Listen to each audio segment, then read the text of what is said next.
You told me earlier that you were Senator McGovern's campaign manager in '62 when he ran for the Senate, and I think you said your wife's district or your district was where Vice President Humphrey was from. Is that right? Yes, I lived in Buffalo, Minnesota, which is in Wright County.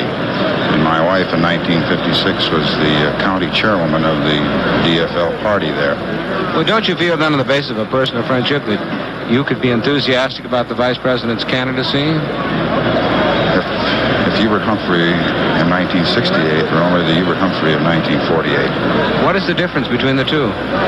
I can remember the first time I saw Hubert Humphrey. He was mayor of Minneapolis. I was standing in the Minneapolis auditorium, and it was the auto show or something like that. And Hubert Humphrey was off in the corner, kind of lonely, and had a threadbare coat on and a little gaunt and maybe a little hungrier. I don't know. I can remember him very vividly coming out to help Senator McGovern in 1962, and how forcefully and well he spoke at that time when he was the minority leader in the Senate. Minority whip, or majority whip in the Senate. And he's wonderful. He'd bring him on small street corners or in the schools or any place you took him, and it's almost like a populist uprising. His subservience to the president seems to have changed him in my mind and in the mind of a lot of other people. Thank you very much. Mr. Don Peterson, the chairman of Wisconsin. Now back to the booth.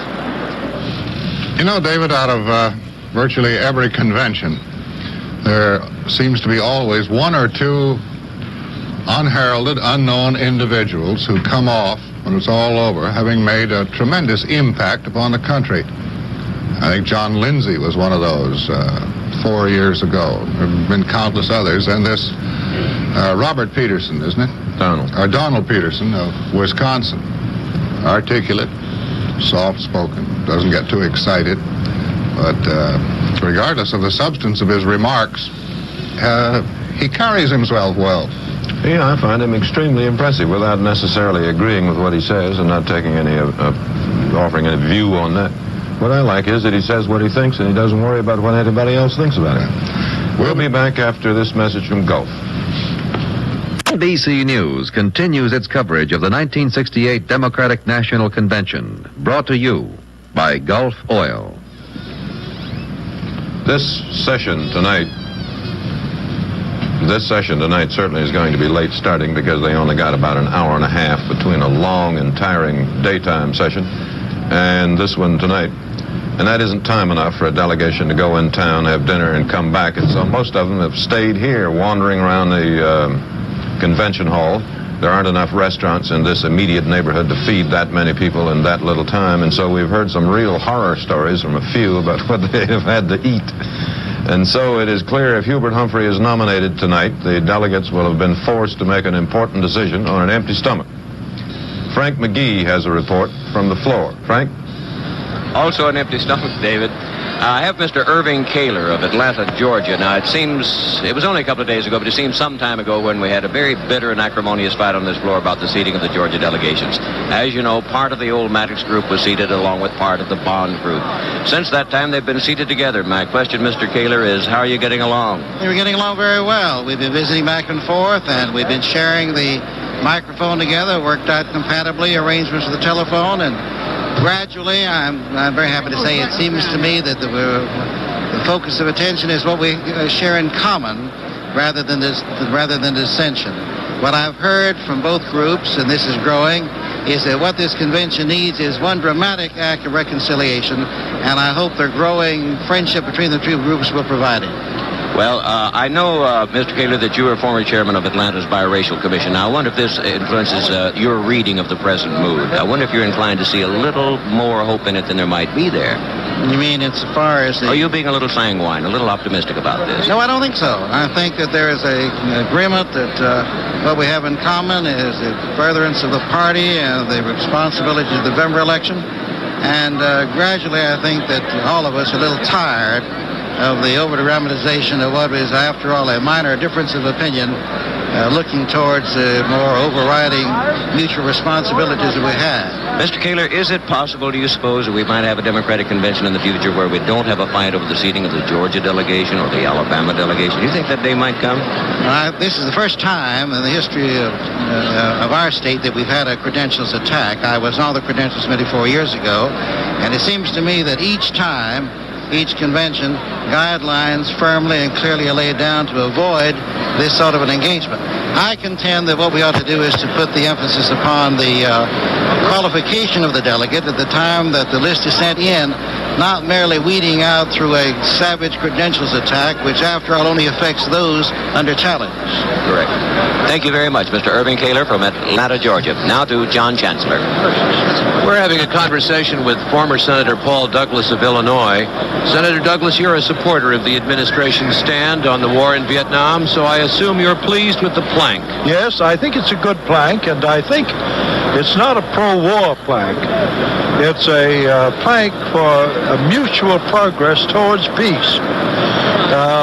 We want peace, but we want it honorable and durable. And we want not a temporary truce which will be broken, but something which will last. And I felt from the very beginning that any progress towards peace should be mutual.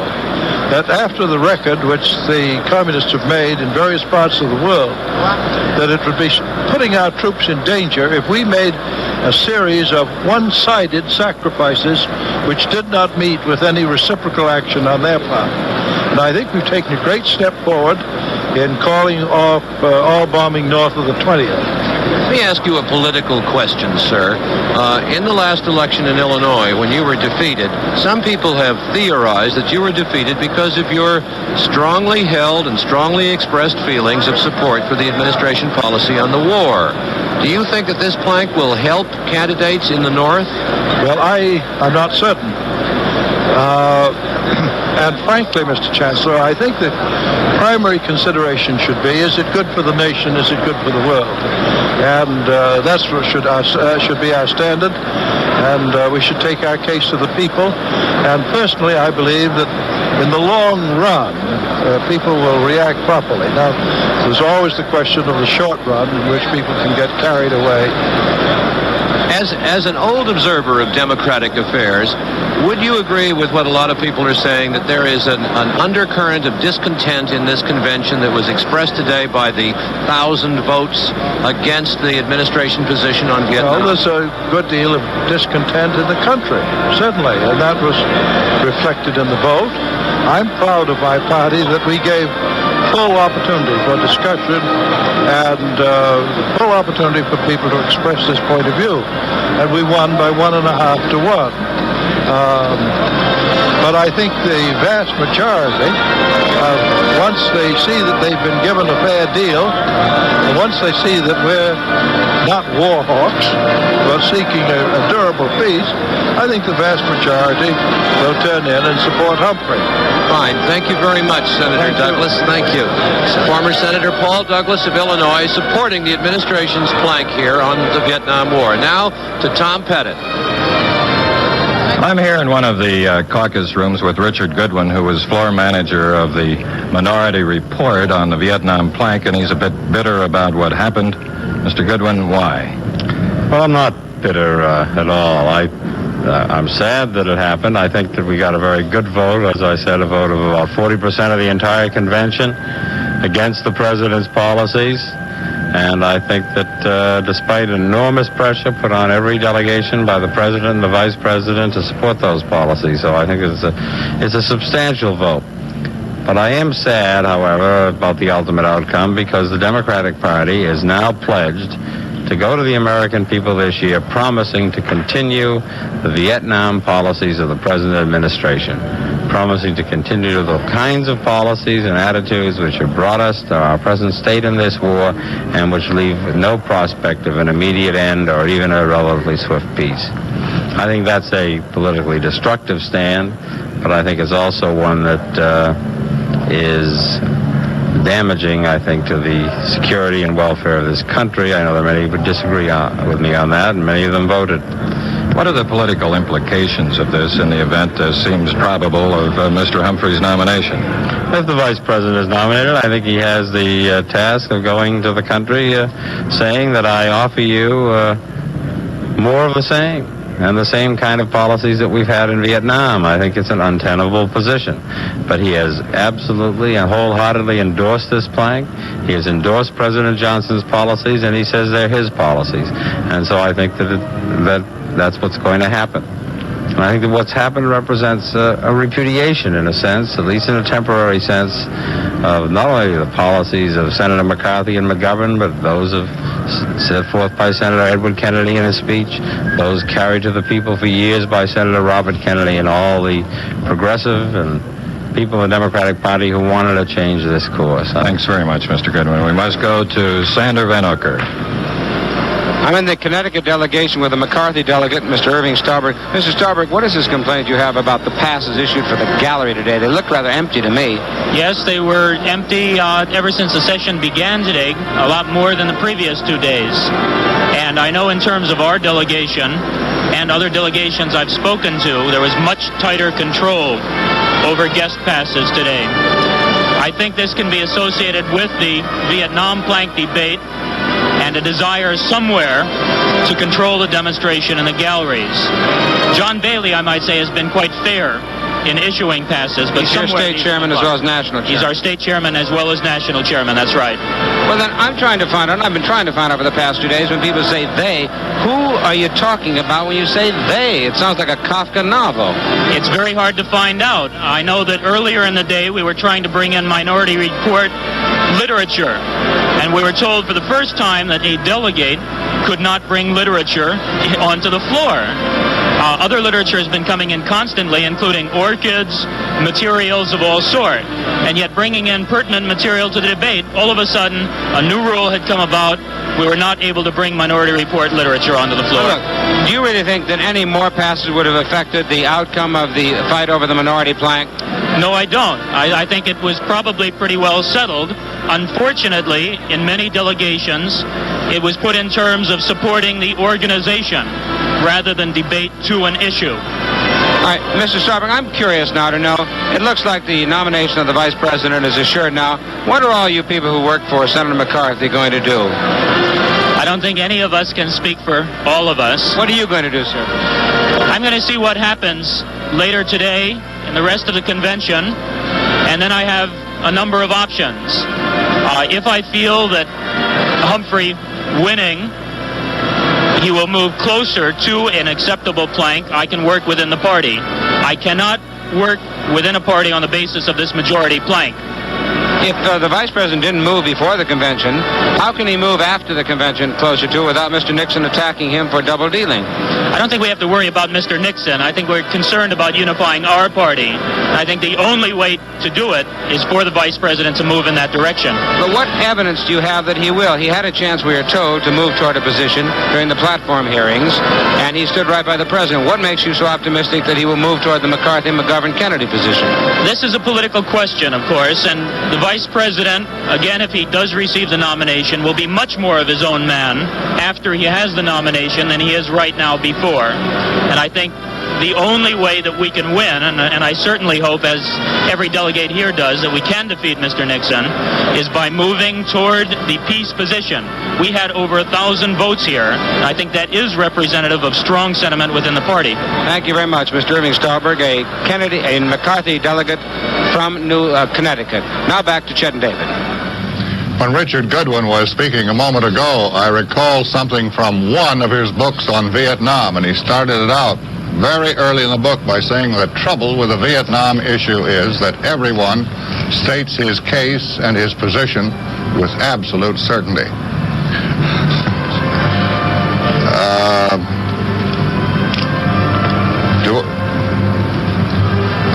I understand that Mayor Daley is in the hall. There he is. Apparently he found something to eat somewhere. Of course, he could have walked home. He lives only about 6 or Mile or so. 7 blocks from here. Well, he left the hall in a fleet of black limousines, spent a while, and came back in a fleet of black limousines. And so we take it for granted that he did better than hot dogs somewhere, which no one else here has done. Mr. Frank, how would you like to have a commercial forced upon you? Go ahead, force it on him. This message from Gulf.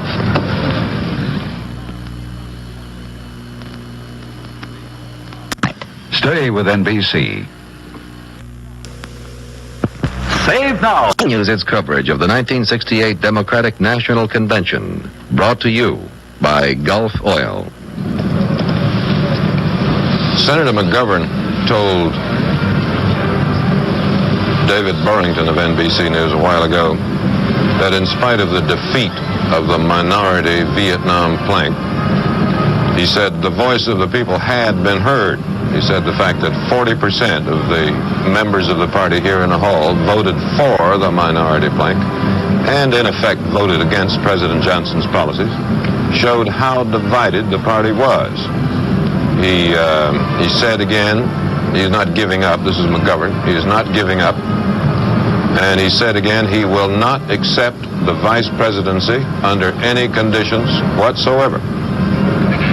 Frank McGee has a report. Frank? I'm standing with Senator Wayne Morris of Oregon, about whom it's almost impossible to entertain neutral feelings, but almost anyone would readily agree that he's one of the most independent figures in American political life today. Now, Senator Morris, I would appreciate the most candid answer that you could give me to this question. Do you think the party, in the process here, has wounded itself beyond healing? No, I do not at all. I want to say that I think the vote on the minority plank in the foreign policy platform this morning was a great victory. Not a defeat at all. Numerically a defeat, yes. Well, I'll tell you what the victory is. Over 1,000 delegates voted for a change in American foreign policy, as against a little over 1,500 that voted to continue killing our boys in Vietnam.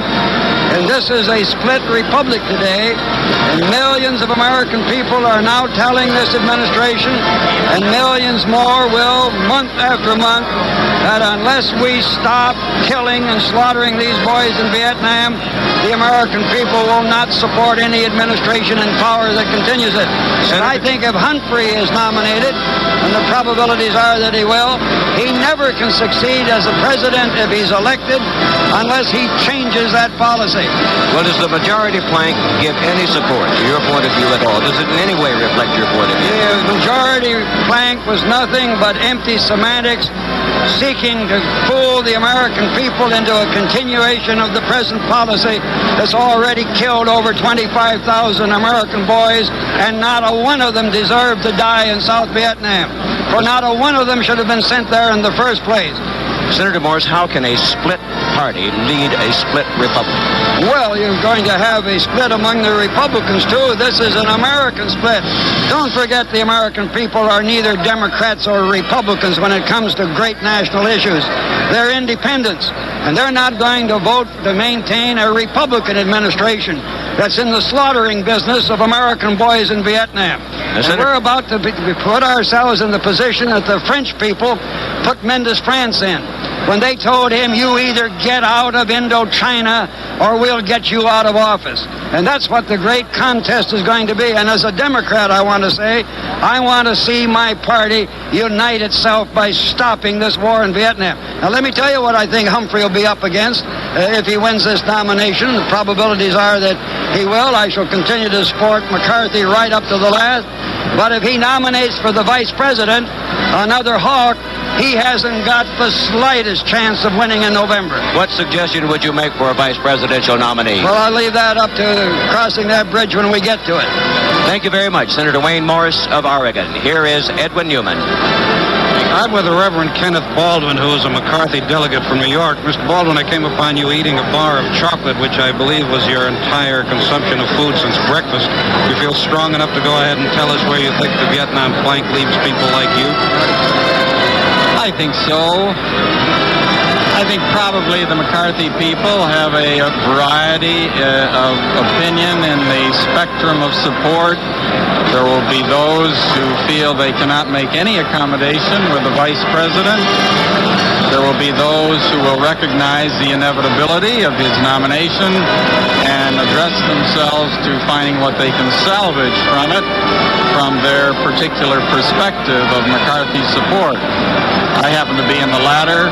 I'm not sure at this time of what I will do, except that I will remain here this evening, and I want some time to think once I leave. You're not at all sure then you'll feel able to support Vice President Humphrey if he gets a nomination? That would be a perfectly fair statement. I'm not saying I wouldn't. I'm not saying I would. Just going to take some time to think about it. Yes. Do you feel that the majority plank adopted met you at any point, met your point of view at any point? Was any attempt made to satisfy people like you? I think there was some attempt made. I understand there was over 40 hours expended in the platform committee between representatives of Senator McCarthy, the vice president, and Senator McGovern. But the minority report, which they brought out, as we know, was defeated here in an almost evenly split delegation in New York City with New York State with 190 votes. Still, we voted overwhelmingly in caucus yesterday to support the minority position. There were a number of solid Humphrey men from the beginning who felt that he could run more strongly in New York State on that minority report flank. Now, that is past history, including the demonstration this afternoon rather, and what do we do now? There were those who will give up. You're going to spend about a week yourself thinking Yes, about I think it. so. Thank you, Mr. Baldwin. This is Edwin Newman here, Sandovan. I'm with Mr. Allard Lowenstein of New York, candidate for Congress this year, and more than any other man in the Democratic Party, the man responsible for starting the opposition to President Johnson. Mr. Lowenstein, now that it's all over, can you tell us how close? Is it all over? Well, I think that's a bit premature. We haven't even buried the corpse yet. I mean, there may be a corpse tonight, but we haven't gotten there yet. So before we start digging up new bodies, let's wait a little bit. What do you mean? How can Vice President Humphrey be denied the nomination? Well, the majority of this convention doesn't want to nominate him, and we haven't gotten around yet to voting. So I think the odds would seem to be slightly in his favor now, but I must press you on that. You say a majority doesn't want him. Now, how can you... Politics is arithmetic. It's spirit, but it's arithmetic. How can you verify it? Well, I think that it would be simple enough to show that if this convention were free to vote for Senator Edward Kennedy right now, it would vote for him overwhelmingly. All of us who are for Senator McCarthy and who have been hoping he would be nominated know that Senator Kennedy represents our spirit much more than Vice President Humphrey. That's true of the supporters of Senator McGovern, and it's true of a very substantial number of delegates who are now planning to vote for Vice President Humphrey, but who would prefer Senator Kennedy and have shown it in the last few days. So I think it's fair to say that Vice President Humphrey emerges from this convention knowing he's number 2 again, that if he is nominated, it's because another man didn't take the nomination. That doesn't mean disrespect for Vice President Humphrey. People are fond of him and respect him.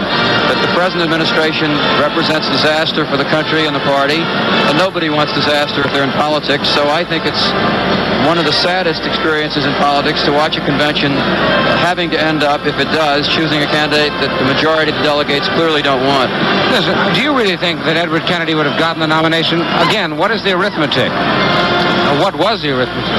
Well, Senator Kennedy, you see, the problem with Senator Kennedy is that as deeply as this convention loves him and wants him, everybody here knows the unique circumstances of his personal situation. And there's a great reluctance to inflict on that family and that man anything more of a burden. So that there is a sense of tastelessness about pressing that question. Were he in any condition but that, he would have been nominated here without lifting a finger. If he had not lifted a finger, what fell through in the night? Well, it's one of those chemical things that nobody wants to press him if he doesn't want it. and nobody's in a position to say that he wants it because he doesn't. So that in the process of trying to work out a way that all of us whose loyalty is primarily and has been to Senator McCarthy, and who we see, as he has said, cannot be nominated, how we could gracefully support another candidate, that had to be worked out. So it had to be worked out for all the other forces that have been supporting other candidates. And that was not worked out in a way that would have been timely at that point because of the difficulties of people's sensitivities and respect for Senator Kennedy's reluctance. That's what happened. Thank you very much, Mr. Howard Lowenstein, one of the leaders in the removal of President Johnson from the race and one of the leaders of the peace movement, now to Frank McGee.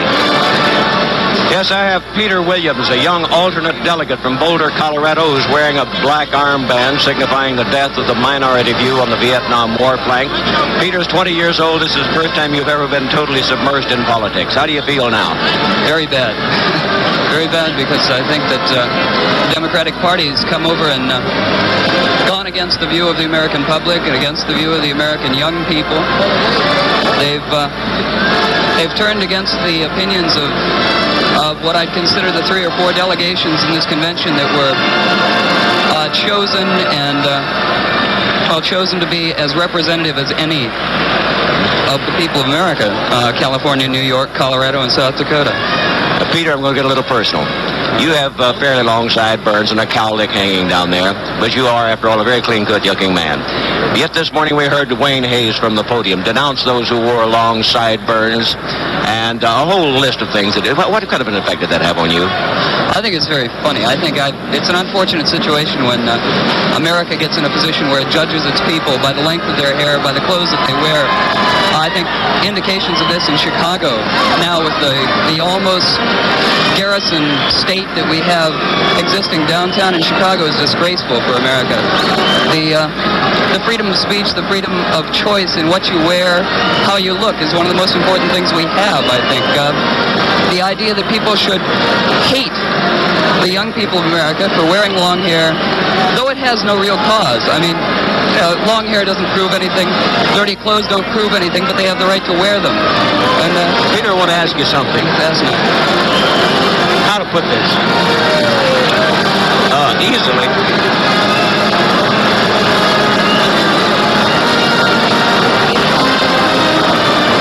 One of the major concerns in the United States today is whether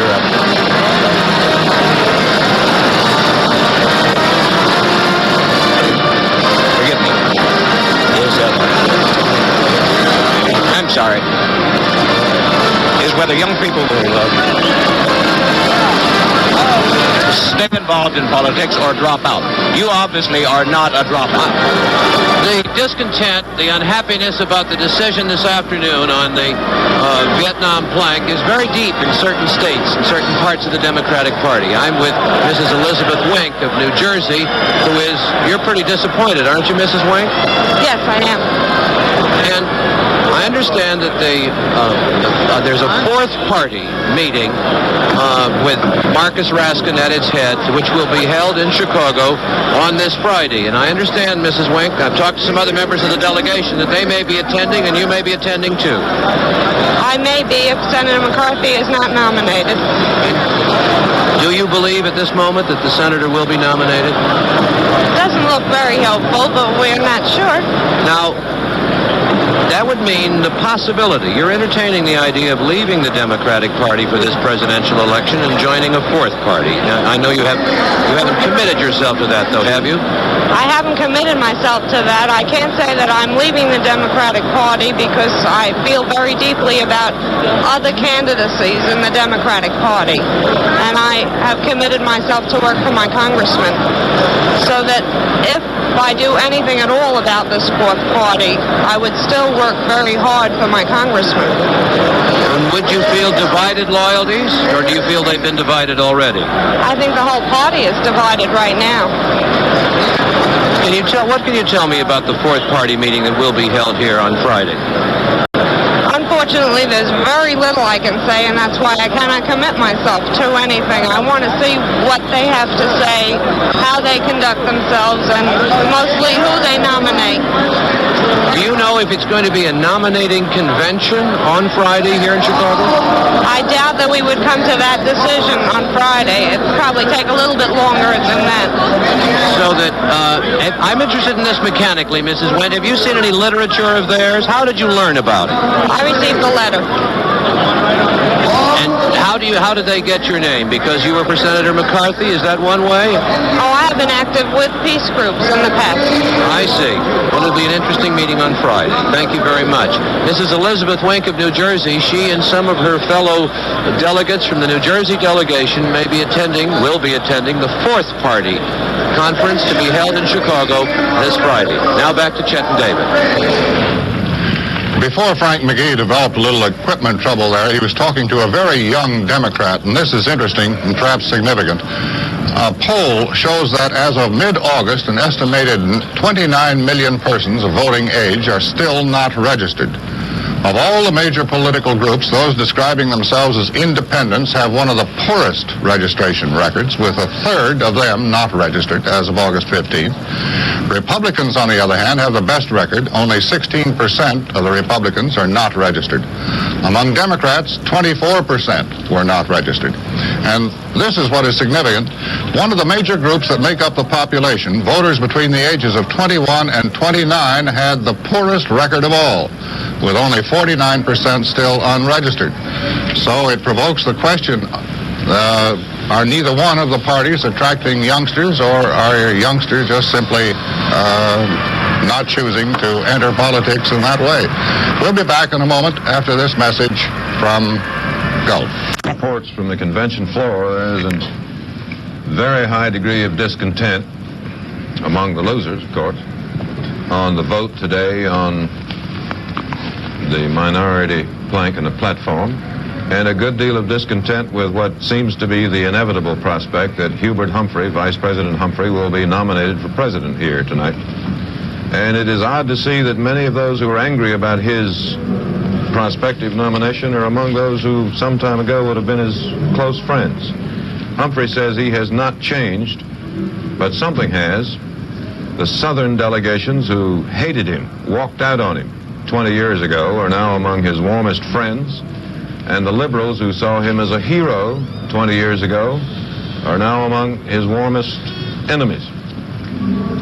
On the rostrum, there is a memorial to Adlai Stevenson about to begin, and it is to be spoken by Dor Sherry, movie producer, writer, Paul Newman, and Ralph Bellamy, actors.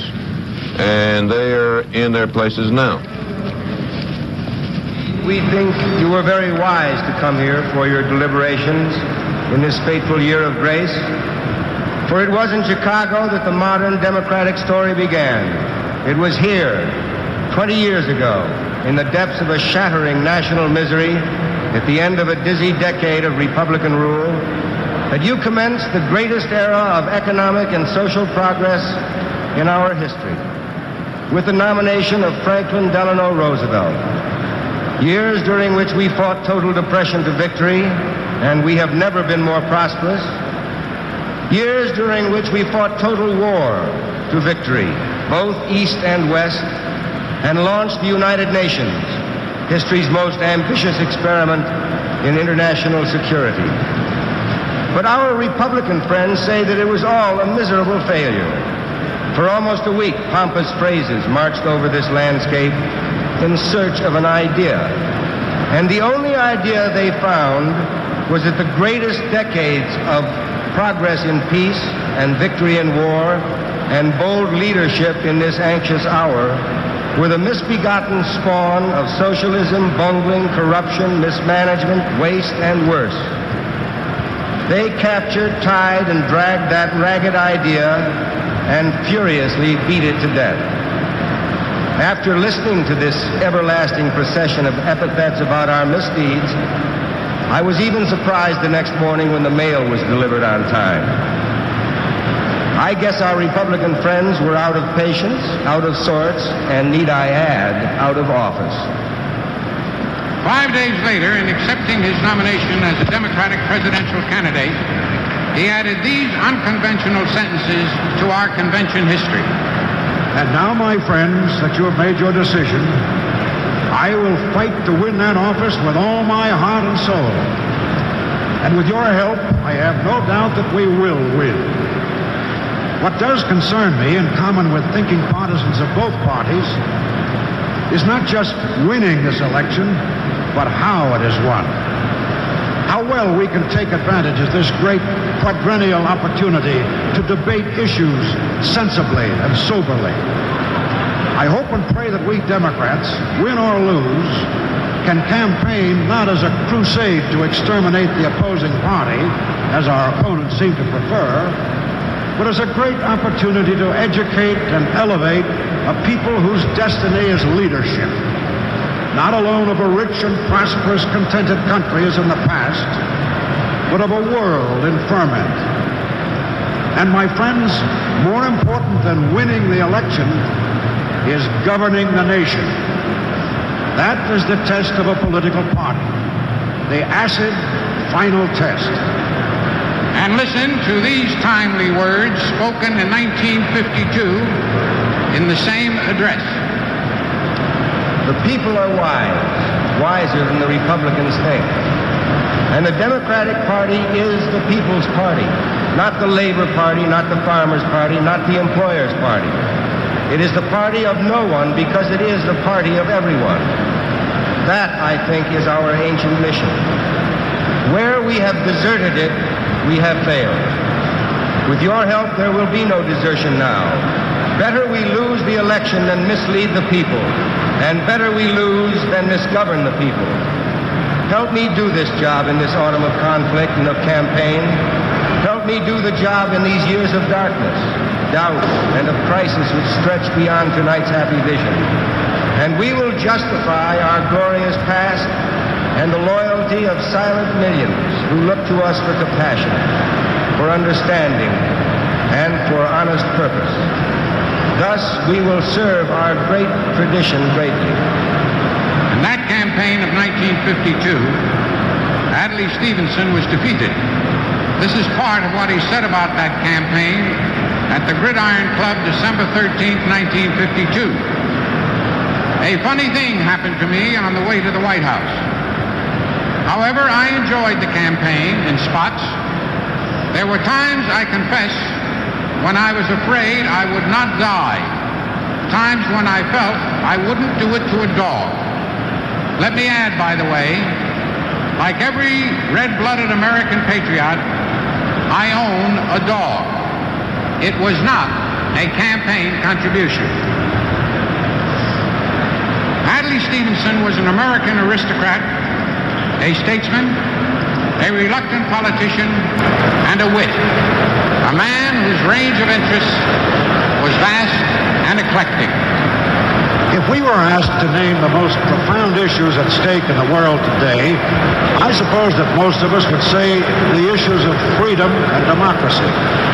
We would say that the Western world, for all its errors and shortcomings, has for centuries tried to evolve a society in which the individual has enough legal, social, and political elbow room to be not the puppet of the community, but his own autonomous self.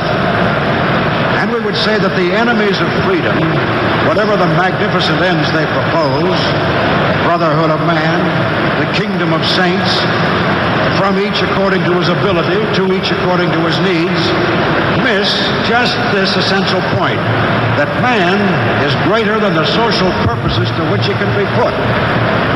He must not be kicked about, even with the most high-minded objectives. He is not a means or an instrument. He is an end in himself. We live in a time when it is necessary as never before to call attention, serious, meditative, even urgent attention, to the democratic legacy of this nation.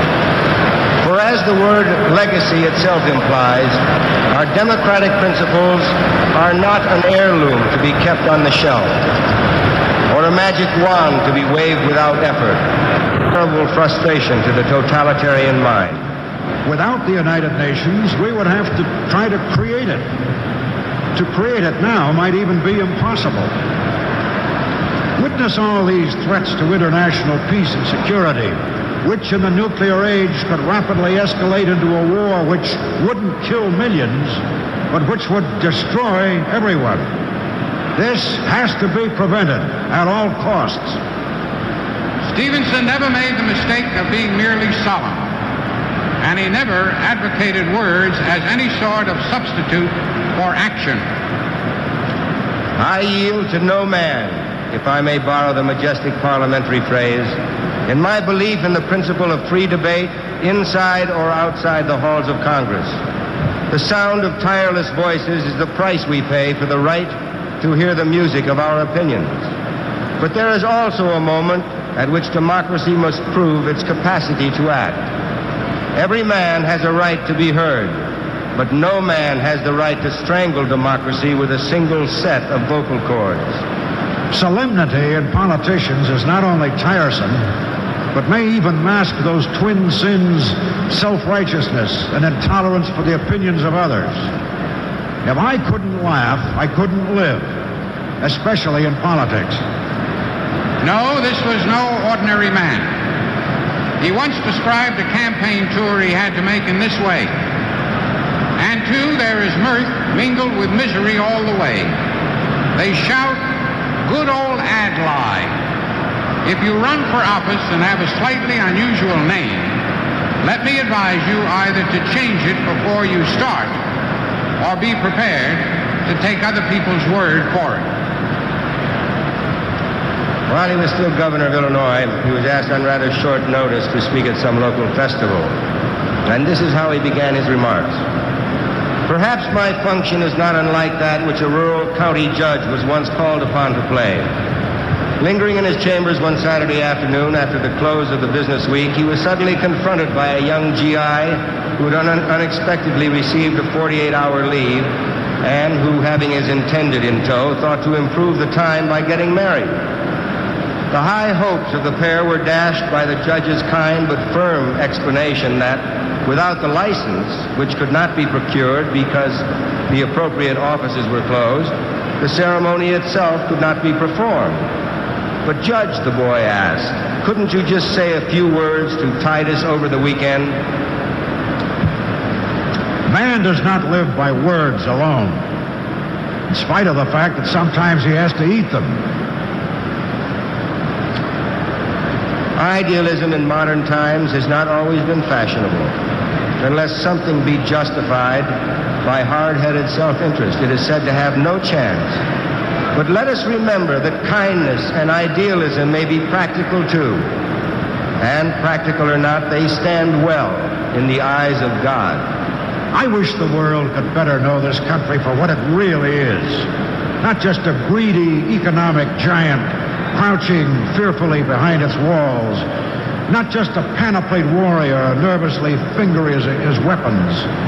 But as this, as a people who gather together in thousands to give a people's government its essential vitality. This creative, profound, humorous, urbane, gentle, and compassionate man, Adlai Stevenson, has gone from us. His passage through his extraordinary life was relatively short, and the world will not soon know his like again. We reeled under our loss. When he laid down his staggering burdens, it was somehow fitting that he was within earshot of the American Embassy in London. As we mourned him, we counted ourselves lucky that we knew him, either close up or from a distance. None of us will ever be quite the same for the encounter. All of us pray that somewhere, somehow, he is now realizing his wistful dream, so heart-stoppingly expressed. Oh, what I would really like is just to sit in the shade with a glass of wine and watch the dancers. Always, he managed to say precisely what we wanted said. In 1953, it was he who made the first full-throated attack on reckless red baiting. An attack so measured, so devastating, and so valiant that it was the clarion call that led to the end of a sad and bewildered era during which so many were unjustly pilloried and persecuted. There were other heroes, the magnificent Edward R. Murrow and the whimsical Joseph Welch, but Governor Stevenson was the first, and that act alone fastened our loyalty to him.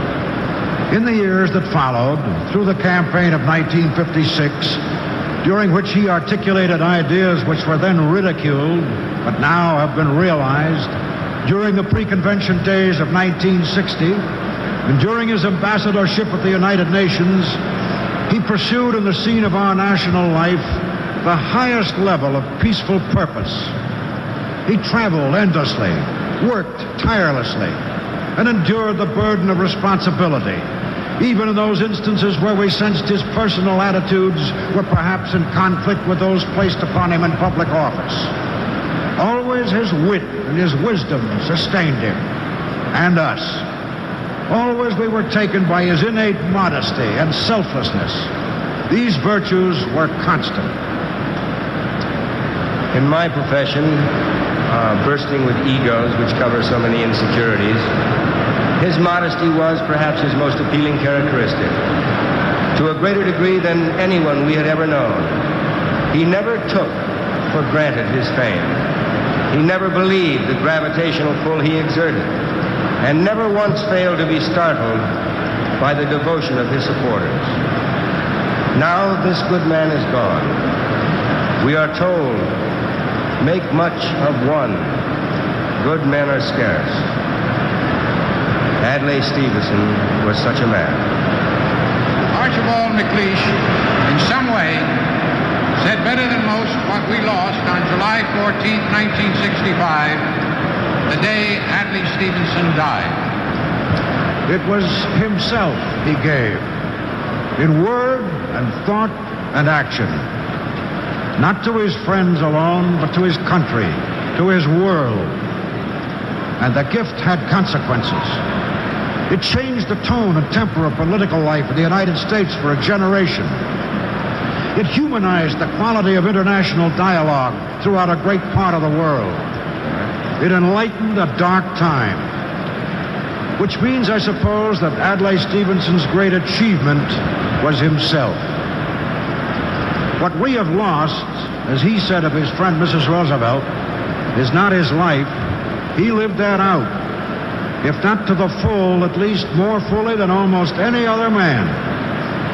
What we have lost is himself. And who can name the warmth and richness of it? Now, friends of Adlai Stevenson, let us stand for a moment in silent memorial tribute.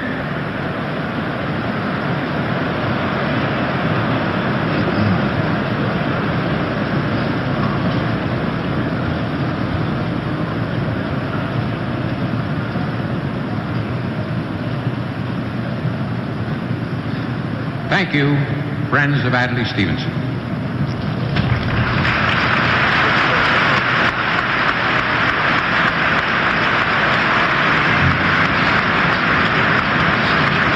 This amphitheater is not ideally adapted to a tribute to anyone, particularly if you're going to read another person's lines. The acoustics just are not that good. We'll be back in just a moment after this message from Gulf. Sherry.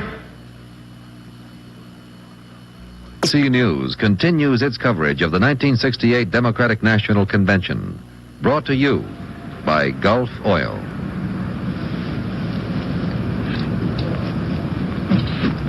Here's a little report on what is happening elsewhere in Chicago. Because of the bus strike, the help in many of the hotels is having difficulty getting to work, and some of the hotels have had to curtail their services unavoidably. And the Hilton Hotel is having the most trouble of all because it is the biggest and because it's the headquarters hotel, crammed with politicians, news people of various kinds. Across the street from the Hilton, there have been the peace demonstrations, which the police recently have used tear gas to break up. So the scene at the Hilton is that the telephone system is overloaded and it's hard to get a call in or out. There are long waits for the elevator. You cannot get clothes pressed. You can't get laundry done. You can't get room service. And now it is filling up with tear gas. Floyd Calver, off the convention floor a little way, has a report for us. Floyd? Thank you, David. I just finished a tour of the headquarters of the major candidates for the nomination tonight. The McCarthy and the McGovern headquarters. The McGovern headquarters right here, and then this is the intersection with the Hubert Humphrey headquarters on my left. It's more or less business as usual, even though it would seem that Humphrey might be picking up the majority of delegate votes. The aides are still handing out the press releases, and the top aides are still trying to collar the delegates and talking about votes. At the Hubert Humphrey headquarters right here, there is something a little bit different than at the other headquarters, in that the large signs with the pictures of Hubert Humphrey and the name of Hubert Humphrey on them are going out. They're sort of doing a land office business. Youngsters, delegates, almost anybody who comes into the headquarters can pick up a handful and carry them out. At the McCarthy and the McGovern headquarters, no such signs are being handed out. Apparently, the McCarthy headquarters feels that there will be no demonstrations on the floor, as does the McGovern headquarters. So they feel, obviously, that the party rule is going to curtail some sort of demonstrations on the floor. One McGovern aide, when I asked if they were handing out any pictures or any signs, said, well, no, but this has been a sort of a low-budget operation all along. There's another indication that there might be a pretty good-sized demonstration for Humphrey in the convention hall tonight, and that is that I just learned that about 50 of the loyal Mayor Daley Chicago political aides have been allowed to enter the convention hall. As a matter of fact, they came in through the main delegate gate carrying alternate delegate tickets for last Monday night's session. They are the party followers who apparently will do a lot of cheering while there will be a lot of signs on the floor for Hubert Humphrey tonight. That's the situation at the campaign headquarters. Now to Jack Chancellor on the floor. The one unresolved question, really, which exists in the convention now, it seems to me, and I'm talking with Governor John Connally of Texas, is the selection of the vice presidential nominee. Now, you took yourself out of the running for that, Governor Connally, but we're not all certain that lightning might not strike you. Well, first, I would say that I doubt that I was ever in the running. I've made it abundantly clear, though, John, that I have no ambitions whatsoever, no aspirations whatsoever. Any man would be honored and flattered, obviously, to have it offered. But I made the decision last fall, really, not to run for another term as governor of Texas and to hopefully retire to private life, and those are my very firm wishes, desires. Hard for me to imagine you in private life, Governor. But let me ask you then, you've taken a very strong position on supporting the administration on the war and various other positions here. What sort of vice president, from your point of view, should Hubert Humphrey choose? Should he be from the south or the north or a city or the countryside?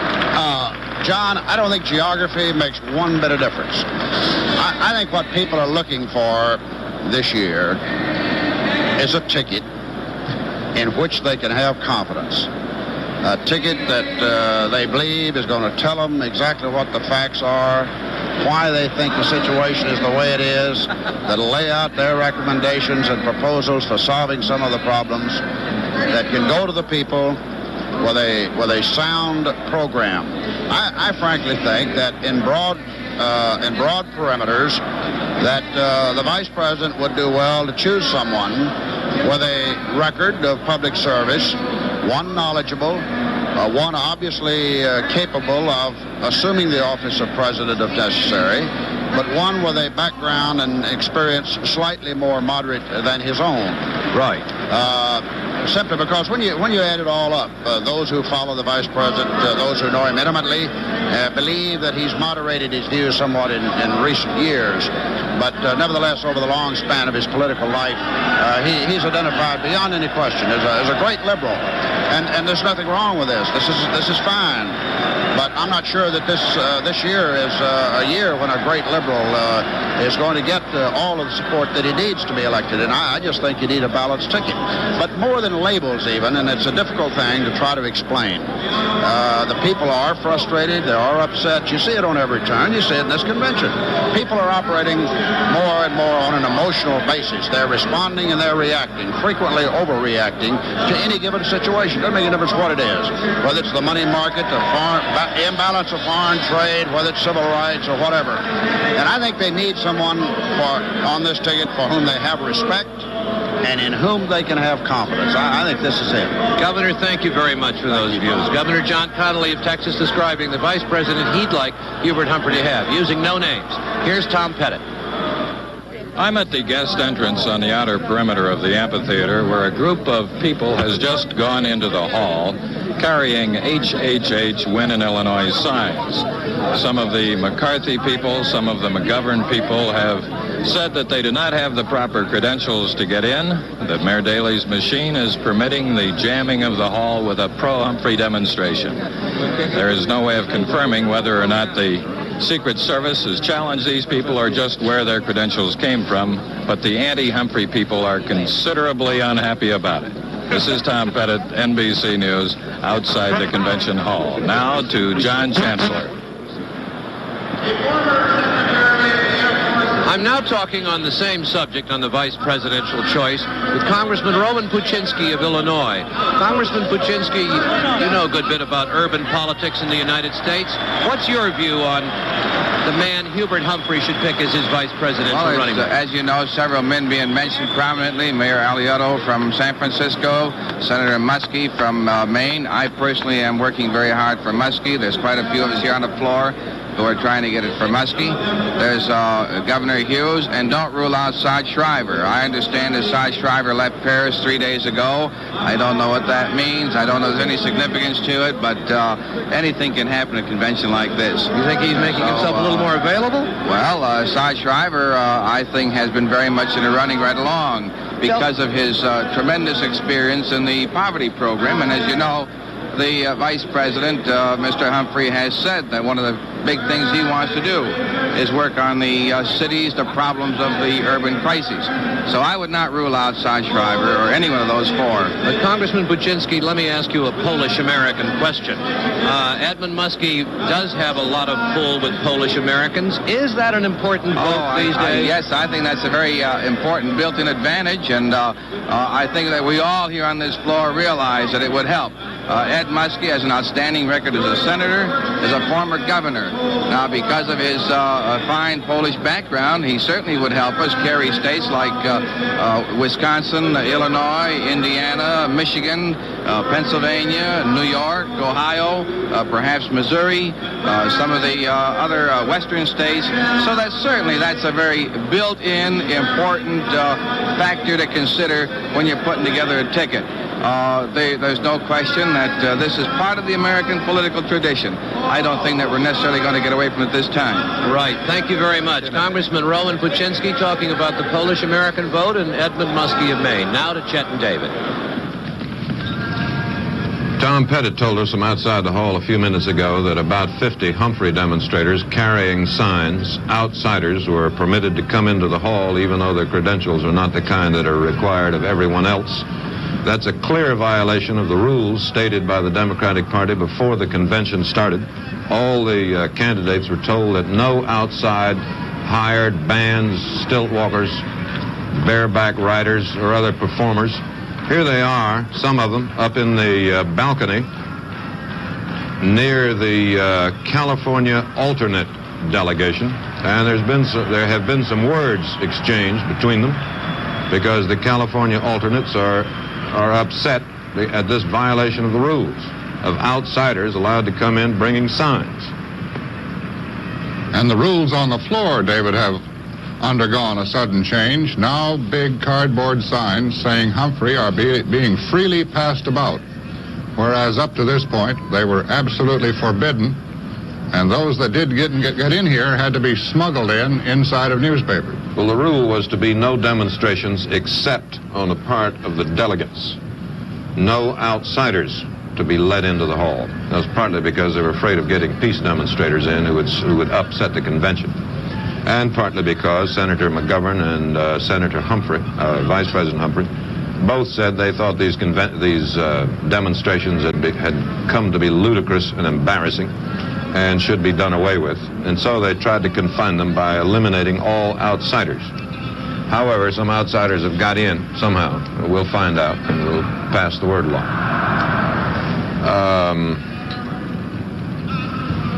We'll be back after this message from Gulf.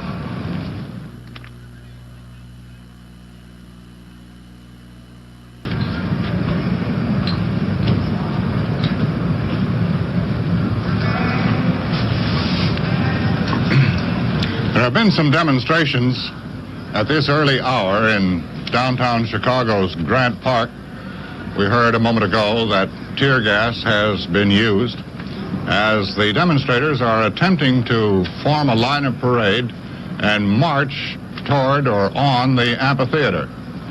Aline Saarinen has a report on what's been going on.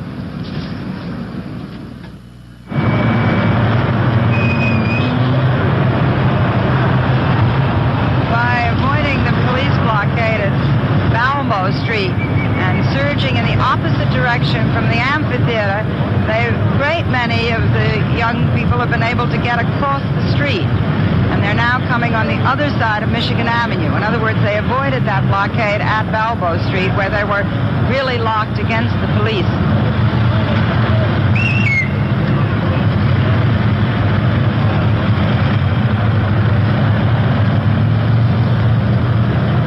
Now, more and more of the people are coming out of the park, back toward Michigan Avenue and up toward the Hilton Hotel and in the direction of the amphitheater. South, in other words.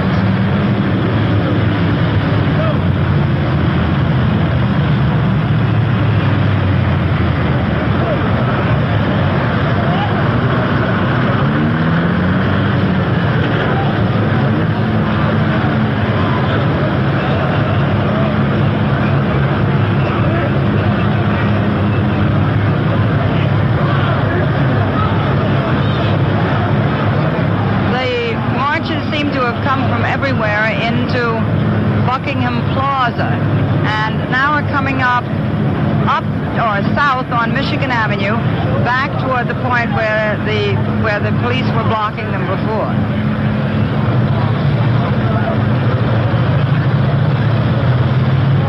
They are coming. They have also crossed to the other side of Michigan Avenue, the side where the hotel is, rather than on Grant Park. They're coming right up toward the hotel, the headquarters hotel. The police had obviously expected that they would regroup back near the shell where the original afternoon's meeting had been held. But they made actually an ingenious maneuver by going north and then coming back up again.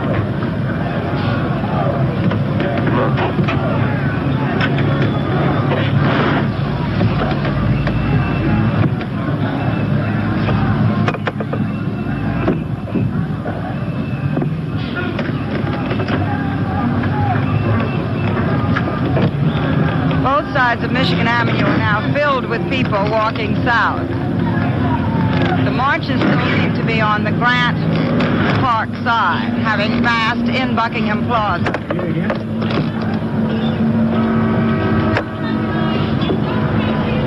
One wonders if it were a directive or not. Last night, the police were standing in rather rigid attention side by side.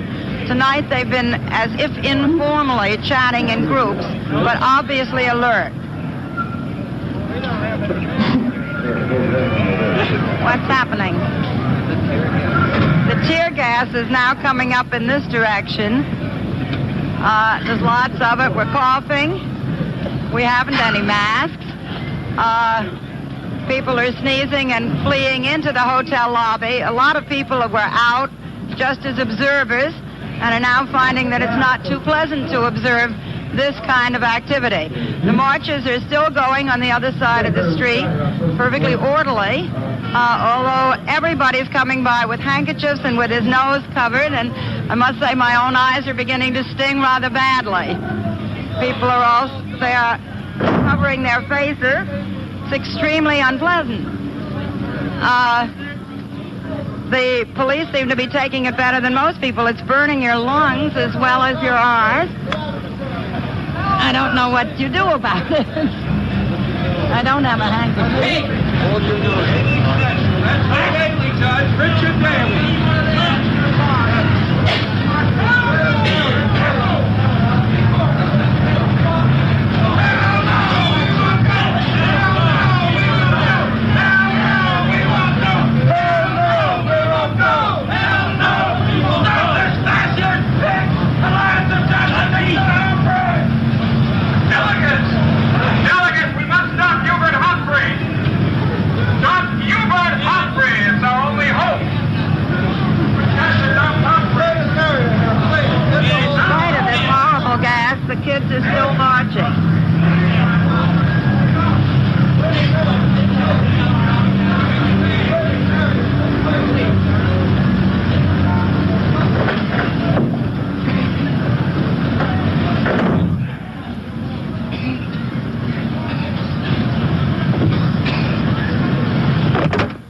my first experience with this gas, and I don't like it.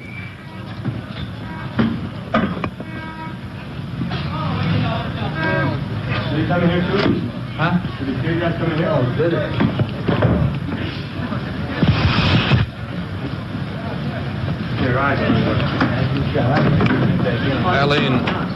Aline Saarinen was gassed in the course of making this report. She was treated, and she is now all right.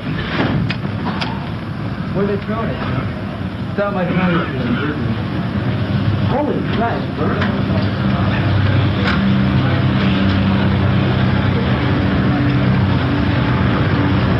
Here we go. Hey, cover your face like this. Listen. And just breathe through your mouth.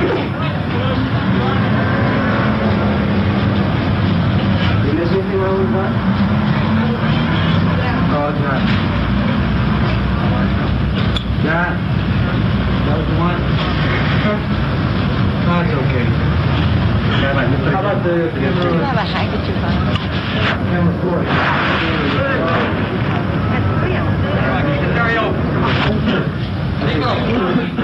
Yes, sir.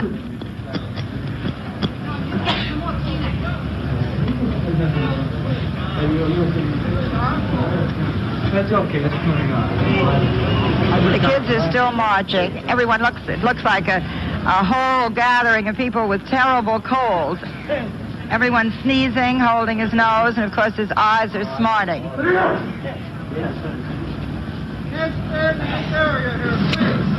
As I say, Mrs. Saarinen was gassed in the course of that report, has had medical treatment, and is now all right. That was taped, as we have said before. We are unable to bring you live coverage of these events downtown because of the telephone strike and the impossibility of getting the facilities installed. I'm told that since that tape was made about, an hour ago? Less than an hour ago. The situation down there has got somewhat worse. We'll keep track of it and keep you posted. Here in the hall, it will soon be time for the beginning of the nominating speeches, and after that, the balloting for president. And we understand now that there are 5 names to be put in nomination, the 3 candidates, plus 2 favorite sons. Governor Moore of North Carolina and the Reverend Channing Phillips of the District of Columbia, 2 favorite sons. As we have reported, Mr. Phillips will be the first Negro ever put in nomination in any convention of any major party in this country. And we'll be back with that and all of tonight's session after this message from Gulf. Indeed, we have reached that stage of this national convention where names of possible vice presidential nominees are being cast about. NBC News correspondent Richard Valeriani reports that the nomination of Vice President Humphrey will be seconded tonight by former Governor Terry Sanford of North Carolina. The nominating speech is being made by Mayor Joseph Alioto of San Francisco, and you will recall that both of those gentlemen have been mentioned here rather frequently throughout the week as possible vice presidential nominees. We have another report that Maine's Senator Edmund Muskie is being encouraged to believe that he is one of Humphrey's top choices for the vice presidential slot. According to Maine's Governor Kenneth Curtis, every indication from the Humphrey camp is that Muskie, a longtime personal friend of Humphrey, is among the handful of possible candidates being considered as a running mate. Now to Edwin Newman on the floor. I am with the Reverend Richard Newhouse, who's the national co-chairman of clergy and laymen concerned about the war in Vietnam. Reverend Newhouse, you're organizing a walkout of here tonight because of the anticipated nomination of Vice President Humphrey. How big a walkout will it be? Well, I think if Vice President Humphrey is nominated, it's not going to take much organizing. I expect that we're going to have at least 200 delegates walking out of the convention, not necessarily walking out of the Democratic Party, but... what will the walkout mean? I think the walkout will mean that they can, under no circumstances, support the Vice President Humphrey is a presidential candidate. I think it'll mean further that they feel that the Democratic Party has made a grievous mistake and just entirely missed everything that has been, the action of the past year and a half or 2 or 3 years. Will they return to the convention at all, or will they be out for good? Well, I think some of them will be returning to the convention probably tomorrow. Others will be moving into some kind of new party configuration. Others will be moving into a new kind of coalition within the Democratic Party, so that in November, when, as we fear, with President Humphrey as the candidate, the Democratic Party is defeated, that we will be in a position then to work for the renewal of this party. What form will the walkout actually take? What do you do? Walk around the hall and out? Yeah, I expect that either when if Humphrey has received the majority of the votes, or else when the ballot is officially declared to be his, that then we will simply get up from our seats here in New York, California, and in a very orderly and quiet way, simply leave this session of the convention. Any other states as well as New York, California? Oh, yes. We have strong support in Washington, D.C., in Wisconsin, and in other states. Thank you, Reverend Newhouse. Now to John Chancellor. 15 minutes. It's getting rather intensely political and in a very old-fashioned way down here on the floor. Everybody's holding up signs and singing "Hail, Hail, the band's all here." However, it isn't all old-fashioned, because one of the new things they're doing is they're nominating Channing Phillips as a favorite son from the District of Columbia as president. Reverend Phillips, everybody has to begin an interview like this with you. You're the first Negro ever to be nominated as a favorite son presidential candidate at a Democratic convention. I can think of nothing to add to that other than how do you feel about it? At this stage of the convention, I feel fatigued. You're just tired. Well, I'm somewhat excited too. Of course, this is a historic moment, and there's been a lot of things that have gone into making this particular day. We are glad to be a part of it. Why are you wearing the black crepe paper around your arm, Reverend Phillips? We put that piece of paper on after the minority plank on Vietnam lost in this convention. We think it's a sign of mourning for this country for its refusal to recognize its error in Vietnam and for continuing the policy of slaughter. Do you object to having your name put in as a favorite son? There was a lot of criticism about the Republican convention by people who said it was just an old-fashioned, time-wasting gesture. I don't think this can, under any stretch of the imagination, be considered a time-wasting device. I think what it suggests is a very constructive thing, namely that black people in this country intend to participate in the political scene at the center and not around the edges where it's meaningless. So I think it's a significant step forward. Reverend Phillips, you're very active in civil rights in the District of Columbia. You're wearing that black armband. Does that mean that coming back from this convention where they did not approve a softer, more dovish plank on Vietnam, will that make life any more difficult for you with the Negroes of Washington? I doubt that. We won in Washington by a 2-to-1 majority, and we ran on a peace plank as well as peace in our cities. I don't think any black man faults another black man for taking a moral position and having it defeated. They're sort of used to that. Thank you very much. Reverend Channing Phillips, who's going to be nominated tonight as a favorite son. Now to Chet and David. I think you covered this, John, but a little bit earlier, the Reverend Channing Phillips said he would not, under any circumstances, participate in a walkout later tonight. Phillips says there's absolutely no point in making that sort of gesture. NBC News' Bob Morris reports that Alabama delegate Eugene Bull Connor, the former chief of police of Birmingham, says that when the roll is called tonight to vote for president, he's going to vote for Paul Bear Bryant, football coach at the University of Alabama. Connor, of course, is remembered from that unfortunate incident when he used dogs and cattle prods and fire hoses to get Negro demonstrators back in line several years ago. He has since suffered a stroke. Bull Connor is confined today to a wheelchair, and he is a strong Wallace supporter. These are some pictures around. That's Mrs. Humphrey, Mrs. Muriel Humphrey, Mrs. Hubert Humphrey, sitting in one of the VIP boxes to the right of the speaker's rostrum. Scenes around the floor of generalized noise and confusion, exuberance. Prior to the beginning of the nominating speeches for Humphrey, McCarthy, the Reverend Mr. Phillips, the Governor of North Carolina, Dan Moore, and Senator McGovern, not necessarily in that order. The party rule proclaimed before the convention began was that they could have demonstrations because there was really no way to stop them. Chairman Bailey said if the delegates wanted to demonstrate and march around a little bit when their favorites were nominated, there actually, honestly, was no way to stop it. The rule is that no outsiders could come in and join it. No bands, marchers, and costume mercenaries.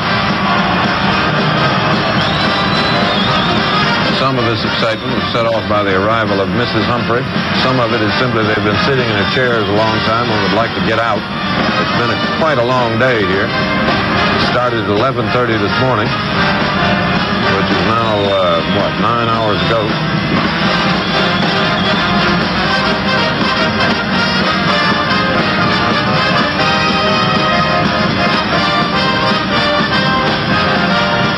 The band has also struck up Chicago.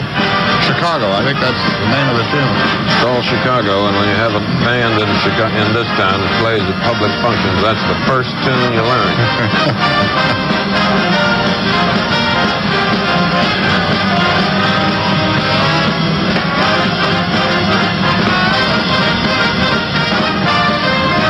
McCarthy, McGovern, Humphrey, Moore, and Phillips. The rule on that is a maximum of 15 minutes for each candidate, 15 minutes for both the nominating and, that's a total of 15 minutes, for nominating and seconding speeches.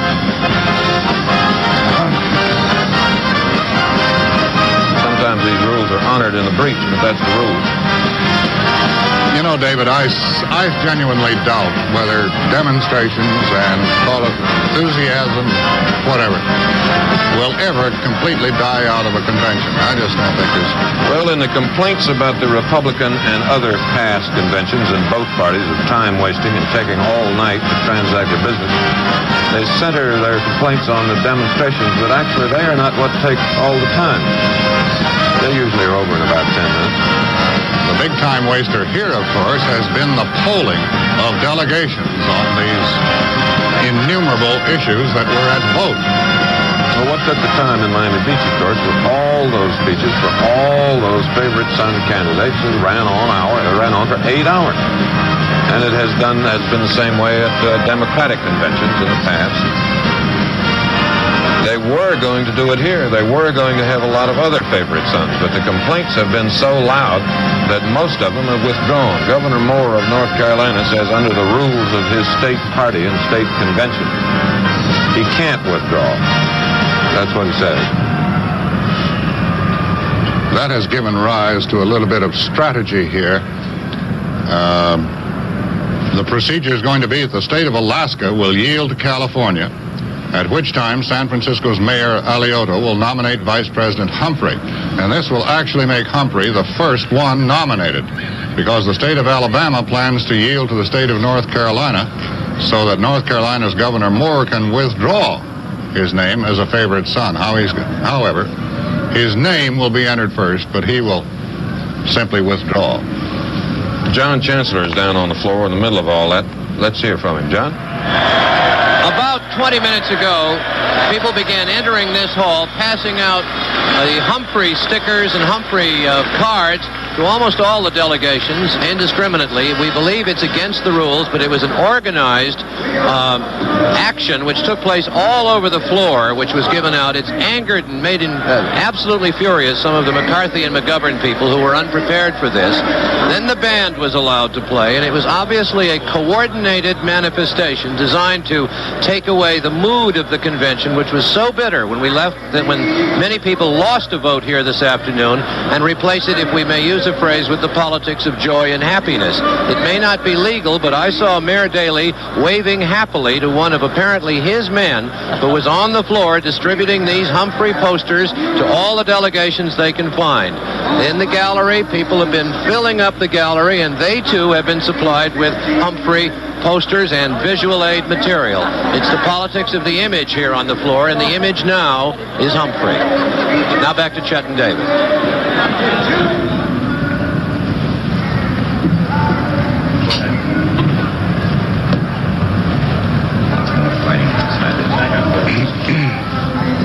We'll be right back after this message from Gulf. Continues its coverage of the 1968 Democratic National Convention, brought to you by Gulf.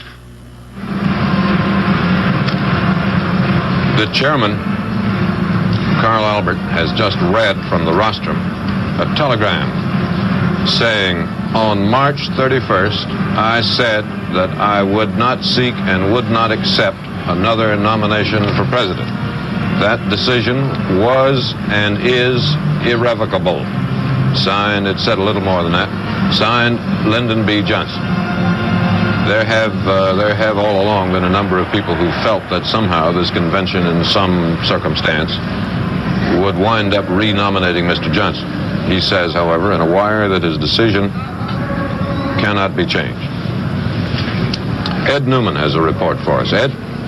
David, I'm with William Vanden Heuvel of the New York delegation. Mr. Vanden Heuvel, you're a McGovern man, but you were going to nominate President Johnson. Why? I said that if the minority plank on Vietnam was defeated by today's convention and the platform plank was adopted, that I would put in the nomination the name of President Johnson, because the plank that was adopted would reflect his policies and a pledge to continue his administration's policies towards Vietnam. And inasmuch as the White House wrote it, I felt that the president should run on it. That if we were to endorse his policies, that he should take the time to be the leader of the party and to go out to the people and to fight for it. Well, you then advised the chair that you intended to do that. Is that right? The rules require that the chair be advised of any delegate's intention to nominate anyone, and in accordance with the rules, I did that. I'm sorry, Mr. Vanden Heuvel, we've got to interrupt now. We are...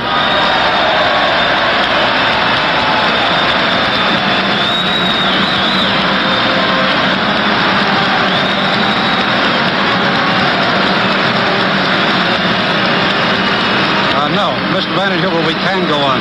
So you advised the chair that you would nominate President Johnson. Then what happened? I was approached tonight by Mr. Jake Jacobson, a close friend and former White House staff member of President Johnson's, and asked to visit with him, which I did. And he relayed to me a personal message from the president that asking me not to place his name in the nomination, that he did not intend to be a candidate at this convention under any circumstances.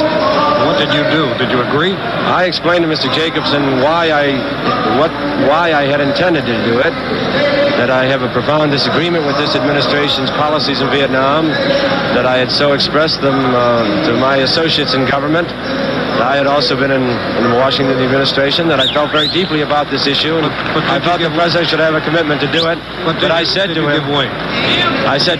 the president of the United States has a right to the respect of all of his citizens, and in respect for the office of the presidency, I will not nominate. You will not nominate? I will not nominate. Thank you, Mr. Vanden Heuvel. This is Edwin Newman here, Sandevan, I'm here with Governor Ken Curtis of Maine, who's pushing Senator Edmund Muskie for the vice presidency. Governor, why Ed Muskie? Well, Ed is a man who is Roman Catholic, Irish descent, from the Northeast, who seems to have made friends with an awful lot of people around the country. And as near as we can gather, we can't find anybody that doesn't respect him and doesn't like him and doesn't think he'd make a very fine vice president. Sir, does that business about being Catholic, Polish, from the Northeast, does that still make any difference in American politics, do you think, Governor? No, I don't think too much. Helps you in Maine, doesn't it? Oh, it certainly does, but I don't really think it makes that much difference today. But on the other hand, it is a balancing factor still.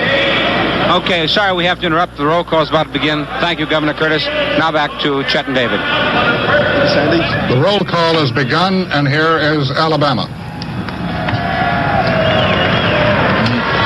Yielding to North Carolina. And obviously North Carolina is going to nominate its favorite Senator Dan Moore.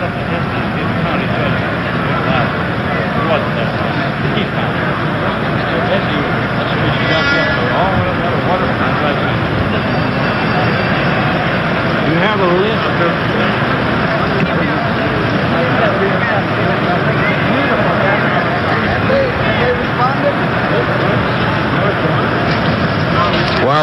While we're... For the purpose of making a nomination, the chair is proud indeed to present the great governor of the great state of North Carolina, Governor D. Moore.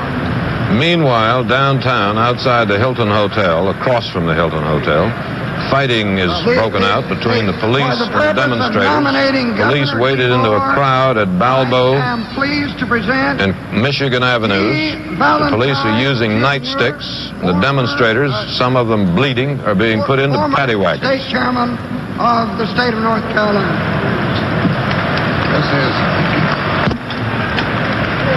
This is I.T. Valentine Jr. of North and Carolina, fellow delegates to the placing the name 1968 of Governor Moore. Democratic National Convention.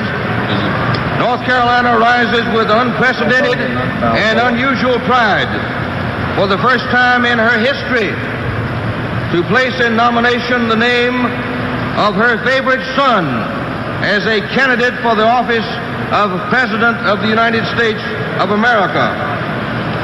Democrats from all across North Carolina assembled at the State Democratic Convention in Raleigh on June 6th and unanimously adopted a resolution instructing the North Carolina delegation to the Democratic National Convention here in Chicago to place in nomination the name of our distinguished and beloved governor and to vote for him on the first ballot and on every succeeding ballot thereafter until such time as our delegation was released by him.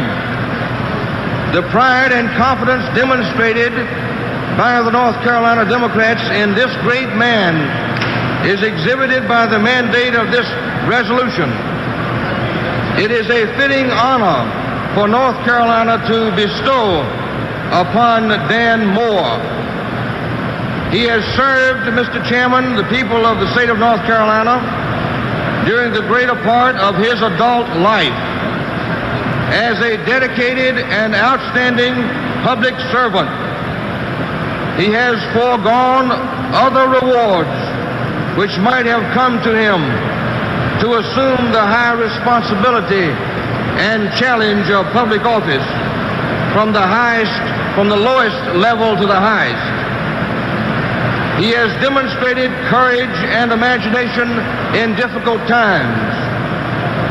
And by the force of his own unshaken and unshakable will, he has moved North Carolina from the threshold of greatness to the summit of achievement and progress.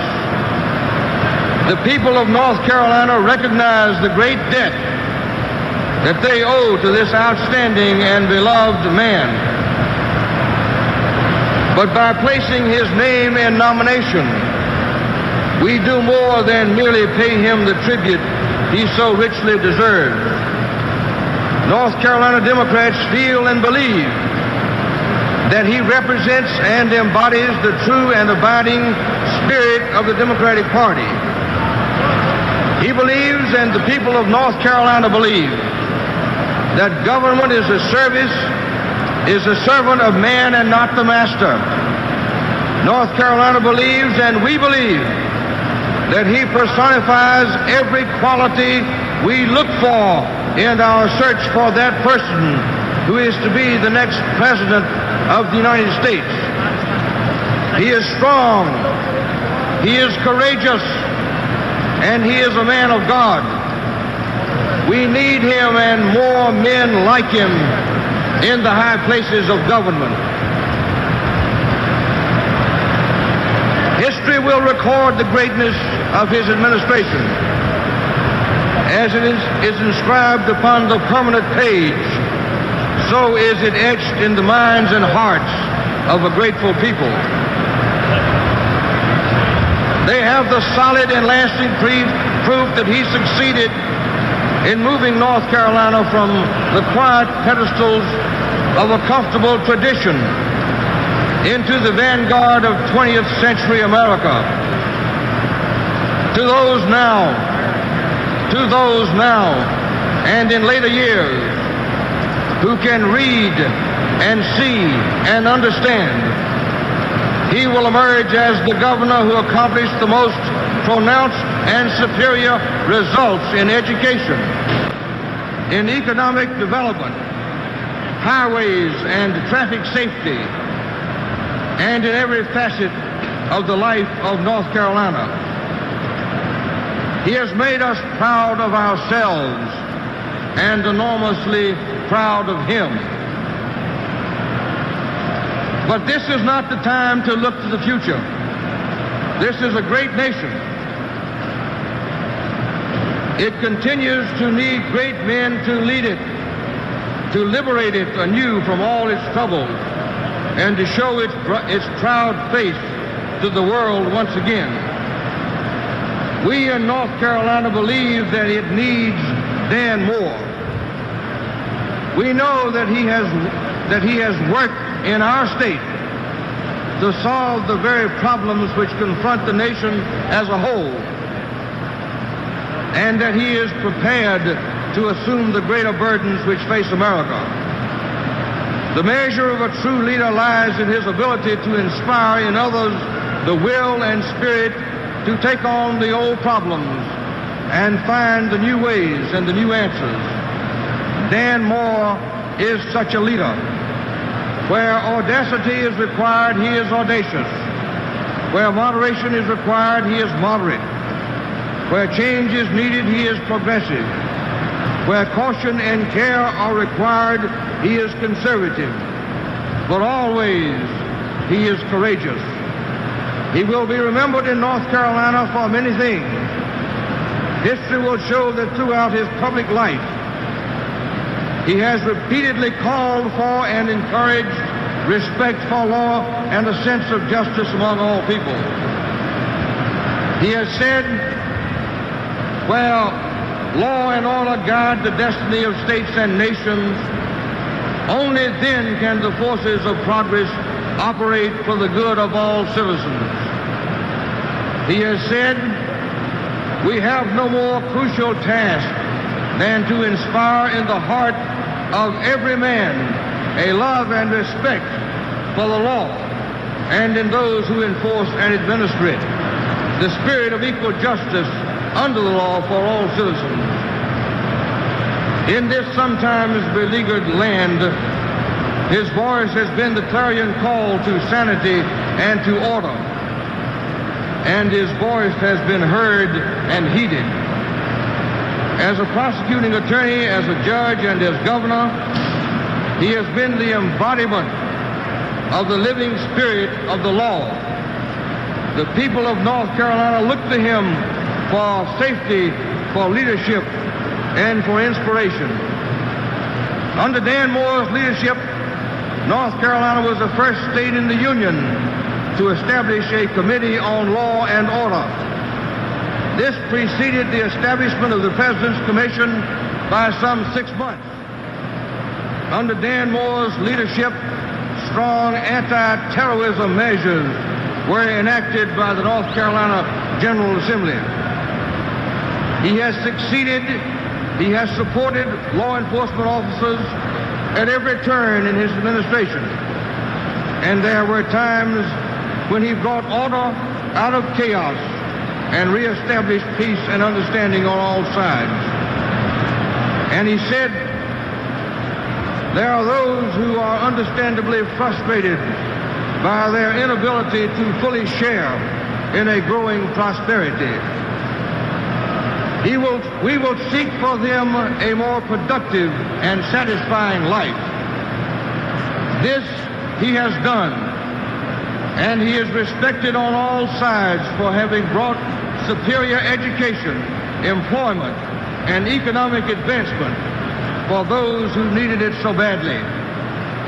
It is a challenge of the National Democratic Party to discover new leaders and to give new leadership to the people of America. The history of this party has been that it has responded to this challenge, that it has raised the hopes and the dreams of the men and women and children of America and made those dreams come true. We have succeeded as a party because we have found men and women who dared to dream of a better America and who invested their brains and labor in the quest. Like Jefferson, they pledged their lives, their fortunes, and their sacred honor to the making of America. We will continue to succeed as a party to the extent that we continue to find the men who can translate these dreams into living programs for all the people of the country. Our governor, Dan Moore, is such a man. It has been a luxury and privilege to have had him as our leader, and we now offer to share him with the nation and the world. This, Mr. Chairman, is a proud moment for North Carolina.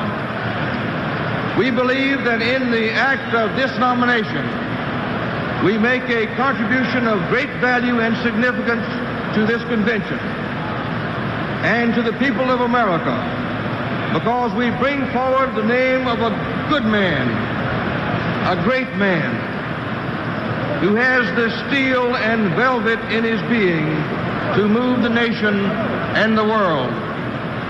Mr. Chairman, North Carolina proudly places in nomination. We are told that among those President who got whiffs or splashes of tear gas down near the Hilton was Vice President Humphrey. Thank you.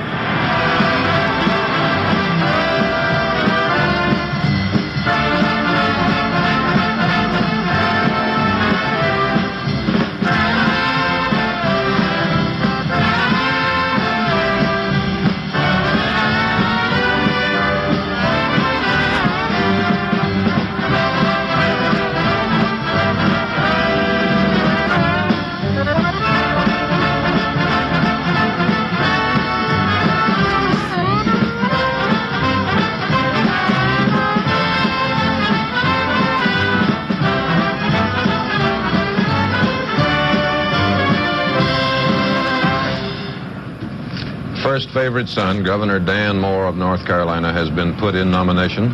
There are only two favorite sons, plus the three candidates to be nominated tonight, put in nomination. As we said a minute ago, we are told that Vice President Humphrey got into the tear gas down in the area of Grant Park across from the Hilton Hotel a while ago. We'll have more details as soon as we get them. In the meantime, this message from Gulf.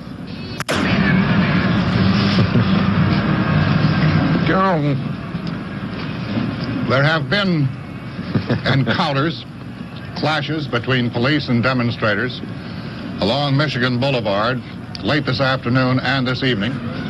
We have film of one of those incidents, and the reporter is Douglas Kiker. Quiet, please.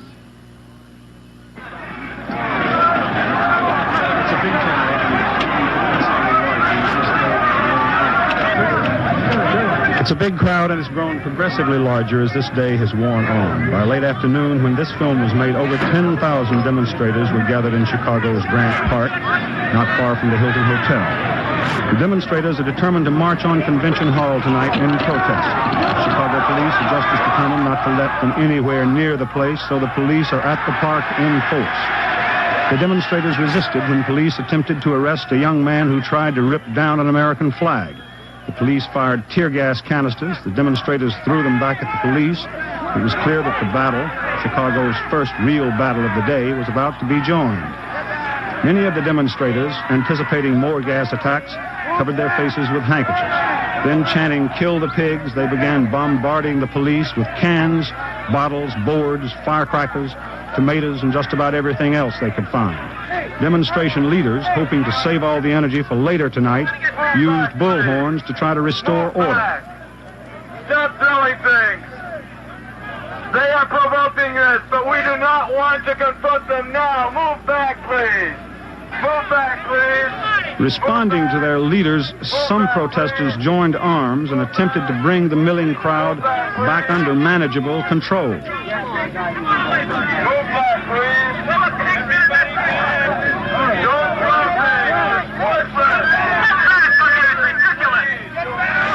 Move back from here. Get back. But By this time, events had taken charge. The police formed into a wedge, waded in, and the battle was on.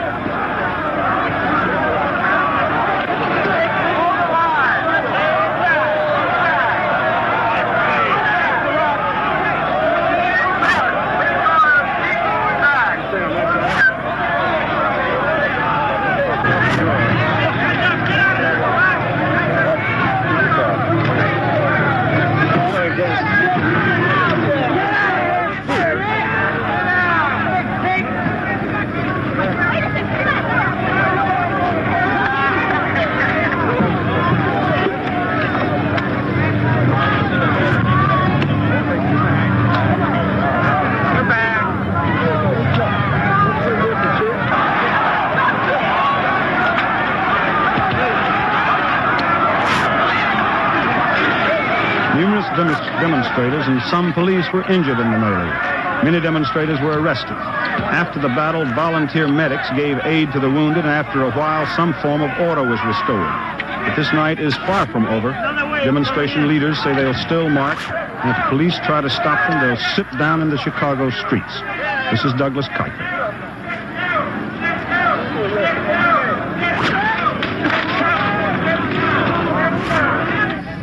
That's a report on film from Grant Park, downtown Chicago. South Dakota and New York delegations. Now, the men who work either for Andy Frain or the Secret Service or the police or somebody, all these guards in civilian clothes have linked hands. And the New York delegation people are shouting across, trying to start some sort of They're asking for silence. There's a priest in here, dozens of reporters, and the man who got involved in it all is very calmly smoking a cigarette. There's a lady here, man. New York State contingent. His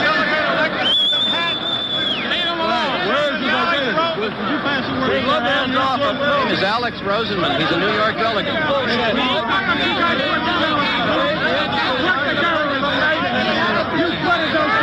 This is a perfect indication of the mood of this convention on the floor. Fractious and disputatious, discontented, annoyed, mad at the security forces and the police here. Just another peaceful demonstration by New York, trying to demonstrate in Alabama. Now, that's an Alabama delegate who has quite another view of it. But the issue of law and order seems to be taking place in rather active disputes on the floor of this convention. And that's the situation here. It hasn't changed. It's still bad. Now here's Sander Van Open. I'm down here with Colonel John Glenn, who's signing autographs.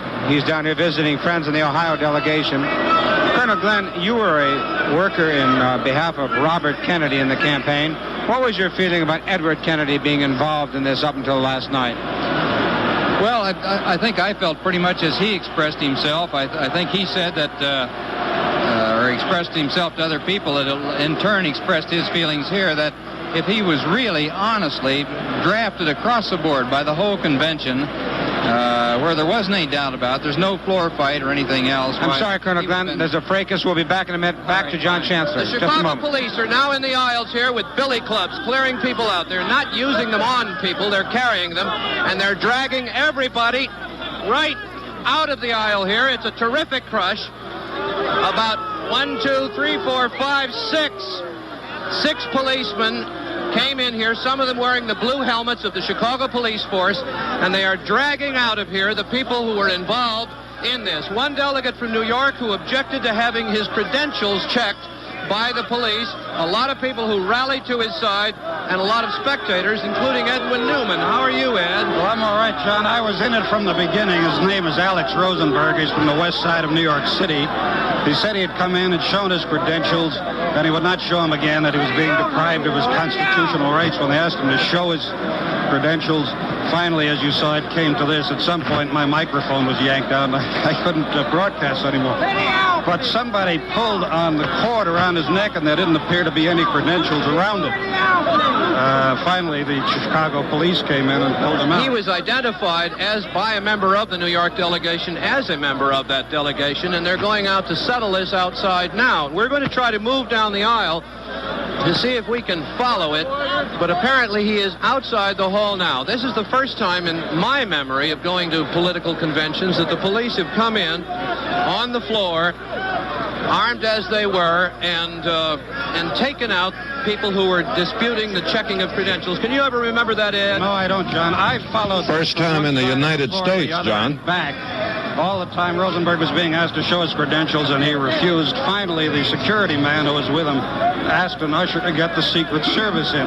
Then we saw some more security men come in, and then, as you saw, the police came in their helmets. When you say Secret Service men, there are men here in civilian clothes who have apparently no identification which they show anybody. Well, I take it that's who he meant. Anyway, I heard the security man ask an usher to get some Secret Service men, and whether they were Secret Service men who came before the police, I don't know, but there were some very large men who came along with security badges. Rosenberg claimed that he was within his rights to be on the floor. He said he wanted to go and ask some questions of other delegates. All the time the security man followed him, asking him to show that he was indeed a delegate. He was showing credit cards. He was showing all other kinds of cards, but he refused to show any credentials. So he may, in fact, not be a delegate. Well, I don't know that. I understand that the chairman of the New York delegation, Mr. Burns, was called in the middle of this crush and said, yes, he is a delegate. Well, I think perhaps this is more illustrative of a general tone down here than it is of a specific case. Yes, everybody extremely edgy. Rosenberg saying all the time to the security man, take your hands off me, take your hands off me, take your hands off me. And finally, the security man called in the help with the result that we had a bit of chaos on the floor.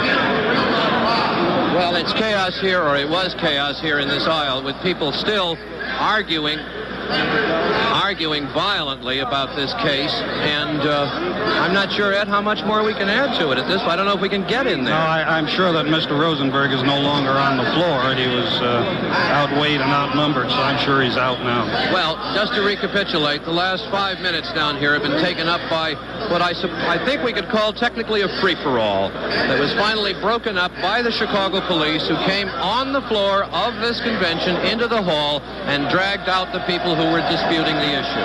I think that's all Edwin Newman can say, and this is all I can say. Now here's Tom Pettit. One of the people here, Jack Kessler. Jack, what happened? I got caught in the crush, and I was started to get pushed around by Secret Service men, and I just... Who is now explaining what happened. I'm afraid you can't see him very well unless I can ask the friendly police Jack, to you step did what? aside. I was walking along the aisle. I have a pass that is given to me by my employers, United Press International. I was walking along the aisle. I got caught in a crush. I didn't know what was happening at the time. I had just come down off of the stairs. I started getting shoved aside by Secret Service men, shoved up against the wall. Yes, do you hear me, Walter? And then what happened? And then the crush just started. I got carried along by the wave in front of Mr. O'Dwyer. And finally, the people, the Secret Service men inside, just picked me up and carried me out. Are you free to go back in now? I don't know. I'll have to ask the police. Sir, am I free to go back in? I have no idea, sir. I don't even know why you brought out. Am I free to go back in?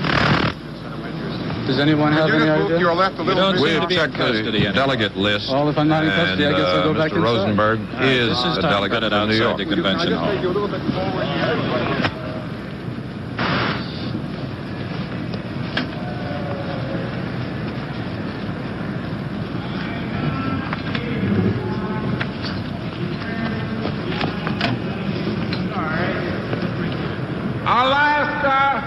It's Marvin Rosenberg, 258 Fifth Avenue in New York. No, it's Alex Rosenberg. Well, there are two. Which is it? Alex Rosenberg, 277 West End Avenue in New York. He is a delegate.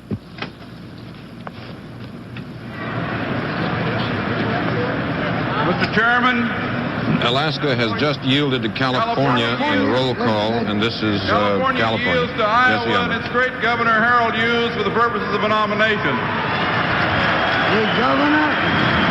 California, in turn, passes to Iowa. Iowa We've known for desires some time. recognition of Governor Harold Hughes. Governor Harold Hughes A candidate in nomination. would nominate Senator McCarthy. The distinguished governor of Iowa for the purpose Actually, of placing the Humphrey people in are being held up nomination here a the name little. of the candidate. in that Mayor Alioto of San Francisco, who is to place the vice president's name in nomination, is caught somewhere in Chicago in a tremendous traffic jam, and up to a few moments ago, at any rate, hadn't shown up. And another gentleman who was to make one of the seconding speeches for him, Mayor Stokes of Cleveland, wasn't notified and simply couldn't be found until an intense search of the entire city was made, and they finally found him, and he is now reported to be on his way here.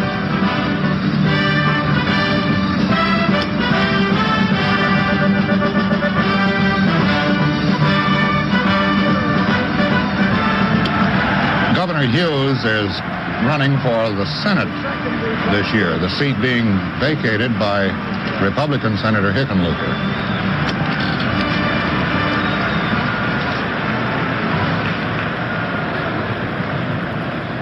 Mr. Chairman, Mr. Speaker,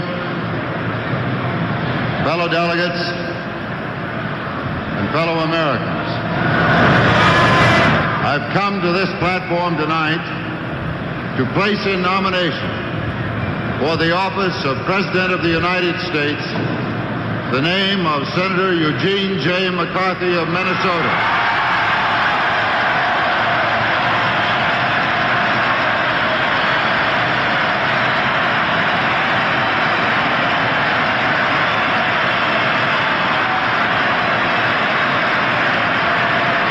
There's one of the rare departures from the man who nominating speech and the old tradition or the unwritten rule that you don't mention his name until the very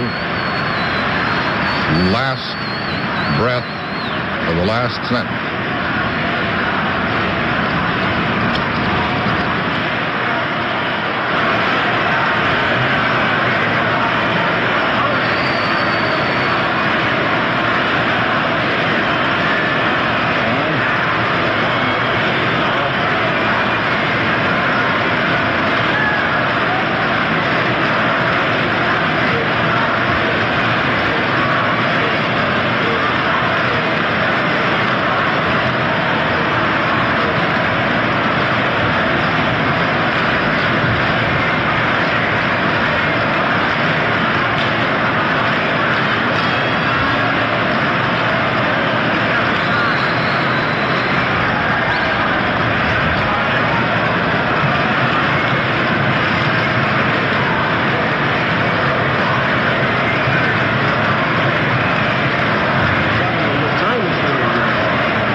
I do not speak for myself alone, but for millions of Americans who believe this man has brought new hope and new options to America. We're in the midst of what can only be called a revolution in our domestic affairs and in our foreign policy as well.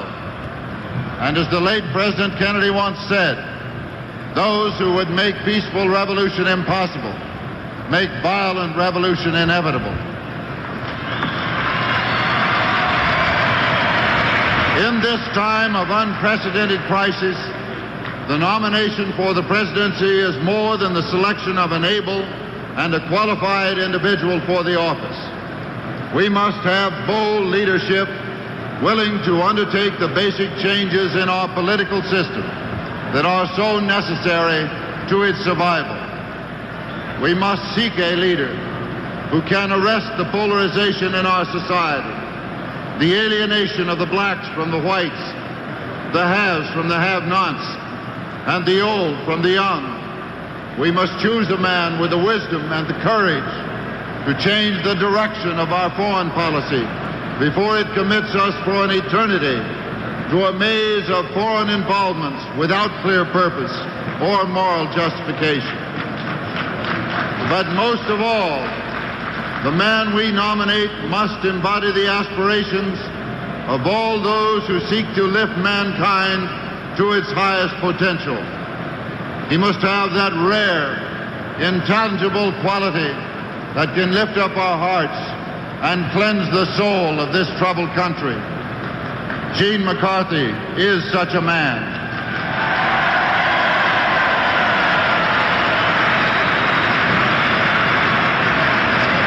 It is said that we Democrats are disunited compared to the carefully contrived spectacular in Miami Beach.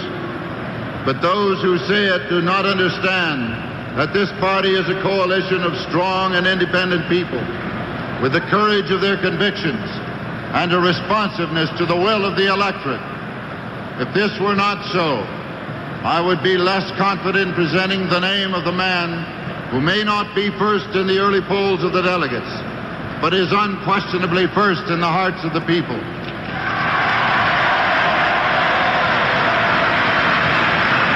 Out of the independence and diversity of our party, following our choice tonight, will come a stronger unity by far than the Miami Beach Union of the rubber stamp.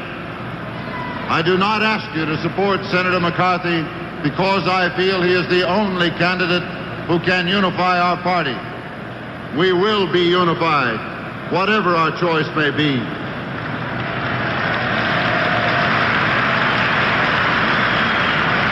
I ask you to support Gene McCarthy because I believe he is the best qualified to preserve our country and to safeguard its future. Senator McCarthy, like the late Senator Kennedy, has told the people of the United States that we cannot solve the problems of today with the solutions of yesterday.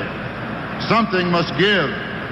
Something must change from the inflexible status quo.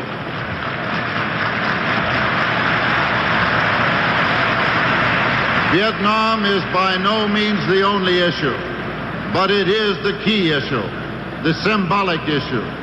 Affluent as our country is, we do not have the resources to finance the machinery of ever-escalating war, and at the same time, to relieve the agony of the cities and repair the deep wounds of poverty and racism in our society.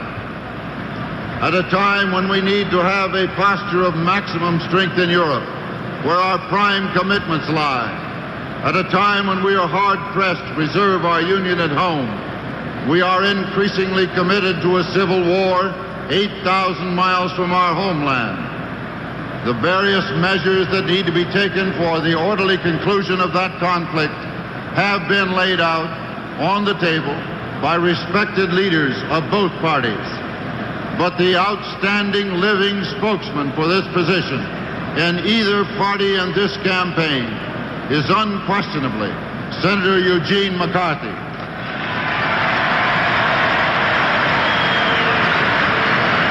He has caught the imagination of Americans in all the cities and the countryside of this vast nation. He has caused a clean wind of hope to blow across this land. Hope that our country can mend its internal wounds and change from the collision course in world affairs.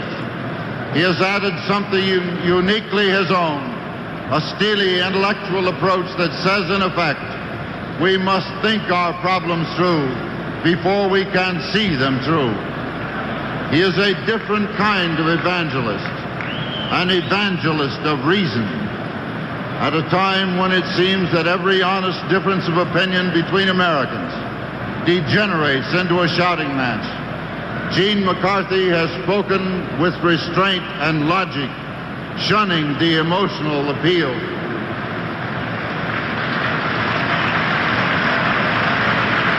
But his warmth and compassion and sense of justice are implicit in the entire range of his record in public life. He has been right on labor, right on farm policy, right on health and welfare legislation, right on policies relating to the aging, right on fiscal policy, right on foreign relations. He was right when he helped sponsor the Civil Rights Act of 1964 and the Voting Rights Act of 1965, and as a major architect of the 1964 tax cut, he was right again. Here is a man with a political and social philosophy that hangs together across the entire range of human needs. By his very courage and consistency, in his unwavering support of human value causes, Gene McCarthy has made the difficult look easy. But we should not let Senator McCarthy's offhand, dispassionate manner belie his great strength and great staying power. Just compare the campaigns of Senator McCarthy and Mr. Nixon. Mr. Nixon has been toiled over by his trainers, rested, tanned, and paced in a way that has set records for campaign organization and expertise. Senator McCarthy has been on the road and on the platform day after day, taking on all comers, answering all questions. He has no artificial tan, and he has shadows under his eyes, but he has a serenity that proceeds from an inner glow of strength and of conviction. As a consequence, now in late August, this tough fighter brings to his countrymen the same fresh appeal he displayed when he began his odds-on battle in the snows of New Hampshire. Here is a fighter who, starting by himself in the first primary, has won his way here as a major contender for the nomination on no man's muscle but his own.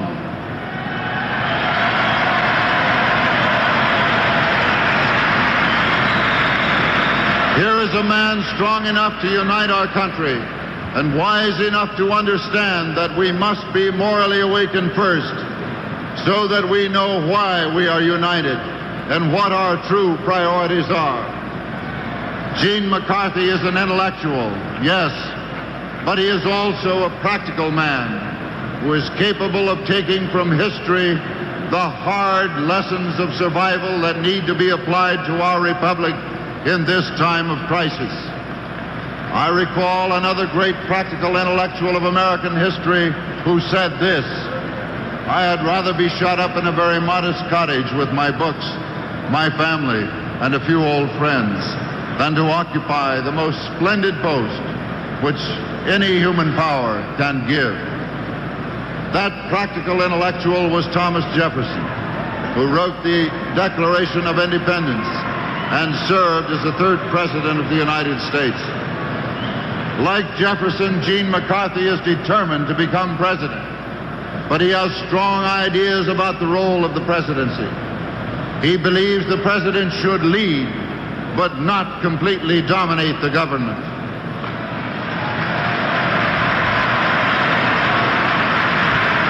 In this view, he is not on a branch line, but on the main line of American political philosophy. There is no question that he is a different kind of a leader. The political world of Gene McCarthy is lean, spare, streamlined, strangely unlike the wheeler-dealer political world to which we are accustomed.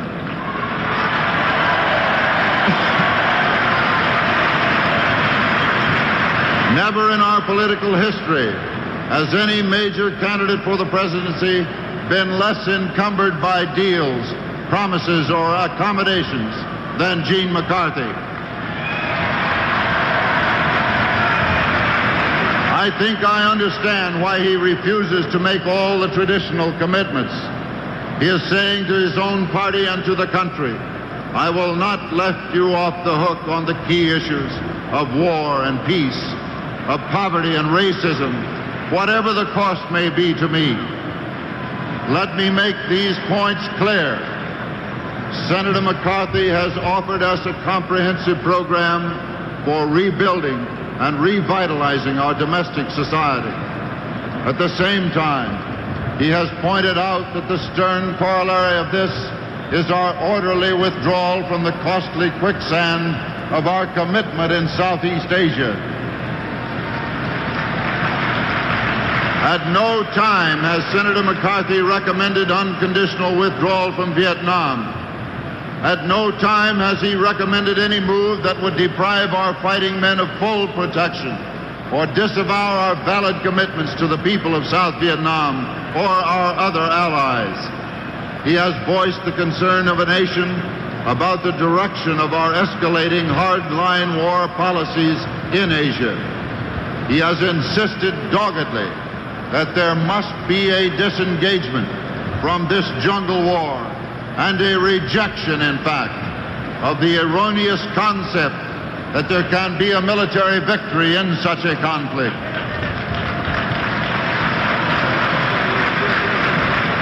The miracle of our times is the way that the senator has aroused the people of America with his logical, unemotional approach.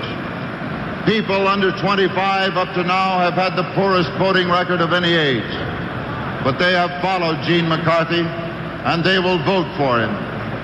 Fewer than 50% of the people with incomes below the poverty level have voted up to now, but the poor have followed Gene McCarthy, and they will vote for him. Less than 1/3 of our eligible Negro voters have voted up to now, but Negroes have followed Gene McCarthy, and they will vote for him. What all of this means is that the McCarthy coalition has brought the greatest infusion of new political strength to our party in our lifetime. And this adds up to victory in November. To black and white Americans, to poor and affluent Americans, to farmers, laboring people, businessmen, housewives, and school teachers, to the favored, the disadvantaged, the handicapped, the name of Gene McCarthy means hope. Hope that the America we all love will be restored to its proper image of strength and of justice and of equality. And hope that the killing and the burning in a distant land will at last be brought to an end.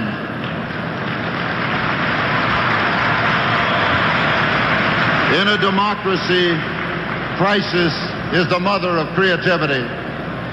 And this is not the first crisis convention in Americans' history. The Constitutional Convention convened in 1787 under the chairmanship of George Washington was a gathering of men who were angry, men who were passionate, and men whose achievement gave life to a nation. And from that convention emerged that extraordinary collection of American leaders we call the Founding Fathers. In 1860, when this country was deeply divided over slavery, crisis again created an extraordinary leader in Abraham Lincoln. In 1932, the crisis over our very economic survival as a nation produced Franklin Delano Roosevelt. And now, once again, we are fighting for our life as a nation. And I believe that once again, crisis has created a leader in Gene McCarthy.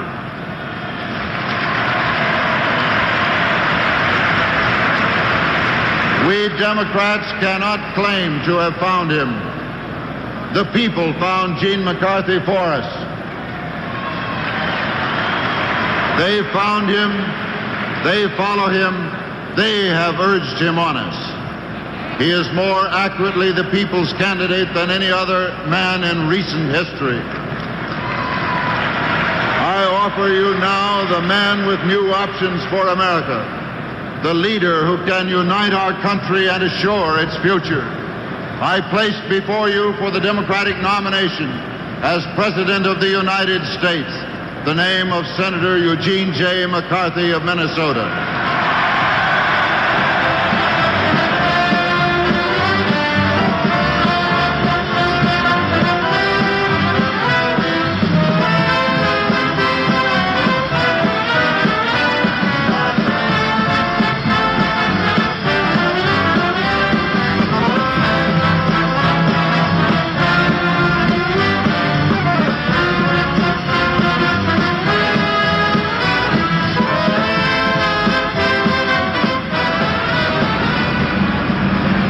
Governor Harold Hughes of Iowa has put in nomination the name of Senator Eugene McCarthy, and a demonstration, such as far as they allow demonstrations, has begun on the convention floor. Now, downtown Chicago at Balboa and Michigan Avenues, across from Grant Park, beside the Hilton Hotel, there has been in progress for some time a peace demonstration.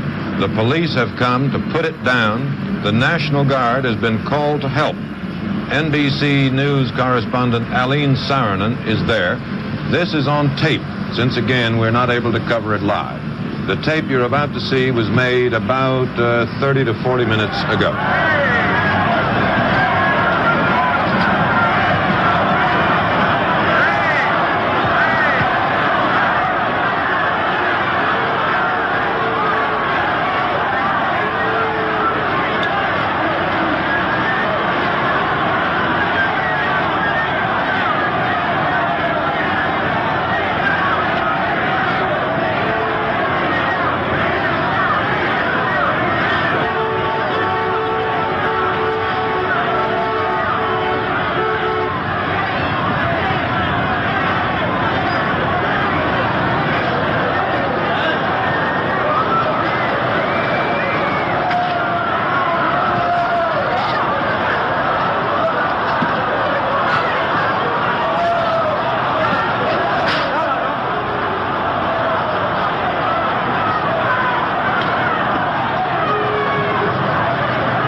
situation. The poor people had a permit, and that's why they were allowed to get through. And I asked one of the poor people, and he said, I'm just a field marshal, I don't know. But I think it must have been because we applied for a permit. Now, you may have heard the yelling before. The others all feel that if they get out into the loop section where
Peace demonstrators have blocked the intersection, and now a phalanx of police has just come through. This is the corner of Balboa Drive, or Balboa Avenue, and Michigan Avenue, right outside the headquarters hotel of the Democratic Convention, the Conrad Hilton. The police are moving in to make the arrest. Police swirling all around us. People screaming, being dragged to the paddy wagons.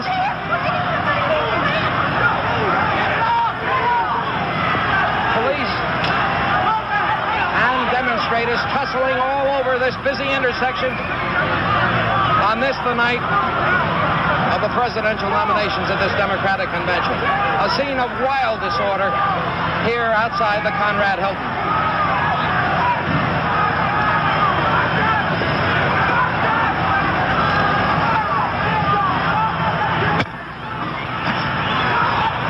Some of the demonstrators are throwing bottles through the air.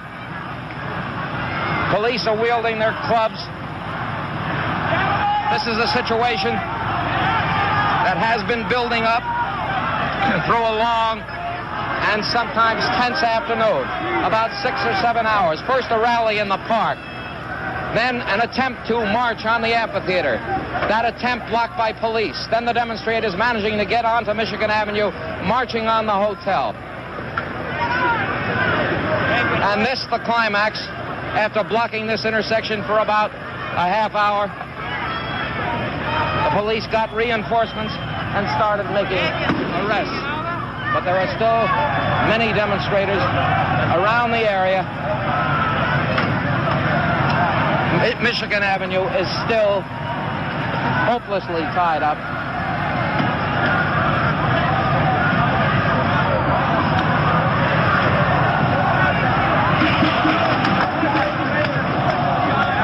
'68 is whether this party, this is Julian the party Bond. which has We're back in the always convention claimed to hall. be Julian the party Bond, of the member people, of the Georgia can now delegation, respond to the will of the people. Seconding the nomination of Senator McCarthy. The question is whether we will give them the one man whose name is synonymous with a new politics in 1968 and a new hope for America.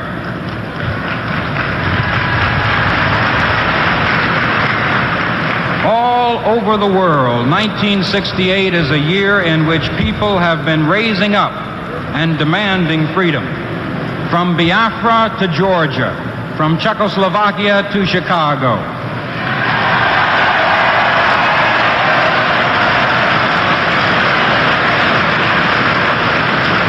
'68 is a year of people, students and teachers, black and white, workers and housewives. All over the world, people want to be free to speak, to move about, free to protest, free to be heard, free to live honorable lives, and most of all, free to participate in the politics which affect their lives.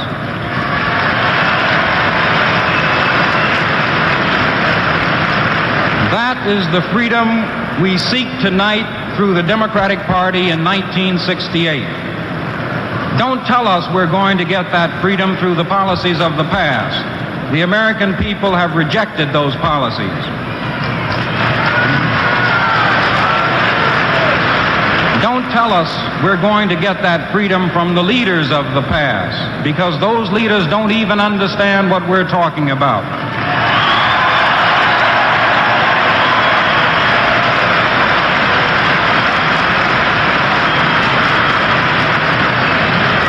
But for me and for millions of Democrats and independents, millions of young people and black people and poor people, there is one candidate who understands.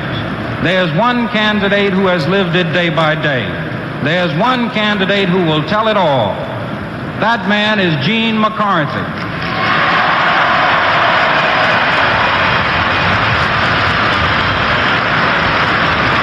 He is the only candidate who can win for us in 1968. He is the only candidate who can win because he is the only candidate in whom the American people can believe.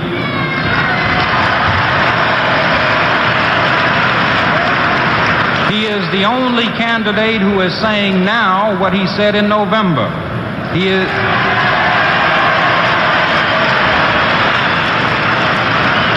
the only candidate who refuses to say the easy thing or the simple thing. He is our last hope in 1968 for a president who will tell the truth to the American people.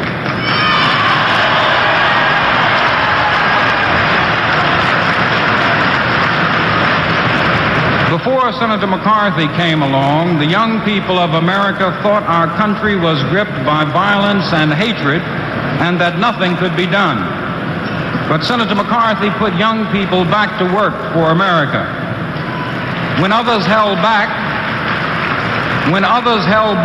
Senator McCarthy assumed there could be dialogue in America, that there could be talk between young and old, black and white, rich and poor.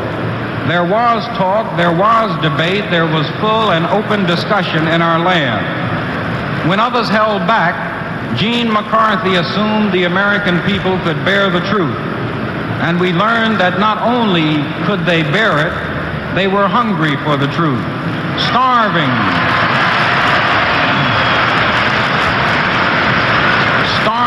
for frankness and honesty, hoping and praying for a candidate who would speak freely and openly.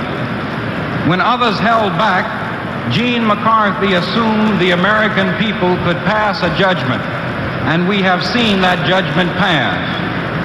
We have seen all that is best in America demanding an end to the immoral war in Vietnam and a full commitment to all those who are excluded in our country.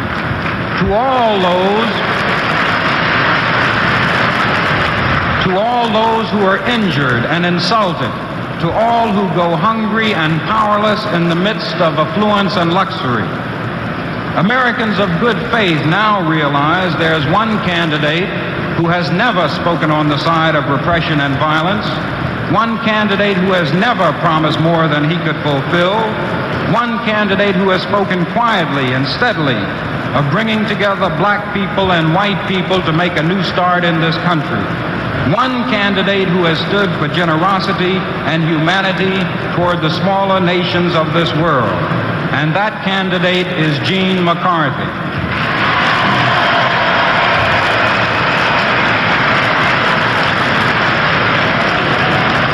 Fellow delegates, the people of America are watching us now, as indeed the whole world is watching us. They are looking to this convention to honor its faith in democracy. They are waiting and watching for a new kind of honesty in American politics. After all that has happened in 1968, after all we have done and all we have learned, can we afford to abandon Gene McCarthy? Can we deny the American people the chance to vote for the one man who has made a difference in our party, in our politics, and in the direction of our country? The choice we make will be long remembered. It is not too late to look once more within ourselves. It is not too late to give the best we have. It is not too late to get ourselves together and to nominate a man who is already one of our greatest leaders, a man who will become in time one of our greatest presidents. I am proud to second the nomination of Senator Eugene J. McCarthy.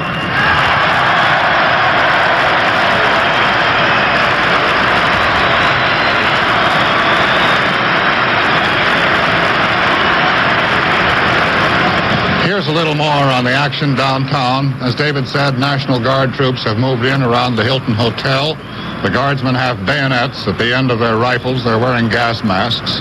Part of the central hallway of the Hilton Hotel has been turned into a first aid station and sort of a receiving hospital. Blankets and sheets and some beds are in the hallway. McCarthy volunteers are now going out on the street to find injured demonstrators to lead them back into the hotel to receive treatment. There's another report here that now some of the guests in the hotel are getting mixed up in it and are throwing glasses and other things out of hotel rooms at the police. Here's one more, Chet. Mrs. McCarthy, Mrs. Abigail McCarthy, is not here in the convention hall because she is staying in a room at the Hilton under Secret Service guard. They have decided it is not safe for her to leave the hotel because of all this rough stuff outside. We'll be back in just a moment after this message from Gulf. NBC News live coverage of the Democratic National Convention will continue after this pause for station identification. NBC News continues its coverage of the 1968 Democratic National Convention, brought to you by Gulf Oil. Vice President Humphrey was in his room at the Hilton a little earlier this evening when the tear gas began floating over that way, blown by the wind. He got a good whiff of it, and he began coughing and sneezing. It's all right. Down to the convention floor and a report from Sander Van Ocker. Speaker Unruh, your delegation put in a protest to the chairman of the National Committee about 4 or 5 hours ago about security here at the hall. What reaction have you had from them yet? Well, we haven't had any reaction at all. I must say we didn't really expect them, but I think it's very unfortunate. The way this convention has been run, the really almost repressive methods that have been exercised on this floor here, the fact that you couldn't get even a newspaper in or literature unless it was for the establishment, seems to me that has been an invitation to what's happening downtown in Chicago now. Look, Mr. Speaker, what is the attitude of your delegation about staying through? I've heard some talk about walkouts on the part of certain people in the New York and California delegations. Well, I don't know what some individual members will do. I'm going to stay here. I'm going to stay. I'm a Democrat. I've been a Democrat all my life, and I intend to continue to be a Democrat. I think the Democratic Party can ill afford to lose those people now, and I hope all of my delegation will stay here. It's a delegation which has conducted itself with great aplomb this convention, and I'm very proud of them. They've stood for the things that we believe Robert Kennedy would have stood for, and we're going to stay. Look, sir, do you think all of this security was necessary? Well, I have never yet seen a national convention run this way.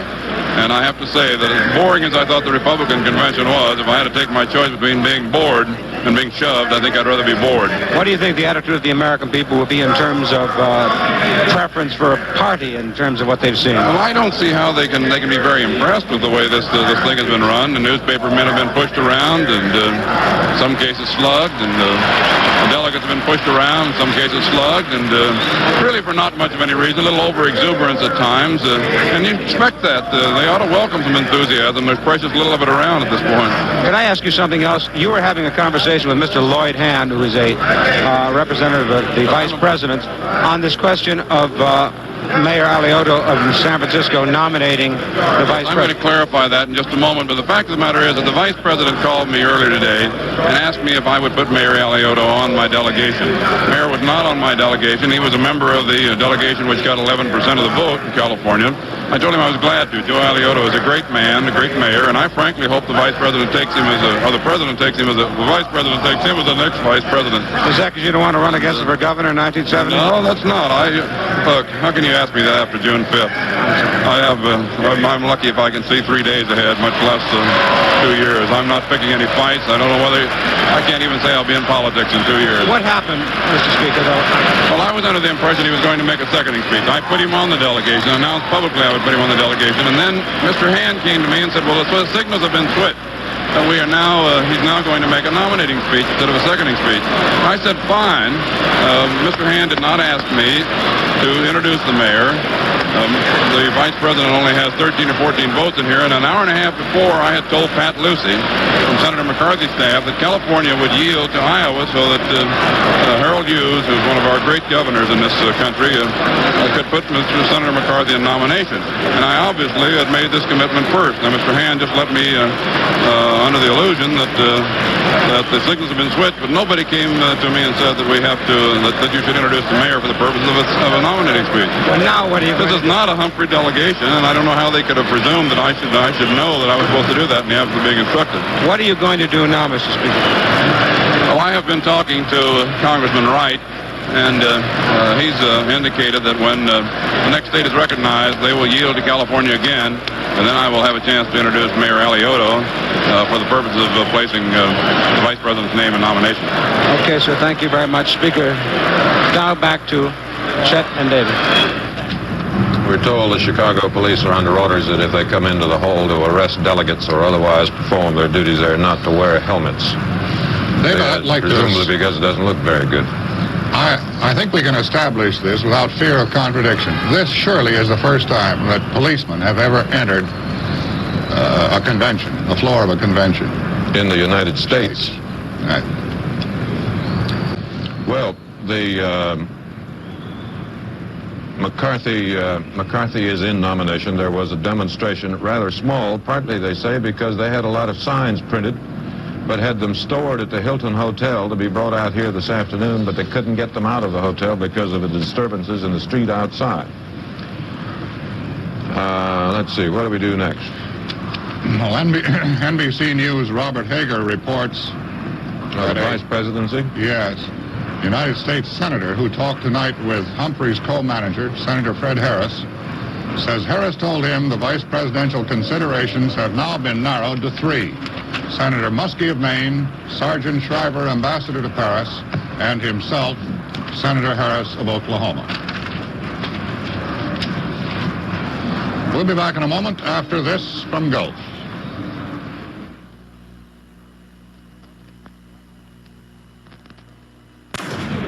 The poll of the states is now continuing. To the podium. To California for the purpose of allowing the mayor of San Francisco to place a name in nomination. Mr. Chairman.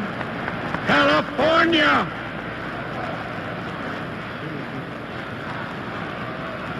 Chairman. Mr. Chairman. California.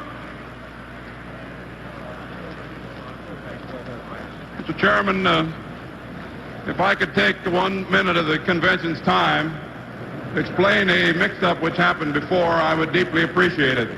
In this business, you only have your word. I was under the impression when Alaska yielded that they were yielding to me so that I could fulfill a pledge which I had made an hour and a half ago to Senator McCarthy to yield to Iowa to allow Governor Hughes to place his name in nomination. It appears that pursuant to my conversation with the Vice President this morning when he asked me to place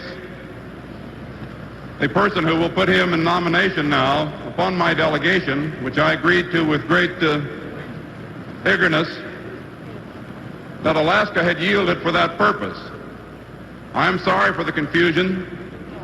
I would have done that had I been under that impression, but I was not led to believe that he was being put on for the purpose of a nominating speech, but for the purposes of a seconding speech.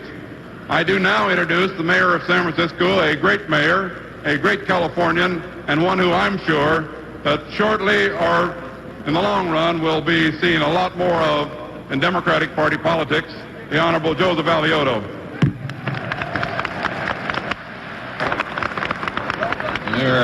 Mayor Alioto will nominate Vice President Humphrey.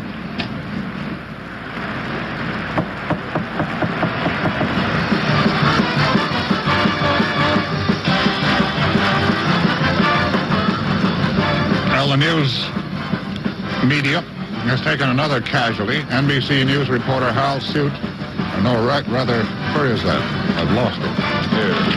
NBC's Don Oliver reports that Mike Wallace of CBS was being detained by Chicago police in a command post trailer on the second floor of the amphitheater after disturbance on the floor of the convention. There is a report that Wallace was struck by a security guard. Chicago's Mayor Richard Daley was called to the trailer shortly after 9 p.m. to meet with police, Wallace, and CBS News executives who had also been called there. Reporters were barred from the trailer by a ring of 7 plainclothesmen and 14 uniformed policemen. 20 minutes later, Wallace was freed. Back to the podium. Great mayor of a great American city, the Honorable Mayor Alioto, Mayor of San Francisco.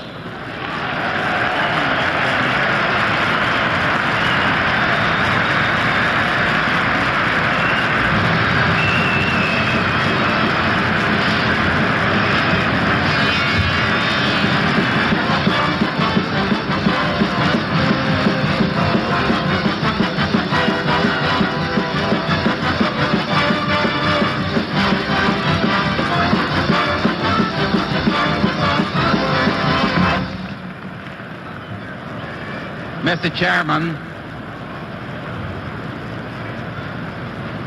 ladies and gentlemen, I came here from San Francisco to talk to you about Hubert Horatio Humphrey.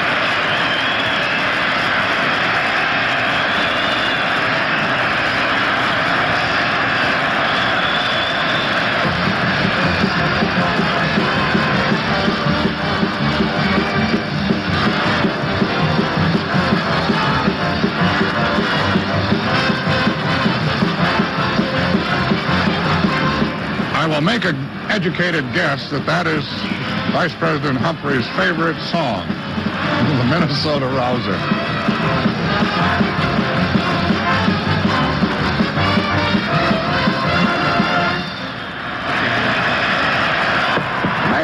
May the chair make a statement.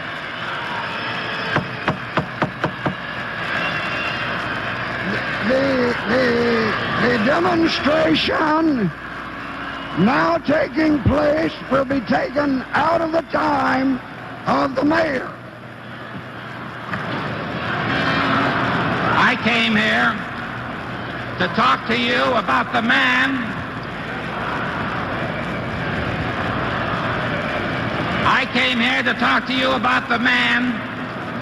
who has been for 20 years, right up to the present time, the articulate exponent of the aspirations of the human heart for the young, for the old, and for those of us in between.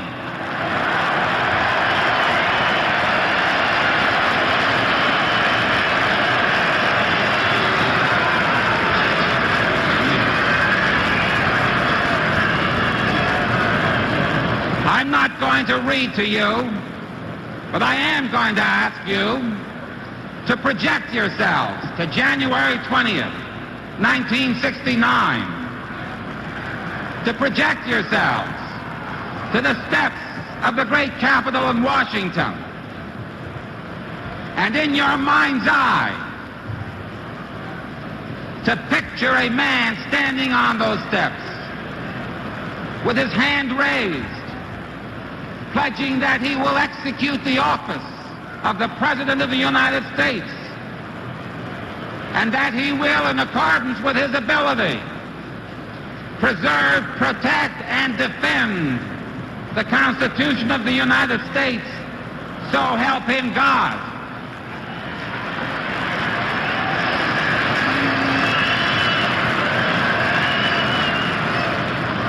That man will look down on a country that is gripped in an earnest desire to find its way out of the confusion and the frustrations that now infect this country. And the people at that moment will be looking for a decisive leader. A leader of experience who has exemplified his ability to preserve the very best that we have in our past, while he accommodates what we have in the present to the demands of our future. Let me put it directly to you. That man, on January 20th of 1969, is going to have to be an extraordinary man. And if he isn't an extraordinary man, the burdens of that office will crush him, and the turbulence of the times will overwhelm us. Now, I want you to stay a little while longer in Washington, D.C., and on January 20th, and to ask yourselves, what challenges will that man have to meet? He's going to have to meet the challenges of the unfinished business of democracy, which is always to preserve for all of the people, young, old, and in between, those great values of democracy, which are freedom, justice, and peace. These have always been the great values of America. But there is a difference today. That difference is that a resurgent America is asking that those great values be made available to everybody and not just to some. We are impatient in this day of ours, impatient with justice that is enjoyed by some to the full, by some partially, and by millions not at all. We are impatient today with a freedom that is bestowed in full on some, partially on others, and is a frustration for millions of others. We are impatient today that peace, which is the universal yearning of the human heart of all Americans, that peace is too slow in coming. And the leader we ask for is a leader who can be impatient, as he has always been impatient with that plight which pictures too many travelers, too many men in that pathetic position envisioned by Matthew Arnold when he spoke of those pilgrims who traveled between two worlds, one dead and the other powerless to be born. We need a leader who will see that that comes to an end. Now let us put the question directly. Is there such a man?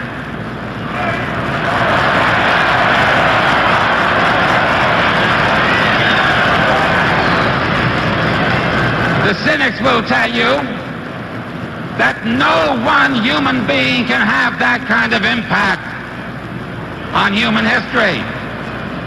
But I will tell you that that man who can accomplish this is going to be selected right here in Chicago. Right here in Chicago.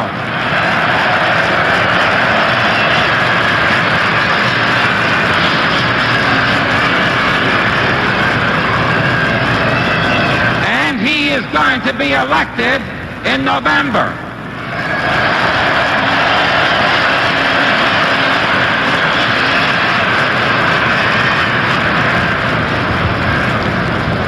Hubert Humphrey is a man who has literally practiced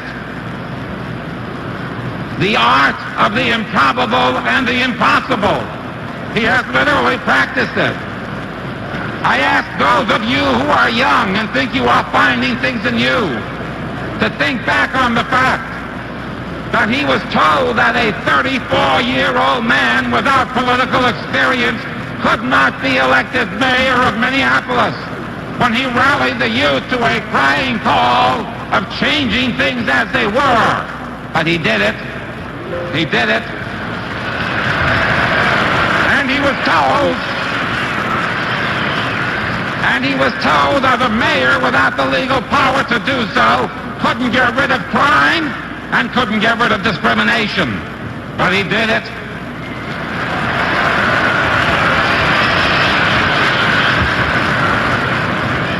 He was told that no man so young could put together two competing progressive systems in the state of Minnesota. But he did it. Impossible or not, he did it. He was told that no Democrat could be elected senator from Minnesota. This is what he was told, and there never had been. Not in the history of Minnesota, there never had been a Democrat elected. But he was elected.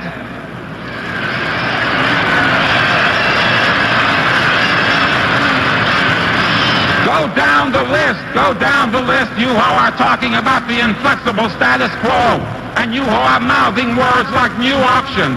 Go down the list of civil rights, of the Peace Corps, of food for peace, of nuclear disarmament, of Medicare. Go down that list and you will see over the entire period of time a man who has been imaginative and creative for every one of us. Go down that list.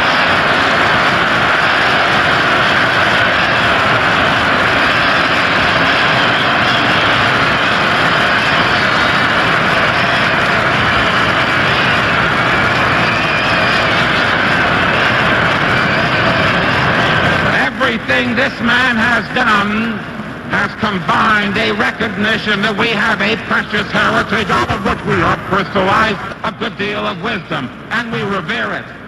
But this man is no wanderer in history. As Hubert Humphrey now moves from a member of a team, a good, loyal member of a great team, as he moves from a member to the captain of that team, you will see that he will shape the events of the present for the very future that all of us demand, young, old, and in between again. And so, ladies and gentlemen, I am proud to present to this convention the name of Hubert Horatio Humphrey as nominee for the President of the United States. Thank you very much.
John Chancellor on the convention floor. I'm standing next to the man who is applauding most loudly on the convention floor, Mayor Richard J. Daley of Chicago. And I'm going to see if I can, the mayor has said he would give me a little comment. Can you comment while applauding, Mr. Mayor, on the speech? They're asking us to wait for the mayor, who apparently would rather applaud than comment or do one thing at a time, one or the other. And he and his delegation here, having voted earlier today to give 112 votes of the Illinois delegation, an important delegation here to Hubert Humphrey, 3 to Senator McCarthy and 3 to Senator McGovern. This is Humphrey country, very much so, and the mayor, after that caucus, made quite a speech about it. It would be interesting to know if he made up his mind just before the caucus today, or had it made up all along this year. We don't know. There were many reports that Mayor Daley was secretly or privately favoring Senator Edward Kennedy as a man who could win in November. But the mind of Mayor Daley is closed to those of us in the press, and indeed many of his associates in politics here in Chicago. But as an applauder, he's first rate.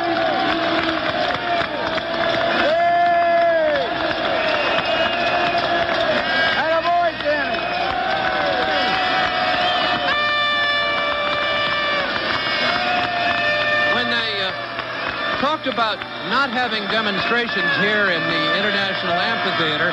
Mayor Daley was quoted the next day as saying if he wanted to have a demonstration, he'd have it. And he's having a little mini demonstration here now.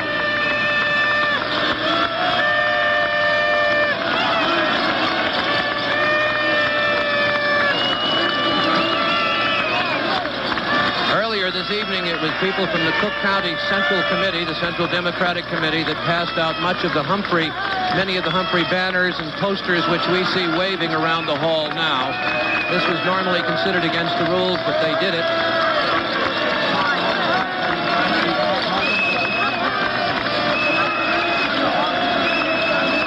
It's settling down now just a little bit, with the mayor keeping it going. We're not going to pester it.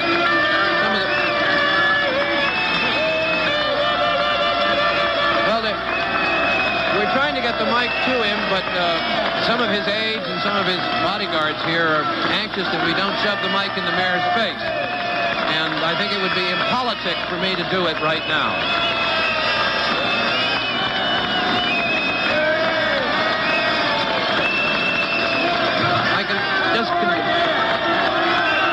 I think we can conclude what his reaction was to Mayor Alioto's opening speech. Mr. Mayor?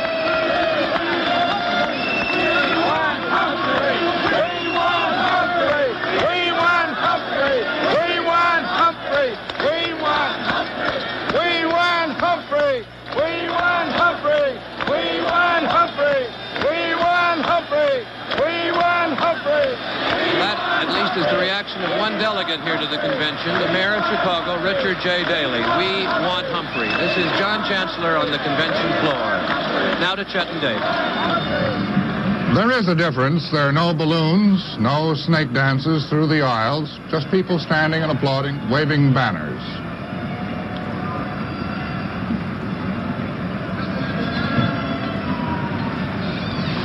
Meantime, let's pick up from videotape the latest installment of the war along Michigan Boulevard at Balbo Street. Jack Perkins is reporting. The billy clubs in the face. Cops screaming and cursing, and the demonstrators screaming and cursing.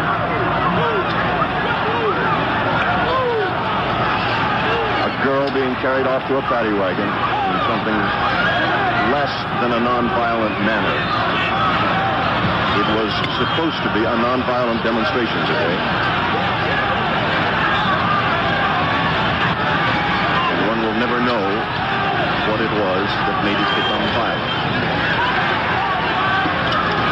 This is directly in front of what advertises itself as the world's largest and friendliest hotel, where at this hour, people stand around and sit in their rooms with handkerchiefs over their faces from the tear gas. And the Chicago police are arresting demonstrators.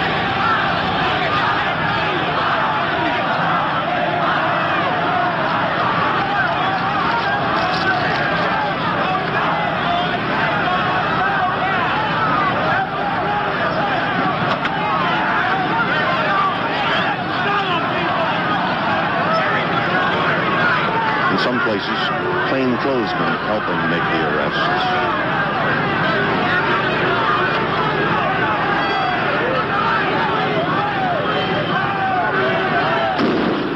A shot of gas, is it?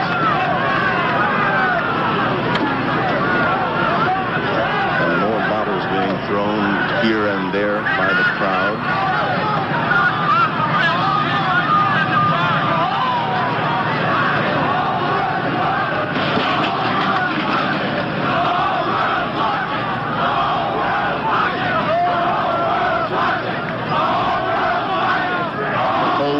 Watching Chance the crowd on the side.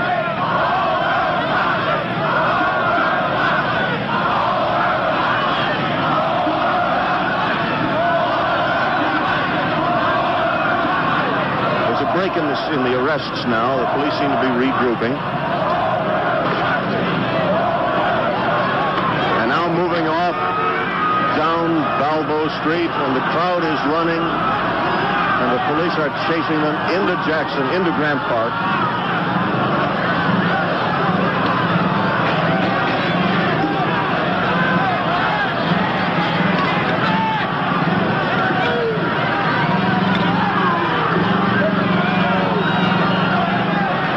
This, once again, is at the corner of Balbo and Michigan Avenue, in the heart of downtown Chicago. There is an odor of tear gas still left in the air here from tear gas shells that have been going off periodically for the last hours. The demonstrators have their own medical corps set up. Volunteers who wear white jackets and bring medical supplies to assist casualties. That's what's happening in the gutter there out front of the Hilton Hotel.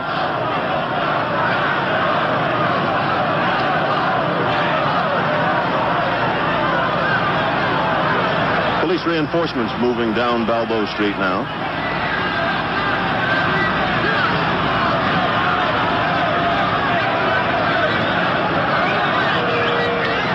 And police moving into the crowd at the corner of Balboa and Michigan. There are, now and then there was another one, a bottle being thrown by the crowd. And the police clearing off the sidewalks in front of the Hilton.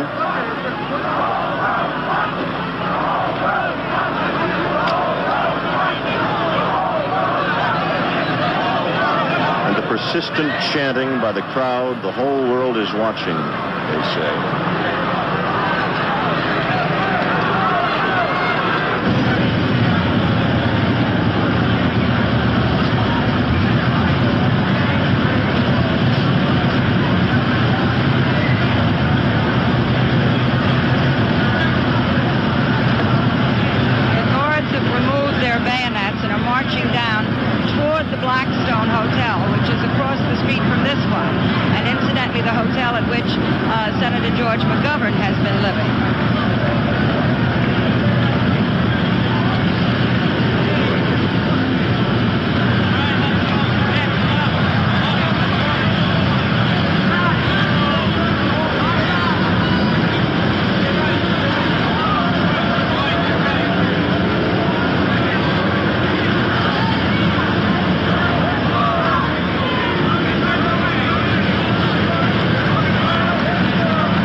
These are now National Guard forces. Bayonets fixed to their rifles. On correction, the bayonets have now been removed, I'm told. They first appeared with bayonets, but now have been removed.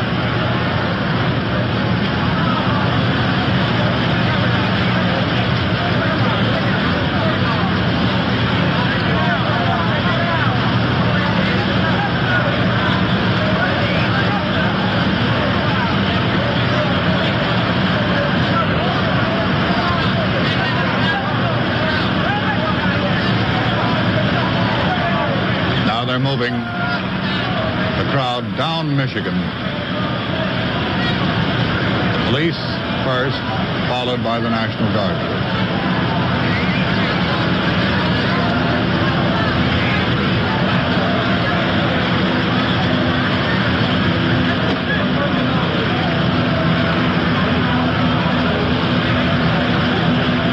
This was taped less than an hour ago. We understand from later reports that the situation has eased considerably and that it is much more quiet.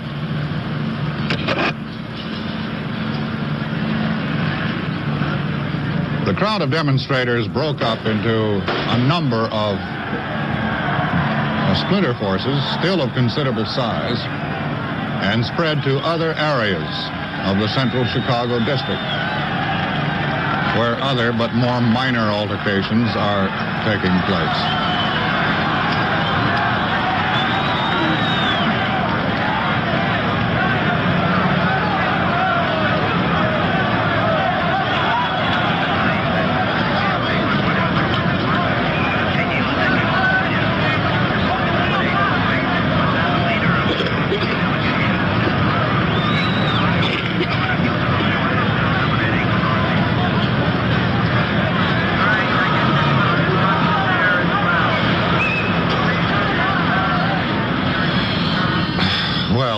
Refreshingly, back in the amphitheater, and Mayor Carl Stokes of the city of Cleveland is delivering a seconding speech in behalf of Vice President Hubert Humphrey. To the podium.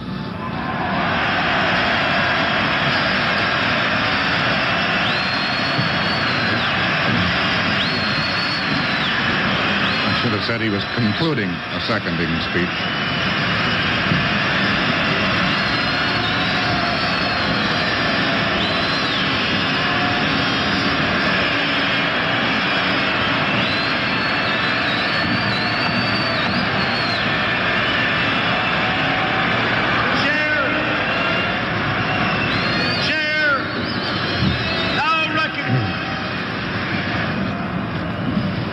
We'll be back in just a moment after this message from Gulf. D.N.C. News continues its coverage of the 1968 Democratic National Convention. Brought to you by Gulf Oil. The second and last of the seconding speeches for Vice President Humphrey now. Former Governor Terry Sanford of North Carolina is on the rostrum. When we have the resources to do what needs to be done, we have a charge to get on with the job. So I submit that there is a difference between what the Republican Party will offer and what the Democratic Party offers, because here in a time of emerging hopes, of new possibilities, we build on the splendid Democratic record of Franklin Roosevelt and Harry Truman and John F. Kennedy and Lyndon B. Johnson.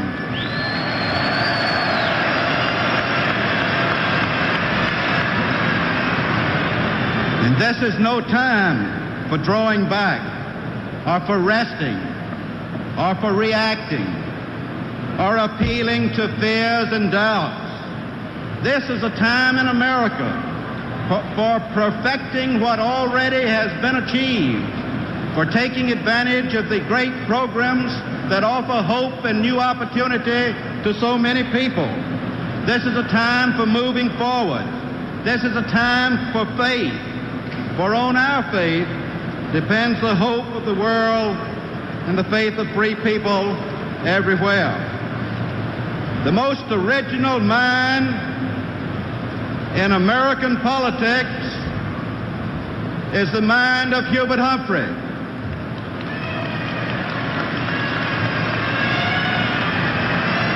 The Humphrey administration will unlock a period of innovation in American government beyond anything this country has ever seen before. Ideas are the stuff of government, and Hubert Humphrey has the mind and the creativeness to give us the kind of leadership we must have.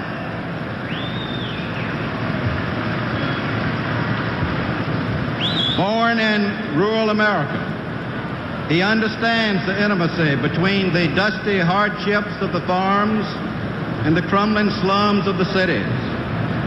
Mayor of a major city, he has come to understand that the talents of every level of government must be summoned to the task of rebuilding our cities and carrying on the functions of government and providing a new kind of cooperation between citizens and local government and state government and the national government, and a new kind of creative federalism that provides the resources to get at the problems and to move forward to the solution of those problems. Hubert Humphrey has championed the rights of the dispossessed all of his life. He has been the first in the trenches fighting for social justice.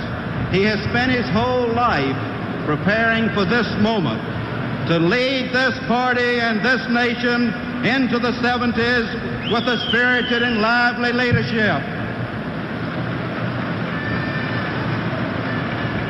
And for the Democratic Party and for the nation, he will wage this fall a hard-hitting Harry Truman campaign against smugness and self-satisfaction for America's future.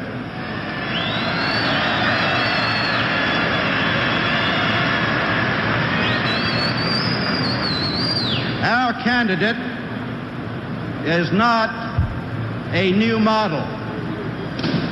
He has not been through a political facelifting.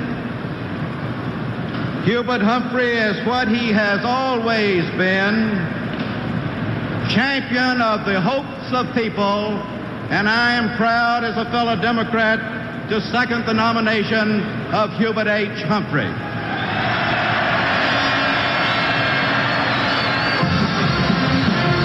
Terry Sanford, former governor of North Carolina, still, we understand, being prominently mentioned as a possible vice presidential choice.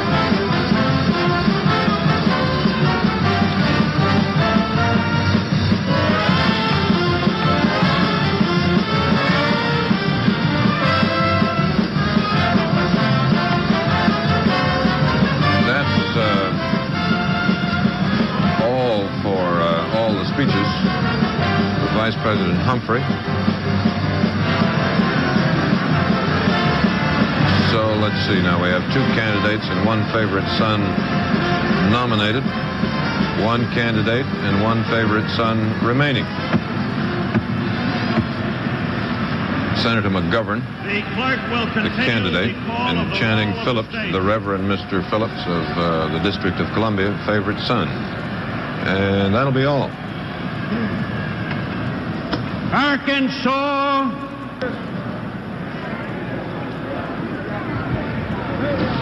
The roll of the states continues. Arkansas passes. California having yielded, now Canal Zone. Yes, this is a roll call for nominations, not for voting. That will come later. Colorado. Mr. Chairman, Colorado rises to a point of information. Is there any rule under which Mayor Daley can be compelled to suspend the police state terror perpetrated this minute on kids in front of the Conrad Hilton?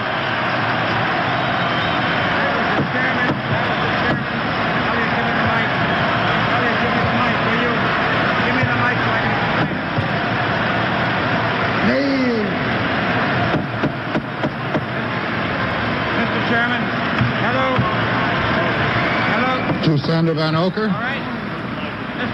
Sandy? I'm down here with Mr. Bob Maytag, the Colorado chairman. Why did you make that motion or ask that information, sir?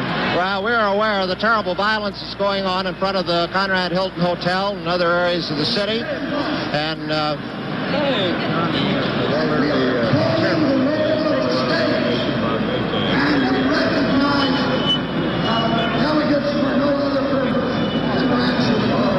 So you haven't been recognized. Go ahead, John. Well, consensus of your delegation brought this about? Well, some of us feel very strongly about it. I certainly didn't pull the delegation, and they're not responsible. But I feel very strongly that we cannot nominate a president under the kind of conditions that are occurring in the streets of Chicago at this time. Police brutality and the terror that's being perpetrated on people who are just demonstrating. And I certainly hope that something can be done about this.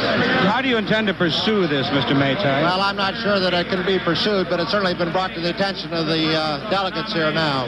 What information do you have on police brutality this evening? Well, we have wire service stories that describe the brutality of it, and I certainly think that is not conducive to the nomination of a president of these United States. Sir, have you talked to any other delegations about this? I have talked to the Wisconsin delegation, and they are certainly sympathetic and asked us to do it because we had mic rights way ahead of them, and they felt as though they would have no opportunity to do so. Mr. Maytag, you're obviously quite upset. You are trembling at this moment in your concern about the conduct of this convention. Will you remain in this convention, or will you... Well, I'll remain in the convention. I'll remain in the Democratic Party because I want to change this party away from the kind of... Thank you. Thank you very much, Mr. Maytag. Now to Frank McGee. We do that. I have with me Mr. Blaine Whipple, the incoming national committeeman from Oregon, who's drawn up quite a list of grievances about this convention. Mr. Whipple, what are you saying there? Well, I say that this John Bailey, Mayor Daley-dominated Democratic convention is almost unbelievable in the procedural practices it has followed. It has done irreparable damage to Vice President by these things, by harassing delegates, by changing convention schedules at the last moment, by stalling tactics, by packing the galleries, by playing marital music following the closed vote on the Vietnam plane. They compound this damage by physically abusing members of the media who are trying to report this convention to the nation. The Vice President's forces have dominated this convention from the first day. They knew that they had the votes to nominate, and the Vice President could have only benefited by having a completely open convention. I hope that this great Democratic Party of ours has not suffered irreparable damage because of the tactics employed by John Daley and by Mayor Daley in this state. We cried for 2 months that this was going to be a closed convention. We warned them not to give us a closed convention. Today at the podium, Carl Albert received telegrams from 25 states. Those telegrams said, Humphrey has the delegates but not the people. And this need not have happened. And I hope that the Vice President will repudiate as soon as possible the tactics employed by Daley and Bailey. Mr. Whipple, are you saying that Mr. Humphrey is well on the way to winning a meaningless victory? I have this strong feeling, and it makes me sad because I would not want to see the Democrats nominate somebody who is not going to win. But he's got to do something to change this. Thank you very much. Blaine Whipple, the incoming National Committeeman from Oregon. Now, back to Chet and Dave. As the call of the roll continued, a yield was passed along ultimately to Senator Ribicoff of Connecticut. Senator Ribicoff, former governor, former cabinet officer, nominating Senator McGovern of South Dakota. Is a man full of goodness. He is a man without guile. He is a whole man. And because he is a whole man, he can bring a sense of wholeness to a divided nation that so desperately needs its parts put together. George McGovern is a man who has peace in his soul. And because George McGovern has peace in his soul, he can translate that peace to our cities, our states, the nation in this world.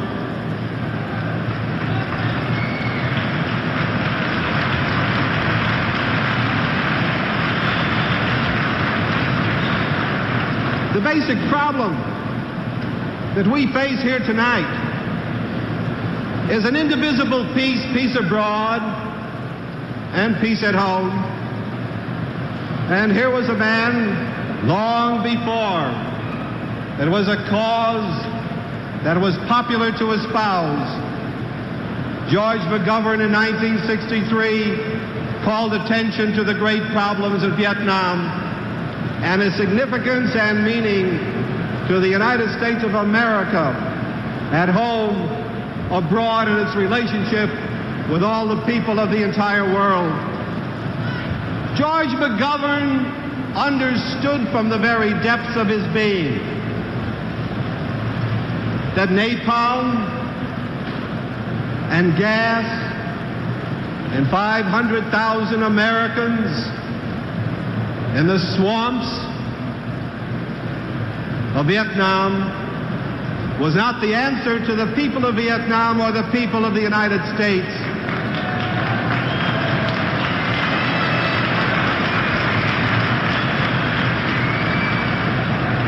George McGovern, ladies and gentlemen, had another solution for Vietnam.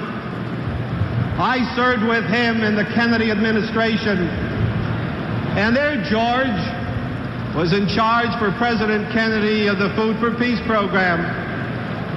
And George's concept for underdeveloped countries is food. His concept is shelter, education, health, opportunity, and to bring a sense of brotherhood to submerged billions of people wherever they may be. I'll tell you why I'm for George McGovern. George McGovern is one of the few men in public life today, any place in the world, who has passion in his heart and a commitment to the very depths of his soul. And what this nation lacks, ladies and gentlemen, is a sense of commitment and a sense of passion for all the people of this entire nation and the entire world.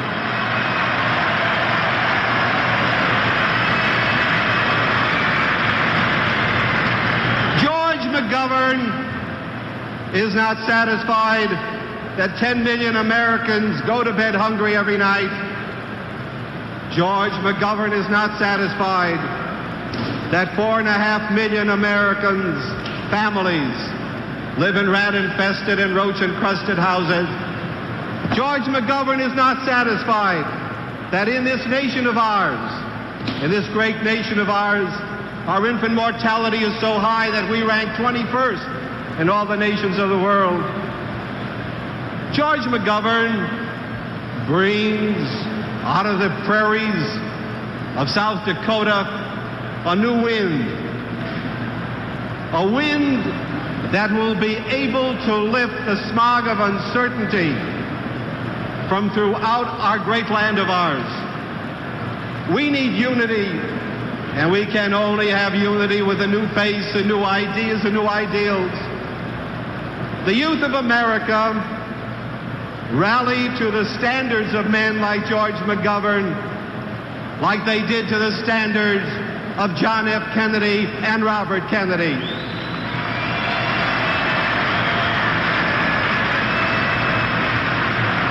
And with George McGovern as President of the United States, we wouldn't have to have Gestapo tactics in the streets of Chicago.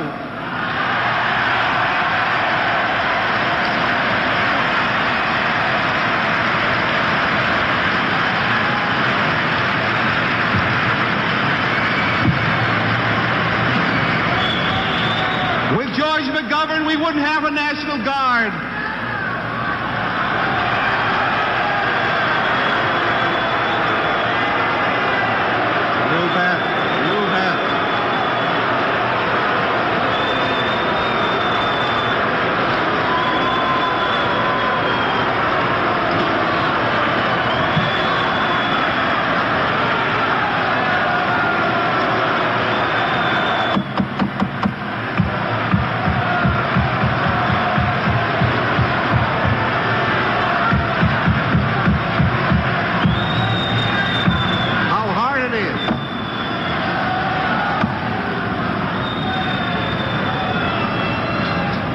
Mr. Daley is not pleased with Senator Ribikoff.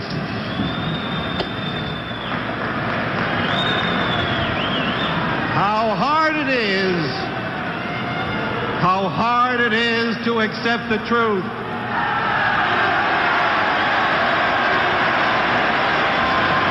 And he looked at Mayor Daley. Would like to know what the mayor is saying, but we can't hear it.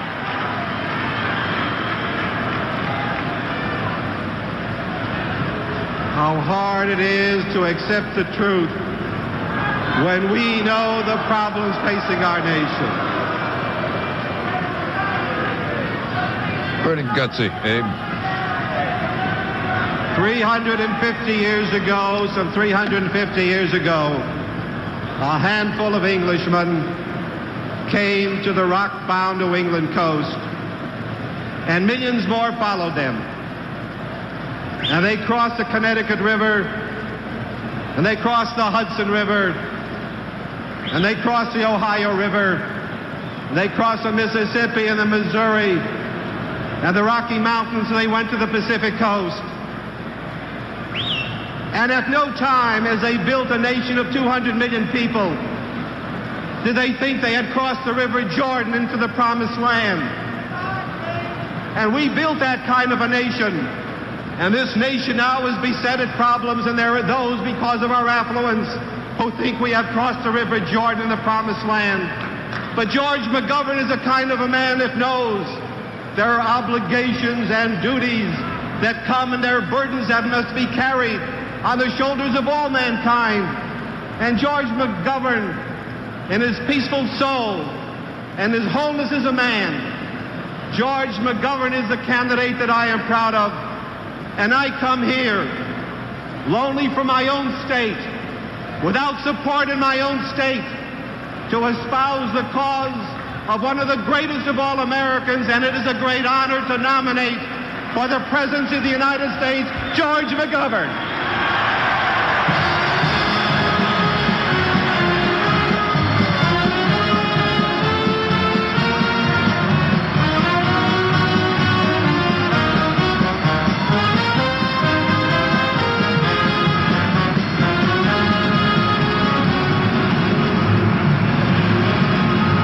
Senator Ribikoff of Connecticut, Senator Abraham Ribikoff of Connecticut, putting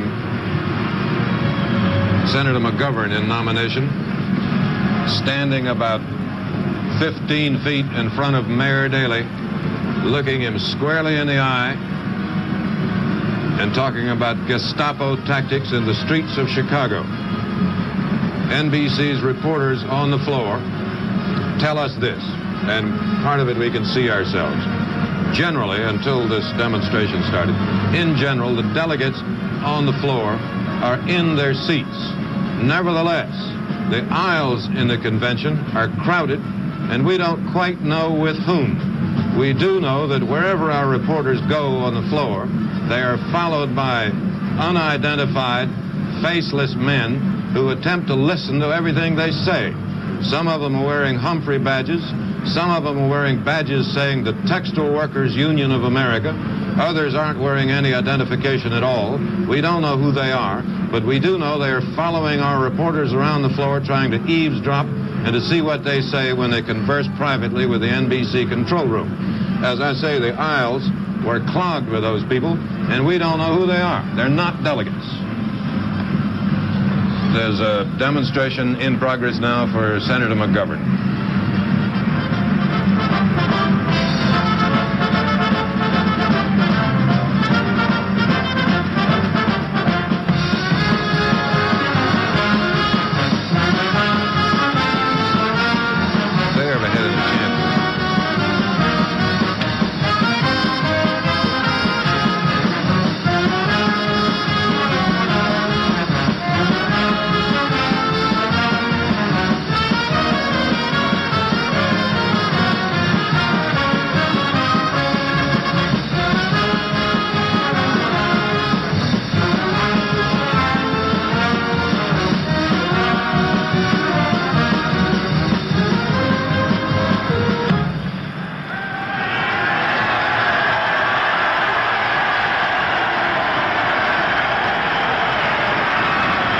Senator Ribicoff left. Members of the Illinois delegation were shaking their fists at him, but he turned around to the galleries and got a tremendous cheer. We'll be right back after this message from Gulf. Wants today is a party that's responsive to the will of the people. Yes, but Mr. Gilligan, it's not the debate that's going on. It is this air of hostility and the use of police in and outside the hall and what's going on downtown in the streets of Chicago that they're concerned about. Well, that's the last vestiges of a sort of machine politics that's having its last grunt and sweat here in Chicago. Mayor Daley and that type of politician is done with in this country. I thought it was symbolized this afternoon best with the kids singing "We Shall Overcome" and being drowned out by a brass band on the amplifier system. But somebody sometime has to turn off that amplifier system, and I'll bet on the kids. But is it not possible that many other Democratic politicians are being done with because of this same process? Well, only those who cling to the past and to outworn methods and outworn attitudes. And we're better off without them. The snake sheds its skin. We go on. That's the great strength of the Democratic Party, is the process of renewal. We bring in the young people with their vigor and their idealism, and we go on. In contrast to our Republican friends who seem frozen in a cask that made 100 years ago. But let me ask you this, Mr. Gilligan. Cite me one or two things that have happened in Chicago that you think will actually help you in your campaign for the Senate. Well, I think the debate that we had on Vietnam and foreign policy, an absolutely unprecedented thing. You know that in neither house of the Congress has this issue ever been debated and voted upon. Certainly the other party papered it over, wouldn't look at it, and the tendency here on the part of the old-style politician was to seal it over, paint it out, forget about it. A small, relatively small handful of people insisted that it be faced and confronted and argued, and we got 40% of the people on the floor of this convention to vote for that minority position. No longer can anybody in this country say the only dissidents are beatniks and hippies and a bunch of draft dodgers. Some of the most responsible and most articulate and most progressive men in government stood on that rostrum today and argued against this policy in the face of the President of the United States. But Mr. Gillespie, we also had Congressman Wayne Hayes of Ohio standing up there talking about people with sideburns who smoked pot, who substituted, sideburns for sense and things like that. Beards for brains. What about that? Oh, Wayne is an interesting anachronism, but the horse and buggy went to, and Wayne will go with it. I don't think he understands what's taking place on this floor today, and I think he said it loud and clear. Okay, now, Ohio caucus to decide how it was going to vote. Who did you decide to vote for? I voted for the next president of the United States, Hubert Humphrey. That's who you decided to vote for. That's right. Thank you very much.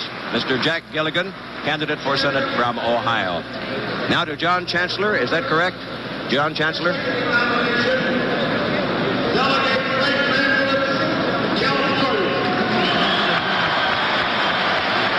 Yes, to John Chancellor now, who I believe is at the Vermont delegation.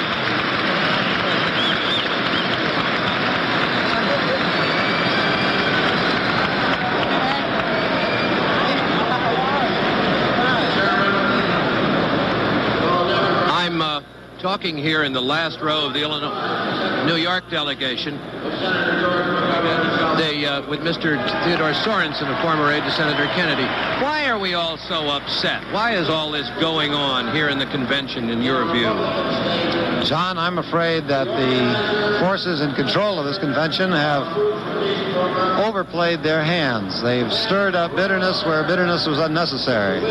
They've created divisions where divisions would not otherwise have occurred. In that atmosphere, the young people, the idealists, the amateurs who had such high hopes are left only with despair, and despair produces frustration, and frustration produces violence. Do you think that Hubert Humphrey would be in the commanding position he seems to be in tonight, having won the credential fights and the platform and various other things, if they'd been a little looser in this control, would he still have done as well? He would have done much better. I really feel that he would have won the nomination. He would have won it on the first ballot, but he would have won a nomination that was a lot more worth having if he had not, or his lieutenants, I'm sure, had not, as I say, won all the fights to which you referred. Why couldn't the minority plank on Vietnam have passed today? Hubert Humphrey could have lived with it, he could have campaigned on it, and it would have given these people something to hope for, and something to continue their energy and enthusiasm for. Well, thank you very much for that point of view. Theodore Sorensen talking about the divisions in the party. Now here's Edwin Newman. This convention's taking on an increasingly conspiratorial atmosphere. A few minutes ago, a man came up to me, shoved a piece of paper into my hand, and ran off. It's a mimeographed sheet of paper. It's headed with the word walkout. It says delegates are leaving the convention floor in response to an unacceptable Vietnam plank and the nomination of Hubert Humphrey. They will meet immediately at the Georgian Room of the Drake Hotel, Lakeshore Drive and North Michigan Avenue, of course, in Chicago. It says further, transportation to the Drake is available outside the hall. Now, the fact that this is typed and mimeographed and the fact that transportation is said to be available outside the hall indicates that some plans have been made, that this didn't happen just in the last few minutes, that this thing has been taking shape for some time. What we don't know at the moment is how many people are walking out, but the air is certainly full of talk that walkouts are taking place. To repeat, I've just been told that a meeting is taking place, or is to take place immediately at the Drake Hotel of delegates dissatisfied with the Vietnam plank and with the prospective Humphrey nomination. This is Edwin Newman on the convention floor. Back to the podium.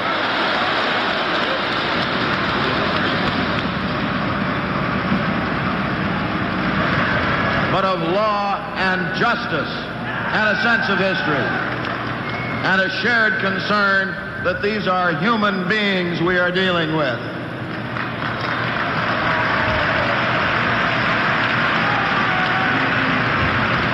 And so, my fellow Democrats, only in part because he would have stood here tonight in support of Robert Kennedy.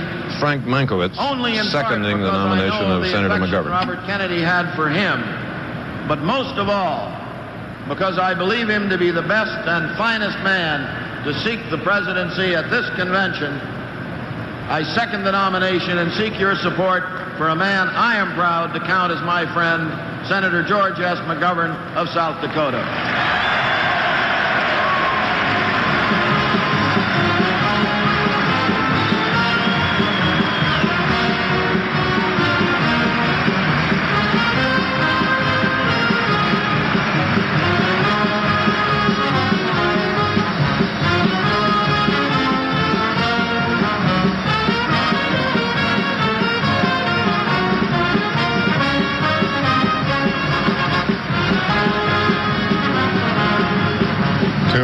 summarize briefly on the McCarthy protest caucus, here's a little bit more in that regard.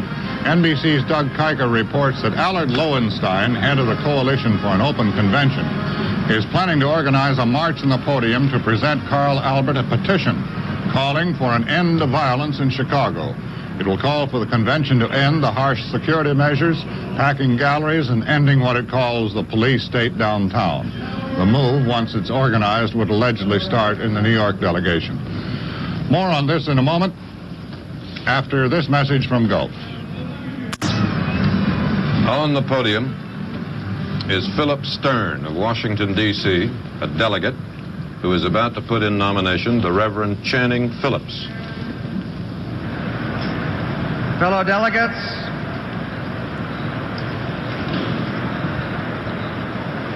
I have the honor, on behalf of the delegation from the District of Columbia, as well as on my own behalf, to place before this convention the name of the Reverend Channing Emery Phillips.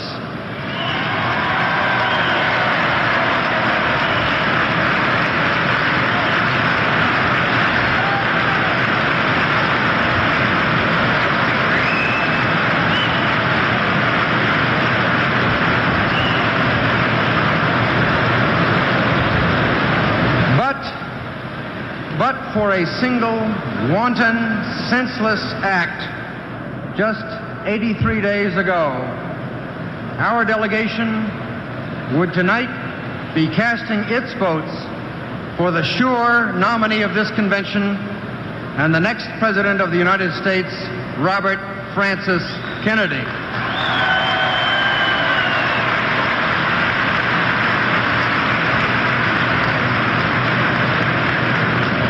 But we and you have been denied that opportunity. In his stead, we place before you the name of Channing Phillips. To do so is not an act of presumption, but of profound respect to the memory of Robert Kennedy. For he sought to offer a voice for the voiceless, to represent the unrepresented, to encourage votes for the voteless, to open the doors of political opportunity. Channing Phillips symbolizes those to whom and for whom Robert Kennedy sought to speak. For Channing Phillips is a member of that black minority in America that for so many decades has been voiceless and powerless. He is among the voteless of this land, for he lives in Washington, D.C., whose citizens to this day are still denied the right to govern themselves. And he is part of the rising generation of which Robert Kennedy was a part. It would, of course, be an act of disrespect to the memory of Robert Kennedy to commend to this convention a black man merely because he is black. I do not presume to do that. I place before you the name of a serious man of public affairs who, in my deepest conviction, is abundantly qualified for the presidency. He is qualified by his philosophy and by the instincts and the passion that underlie it. He is qualified by the character and the courage that enable him to see it like it is and to tell it like it is.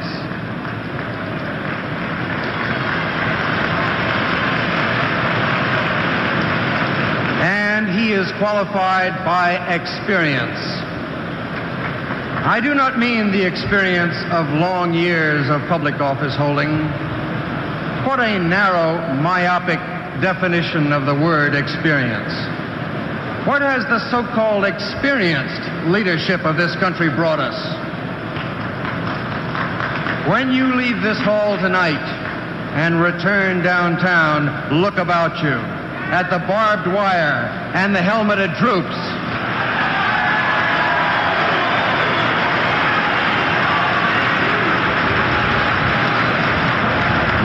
the repression of free expression of ideas. Breathe deeply of the polluted air. And as you travel on streets overchoked with traffic, look, if you will, at the decay of the city and of the human spirit that this hugely rich nation so stubbornly tolerates.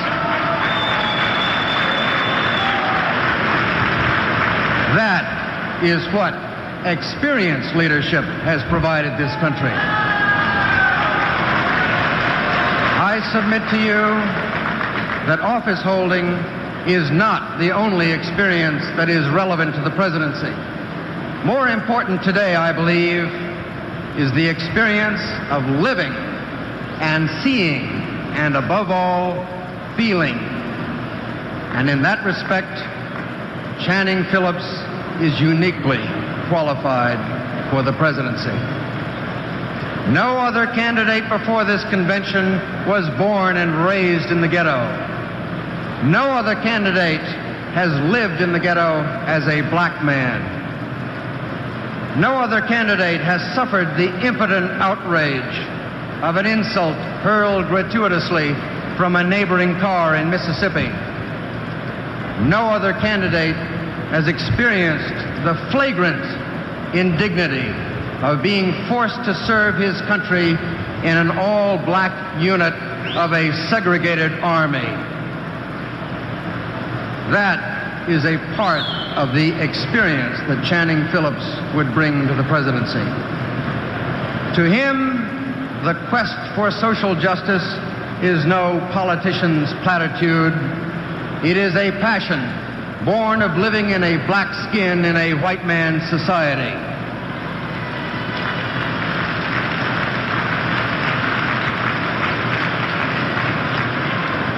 To him, the urgency of the urban crisis is no hollow slogan, for the victims of that crisis are his neighbors and his friends. This nation needs a president whose vision is not confined to the so-called politically possible, but whose eyes are filled with the urgent, desperate needs of his fellow men. Channing Phillips is such a man. We need a president who recognizes the sham of spending tens of billions destroying a land and killing innocent people in an unjust war, while piously claiming that fiscal responsibility must mean starvation in Mississippi, or must bar a child from Head Start, or must sentence an entire race to live in squalor.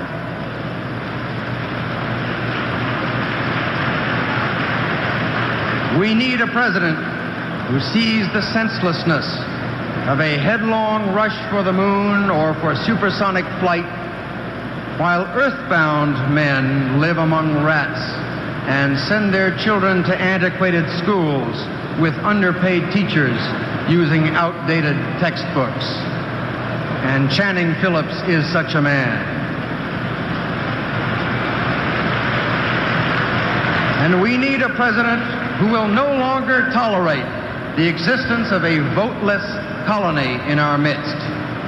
Channing Phillips will not, for he resides in that voteless colony, Washington, D.C. To my right, in bold letters on the walls of this convention hall, are the words, "Promises made, promises kept."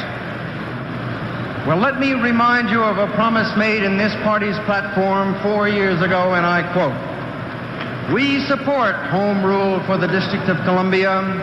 The seat of our government shall be a workshop of democracy, a pilot plant of freedom." Florid words, fellow Democrats. A promise made, fellow Democrats, but not a promise kept. Today, that workshop of democracy you promised 4 years ago remains voteless. The only capital city west of the Iron Curtain that is not allowed to govern itself. Even occupied Japan and occupied Germany had more self-government than the capital of the greatest democracy of the world. For shame, Democrats, for shame.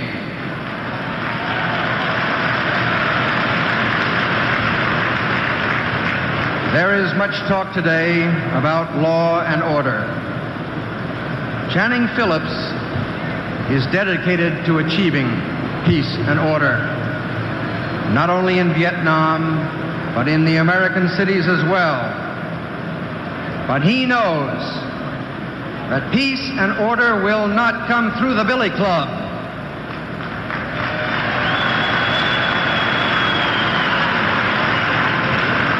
Or with barbed wire, or with tear gas.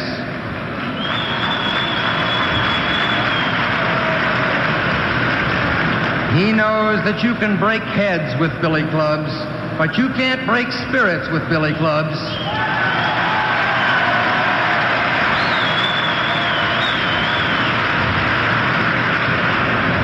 And you cannot destroy ideas with billy clubs.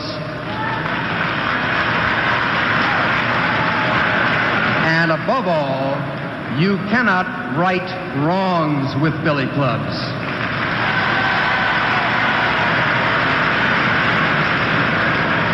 He knows that in the long run, permanent peace and order will only come by facing problems and meeting needs and righting wrongs, and above all, by giving people a real voice in their destinies.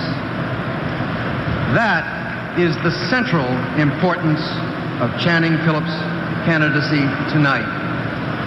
It says much about our country that he is the first black man in the history of the Republic to be placed in nomination before a major party convention.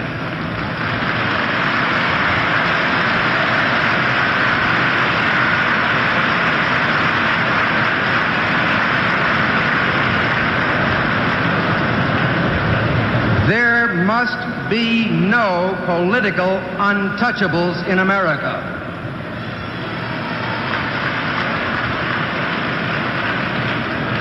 Eight years ago, the Democratic Party broke a taboo that members of the Catholic faith were politically ineligible for the presidency. We nominated and we elected John Fitzgerald Kennedy.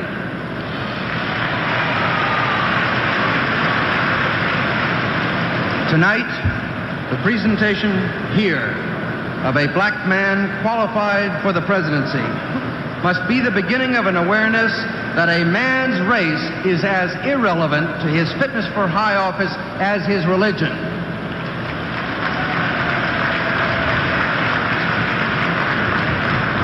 The candidacy of Channing Phillips also gives new meaning to the concept of one man, one vote. In the politics of the future, that phrase must mean more than equal.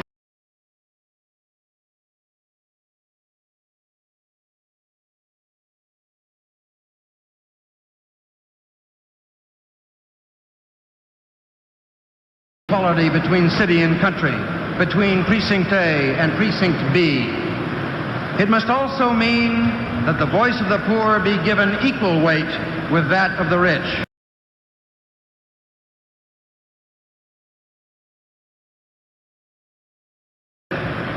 When the path of a new urban highway is chosen, the poor man's hovel must be considered fully as precious as the suburban mansion.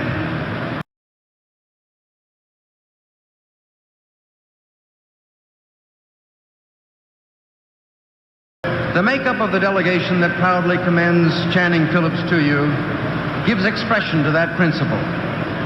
That delegation encompasses the entire economic spectrum, from welfare mothers to a millionaire, and each has one vote, no more, no less, in the deliberations of this convention. Each of us on this delegation proudly ran under the banner of Robert Kennedy, for he gave us the hope of a new politics for America, a politics of truth no matter how painful, of meeting problems no matter what the obstacles, and above all, a politics of inclusion, not exclusion. "Come, my friends," said Lord Tennyson, "'tis not too late to seek a newer world." Those words form the title of Robert Kennedy's last book. We, from the District of Columbia, pay respect to his memory by proclaiming that it is not too late, and it is in the quest of that newer world that my colleagues and I commend to you, for the office of President of the United States, the name of Channing Emory Phillips.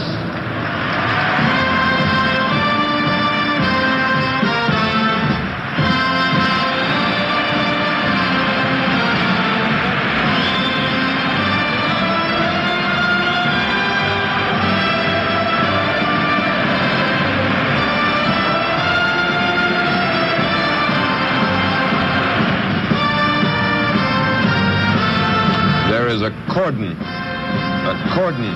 of police, plainclothesmen, and others completely around the Illinois delegation.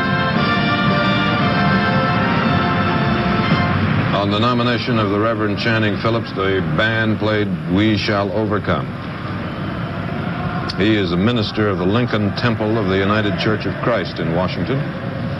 For the purpose of seconding the nomination of Channing Phillips, the To chair Jack Chancellor recognizes on the floor. With me is Mr. Allard Lowenstein, a delegate from New York, who has just been caucusing with various McCarthy supporters and other people in the caucus room upstairs. You have reached what seems to me to be a momentous decision, Mr. Lowenstein. Will you tell me your plan? We are going to seek recognition for the purpose of moving to adjourn this convention until a fixed time. The fixed time being that time when the city of Chicago and the convention are in a position to conduct their business in an atmosphere that is not violent and police state.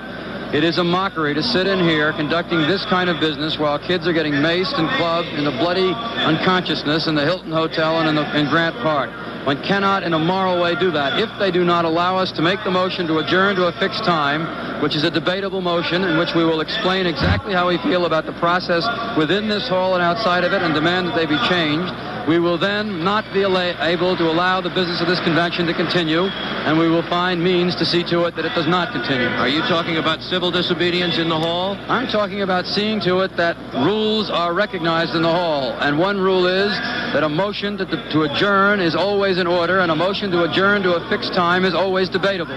They will either abide by those rules, or we will make sure that they don't abide by their own rules. Can a fixed time be an abstract time? You say that they've got to stop violence. Can that be a fixed time? If they rule that I don't know whether they can restore order in Chicago without continuing a police state. If they can't, they would be well advised to move the convention to some place where order can be maintained. If they rule that it's out of order to move to a fixed time, which is an abstraction, namely when Chicago and this convention can be in order again, then we will appeal that ruling and debate that. But we will get this issue before this convention, because while people are being treated as they are uptown, there is no moral or legal right to continue with this kind of producing of democracy. And that point has got nothing to do with McCarthy or Kennedy or McGovern. It has to do with what America's all about. And one cannot stay here and watch that go on the way it is. I have a message in my pocket that maybe your audience does not know about, which has come to us from the Hilton Hotel. And I think maybe you'd be interested in knowing some of what it says. I can't read the whole thing. Now, we've seen that message. That's the teletype message. That's the teletype message about what's going on, where kids are being beaten in submission, even inside the hotel now. All right, Mr. Lowenstein plans to take the microphone in New York and seek an adjournment until conditions settle in Chicago. That will take place soon. Now to Floyd Calvert. States that the normal procedures with respect to civil rights be adhered to. What if the motion is... We're in caucus room number 1. This is Paul O'Dwyer. He's talking about the same thing that Allard Lowenstein just talked about on the floor. Let's listen to it. For an adjournment and insist upon a debate. There's a procedures call for debate on a motion to adjourn for a stated purpose. There have been... we have sent other delegations to the leaders of our party, both in the Hubert Humphrey camp and in the camp of Senator McCarthy. And A consensus that there was. That's Paul O'Dwyer of New York, who is sort of a leader of this insurgent group, the group that wants to adjourn tonight. Now to Sandra Van Oker on the floor. I'm here. Leaders will call their attention to what is happening in Hope. I'm down here in the Wisconsin delegation with the chairman, Don Peterson. Mr. Peterson, could I just get your attention for 1 second? He's talking with an aide. Mr. Peterson, what are you planning to do on this adjournment motion? I think procedurally you have to ask for a suspension of the rules, and then we will move for adjournment of the convention for a specified period of a week or 2 weeks, whatever it might be, and have the convention moved to another city. If you ask for a suspension of the rules and it is refused by the chair, can you then ask for a roll call vote? I don't know. I would request a roll call vote, but I would imagine, I don't know whether they require a division of the House or how it would be. I'd ask for a division of the House if it's on an acclamation vote. Can you recall any precedent in American history asking for a convention to be disbanded right in the middle? No, there's never been a convention like this in American history. Why do you say that, sir? Look at it. You've seen it. You don't have a democratic procedure taking place within a police state atmosphere. Sir, what are your plans here in Wisconsin? What are your plans? In Wisconsin? Well, we want to do everything we can in a legal, procedural manner to bring this to the attention of the chair so that it can be corrected. But beyond the legal aspects of it, there's a distinction of fair play and honesty, and I hope we can make this appeal to the delegates here. Thank you very much, Mr. Peterson, chairman of Wisconsin. Now to Edwin Newman. I'm with Sandra Levin, who is the chairman of who's the vice chairman of the Michigan delegation, the Democratic state chairman of Michigan. Mr. Levin, you've been told about the move that's going to be made to adjourn the convention because of what's happening downtown. How do you stand on that? I'm not in favor of adjourning this convention. I am most dismayed by what's going on downtown and what I think is a clear indication of police brutality. I don't think adjournment of this convention, though, is the answer. What do you think is the answer from your point of view? My answer is that those delegations who feel strongly about this, and I think Michigan will, should make our opinions known. But I don't think disrupting this convention inside is the answer to the efforts by the police outside that I think are most misguided and most dangerous. How would you make your opinions known, Mr. Levin? Well, I think the delegations will be able to caucus as California did earlier, and we can pass resolutions. There'll be an opportunity tomorrow for us in caucus to say what we think about overhanded and dangerous actions of the police. Mr. Levin, is this convention getting out of hand, would you say? I don't think it's getting out of hand. I think that the police have over-exercised their authority. Keeping order is one thing, but engaging in brutality and unnecessary roughing of young citizens, of old citizens, and newspaper men is just unnecessary. Why should this be happening, do you think? Why is it happening? I don't know. I don't know what has created the mentality on the part of some. I think most delegates here, no matter who their presidential preference, want to have nothing to do with it. You are a McGovern man yourself, Mr. Levin. I voted for McGovern. I voted for the minority on the Vietnam. I've been on the losing side twice, but the place to settle the differences within the Democratic Party are inside of this hall, not by adjourning or walking out. Thank you, Mr. Levin. Now back to Chet and David. So we have heard discussions of the possibility of some delegations marching down to the rostrum in front of Mayor Daley and the Illinois delegation, turning in their credentials and walking out. We have a suggestion that there might be a motion to adjourn the convention for 2 or 3 weeks to pick it up again in some other city where, as they put it, the police state atmosphere will not exist. And the last nomination of a favorite son is now being wound up. And in a few minutes, the roll call will begin and perhaps some action on some of these motions they say they want to make. We'll be back for all of that after this message from Gulf. NBC News live coverage of the Democratic National Convention continues after this pause for station identification. The argument in the case of the Georgia delegation seems a long way back, but here's just a little piece of additional information about that. NBC News reporter Hal Suit reports that 41 of the party regulars of that state did not listen very attentively to the go-home advice given them by Governor Lester Maddox. They did not catch the first airplane out of Chicago, and they aren't planning to do any traveling until the Democratic Party makes its nominations. Chairman James Gray did resign, but he's still in Chicago. It's reported that Joe Sports, the party's executive secretary, angered the governor by staying on here. Maddox, however, did leave and went home with some unflattering remarks about the party. A recess has just been moved. Let's go to the floor, or to the podium.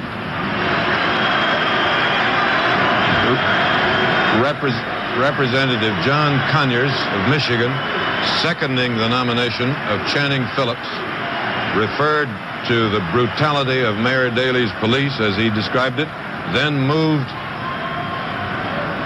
that the convention be recessed. Did he set a time?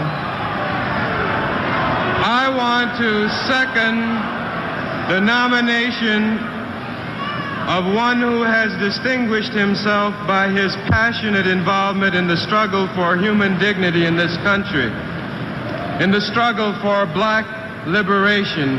He is a man who alone signals new hope for the future of this country. Now, we want everyone to understand that this nomination is from and by a man in America, because we believe that one man, even in this party, can still make a difference.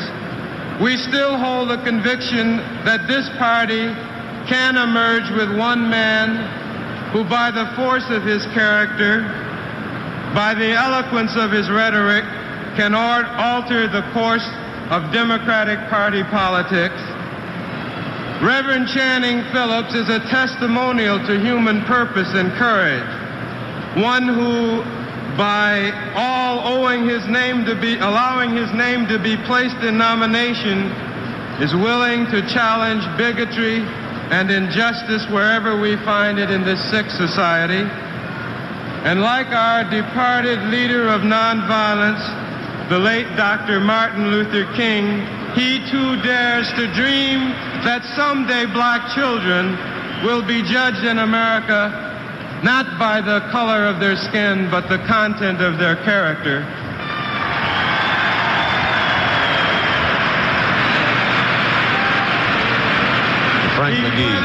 Frank McGee, who has a report on the convention floor. I have with me Bob Fitzpatrick, one of the young workers for Senator Eugene McCarthy, and they are using a document here on the floor trying to persuade people to join them in the move to adjourn this convention. It's from a girl named Ann down at the McCarthy headquarters downtown. It was a teletype to the McCarthy headquarters here at the convention hall. Copies have been made, and they're using it in their effort. Now tell me first of all, who is Ann, and then read the telegram. Ann is one of our telex operators who tried to get down in the street. What is her last name? I don't know which Ann it is. And this is what she witnessed. The front of the Hilton is bloody. People are being brought in here to First Aid Station, which is across the hall from us. And they have gashed gaps, and God, it can't be described. They're being pounded on. It is the most unsightliest mess I've ever seen. Please pass this information on to Kurt Gans and Don Green, our operations directors. Tell everyone it is a scene that shows the true colors. The newsmen are going to get much worse than the demonstrators because they don't want to publish or show this scene. You would never believe your eyes. Our staff is almost in hysteria. It is too much. I just don't believe that I see all of this. God, please help. Sure. Well, she does sound almost in hysteria. The reaction of the gentleman in the Who are you, sir? Mike Saslow, delegate from the 1st Congressional District, Seattle, Washington. Yes? I took a copy of that telegram over to the Minnesota delegation. Yes? The gentleman there told me it was a cheap trick. All right, now here we are together. This gentleman says you believe it's a cheap trick. I don't believe it's a cheap trick. Well, you just quote somebody in Minnesota said it's a cheap trick. He hasn't been watching the TV, and some of us have. I see. Well, pardon me just a moment. I think you're blocking a view here, and I appreciate your remark, but I'd like to continue talking to Mr. Fitzpatrick for just a moment. Now, look, this is clearly a hysterical telegram. Do you really believe it's all that bad? Well, the senator himself just visited the floor, the 15th floor, where these wounded people are, and was apparently terribly horrified. And our people have been witnessing it on the monitors. And it was when we received this 15 minutes ago and in phone confirmation that we decided to hold the caucus. I see. And we're going to ask for adjournment. And we have several people trying to get recognized after these seconding speeches are through. Yes, we're well aware of that move, and we reported it. Thank you very much, Mr. Fitzpatrick. I believe we go now to Edwin Newman. You're right. You're right, Frank. I'm in the middle of a crush here with Larry O'Brien, the floor manager for Vice President Humphrey. Mr. O'Brien, is this convention getting out of hand with all the moves that we hear coming up to adjourn and recess and so on? Well, I think there are moves probably in prospect that would delay, but these motions will be made in a regular course. The platform and the managers of this convention that have been designated by the Democratic Party will make their determinations, and I'm sure everyone will have an opportunity to express their views as they have constantly and consistently throughout this convention. Mr. O'Brien, many charges have been made against those who are, as they say, running this convention, notably Mayor Daley, Chairman Daley in particular, saying that their actions have made this a bad convention, bad for the party, bad for the nominee, whoever he may be. What's your view of that? Traditionally, those who are members of a group that are not able to achieve a majority by the democratic process are apt to say things in the heat of the battle that they regret later. I, for one, Ed, prior to the opening of this convention, was concerned about some of the arrangements. We had some difficulties determining the number of floor passes we'd have and the rest. Apparently, many were distributed from the look of these aisles. But since the convention is open, I think it has been conducted extremely well under, at times, some difficult circumstances. But I want to compliment the management. I want to compliment Majority Leader Carl Albert and the rest of these men who have worked so valiantly to carry on this convention. We wanted a truly open convention. We realize that makes it difficult procedurally, but nevertheless, I think it's in the interest of the Democratic Party, and I would only hope that when the decision is made, which it will be made here within the next 2 or 3 hours, it will be made in a democratic manner. And I hope that those who do not prevail will realize that our cause is just and we have a great commitment for the future. I have been in losing conventions as well as winning ones. What about what's happening downtown? Is that going to damage the vice president if he gets a nomination? I would say this, Ed. What's happening downtown, I'm not totally familiar with, but I am aware of the activities generally. And I say this, law and order must prevail in this nation, and it will prevail. And it would be deplorable if a national convention of a great party in this democracy was interrupted in any way by violators of the law, outside or inside the convention. Thank you, Mr. O'Brien. Now to Senator Van Oker. Way to run a railroad. I'm with Speaker Unruh, who is down here in California. Mr. O'Brien, the floor manager for Vice President Humphrey, just said he thought the arrangements were just fine for this convention. Did you express that to Mr. Criswell when you called him? Well, I just feel that the convention is very close to being a part of the seams, and I think unless there is an appeal to reason here by someone who has been not part of the way this convention has been run, that this convention's in deep trouble. All you got to do is listen to the booing that's going on here now.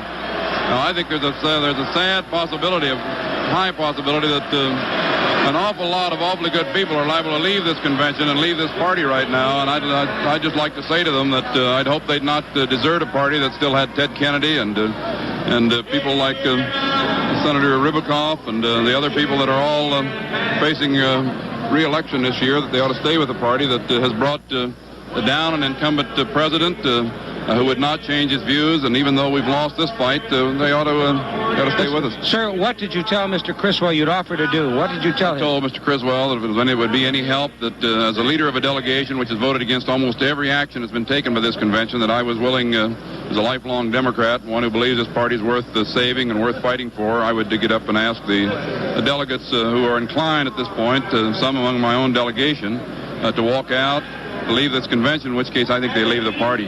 What did he say? He said he'd get back to me. Thank you.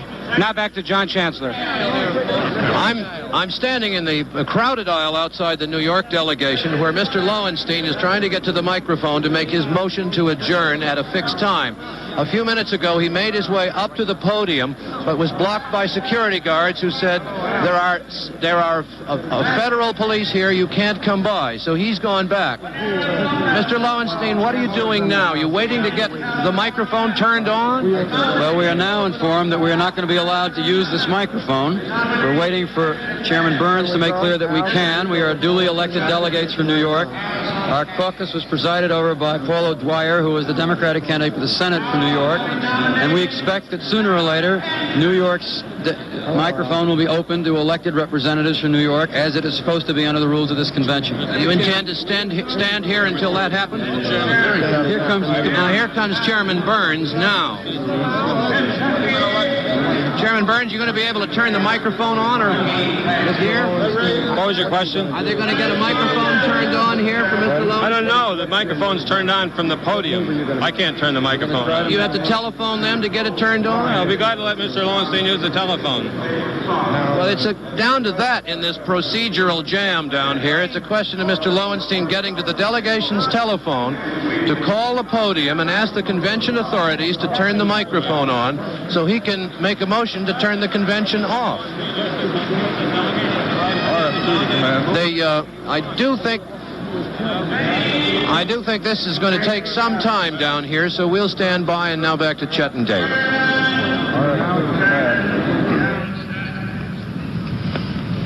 The roll call of the states is continuing. This is for nominations, not the vote. Michigan. Mr. Chairman, Michigan passes. Minnesota. Mr. Chairman, Minnesota Mayor passes. Daley, a minute ago, left his seat and went up to the rostrum platform area. Mr. Chairman, and we've lost sight of him at the moment. And we don't know where he is, and nor, of course, do we know what he's doing. Montana. Montana, the big sky state, proudly presents 23 and a half. Pass. Nebraska. Nebraska passes. Nevada. Mr. Chairman, Nevada passes. New Hampshire. New Hampshire is deeply concerned about the situation in downtown Chicago. New Hampshire.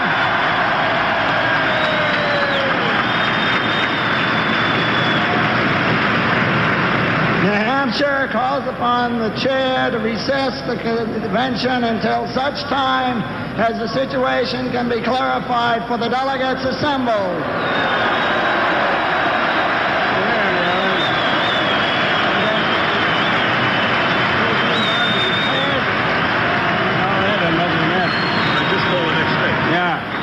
New Jersey. New Jersey passes. New Mexico. Mr. Chairman, to the everlasting disappointment of this crowd assembled, New Mexico passes. New York.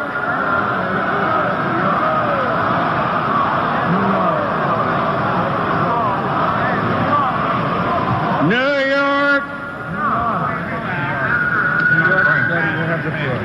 New York passes. When Alabama was called, it yielded to North Carolina. Alabama may now nominate second or pass. Alabama passes. Well, that should have cleared it. North Dakota. North Dakota passes. Ohio. Ohio passes. Oklahoma. Oklahoma passes. Oregon. Oregon passes. Under the rules of the convention, a roll call cannot be interrupted for anything. Pennsylvania passes. Puerto Rico. Mr. Chairman, Puerto Rico, the land of serenity and justice, passes. Rhode Island. Mr. Chairman, Rhode Island passes. South Carolina, Mr. Chairman, South Carolina's favorite son, the Honorable Robert E. McNair, has released his delegation, and South Carolina passes.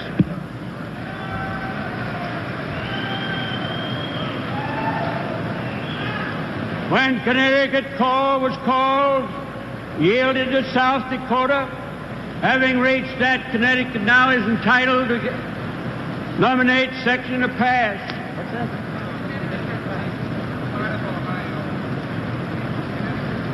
Impossible to second it as you have the Connecticut. Connecticut now passes. Tennessee. Tennessee passes. Texas. Texas passes. Utah. Utah passes. Vermont. Vermont passes. Virginia. Mr. Chairman, at the direction of the Honorable Mills E. Godwin, Jr., Governor of the State of Virginia, who had previously received the endorsement of the Virginia Democratic Convention, his name will not be placed in nomination. Virginia passes. Virgin Islands. Virgin Islands passes. Washington. Mr. Teller, Washington passes. West Virginia. Mr. Chairman, the state of West Virginia passes. Wisconsin. Mr. Chairman, most delegates to this convention do not know that thousands of young people are being beaten in the streets of Chicago.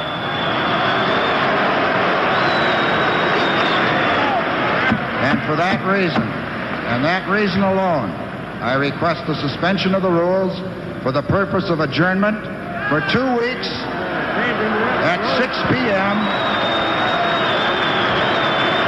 to relocate the convention in another city of the choosing of the Democratic National Committee and the presidential candidates. Wisconsin is not recognized for that purpose. Cannot interrupt the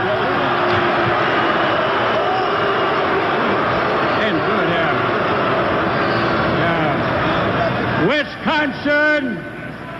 Wisconsin would like, I'm trying to complete my statement, sir. We want to relocate this convention in another city.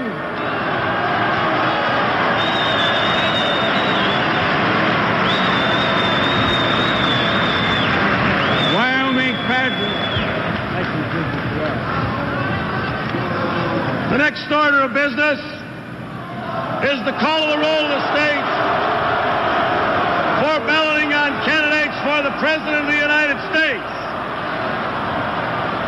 The chairman, in polling their delegates, will poll them in place rather than retire to caucus rooms.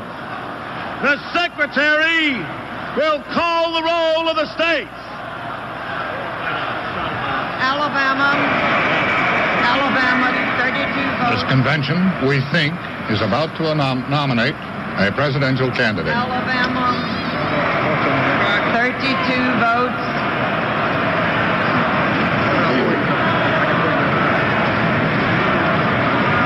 Alabama. Alabama has not completed its count and passes. Alabama passed. Alaska, 22. Alaska passes. Alaska passes. Arizona, 19. Mr. Chairman, Arizona cast 14.5 votes for Hubert Humphrey.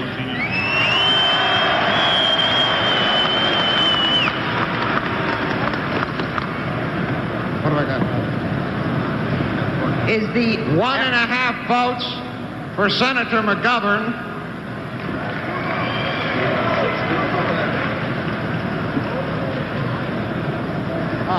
correction, that's 2 votes for Senator McGovern. What do we have then? Is that the complete election? 2.5 votes for Senator McCarthy.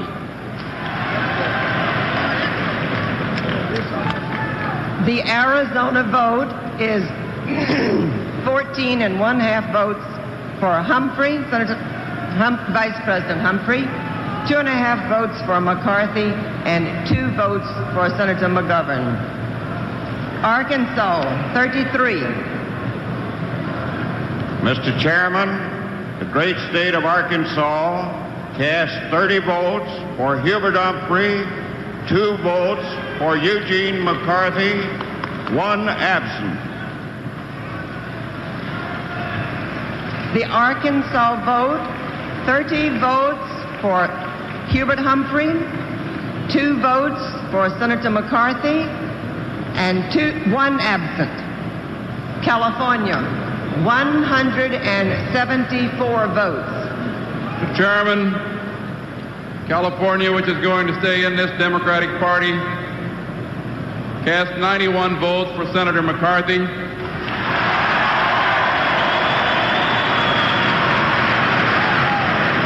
$51 votes for Senator McGovern. 17 votes for Channing Phillips.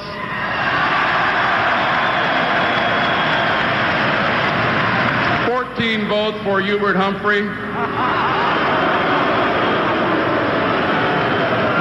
And 1 vote abstains.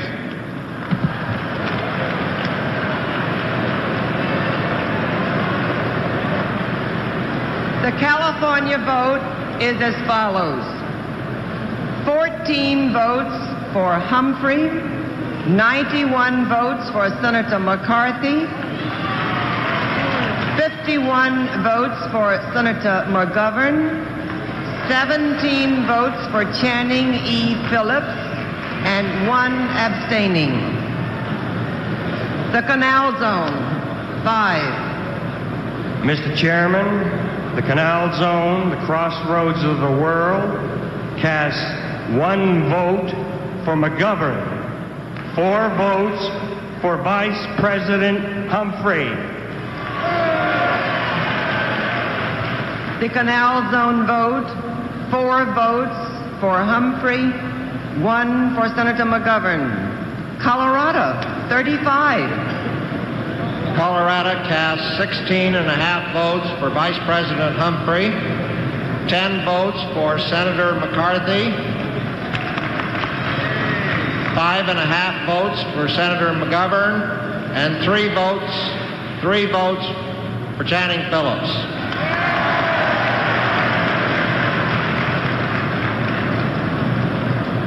The Colorado vote, 16.5 votes for Vice President Humphrey, 10 votes for Senator McCarthy, 5.5 votes for Senator McGovern, and 3 votes for the Reverend Channing Phillips.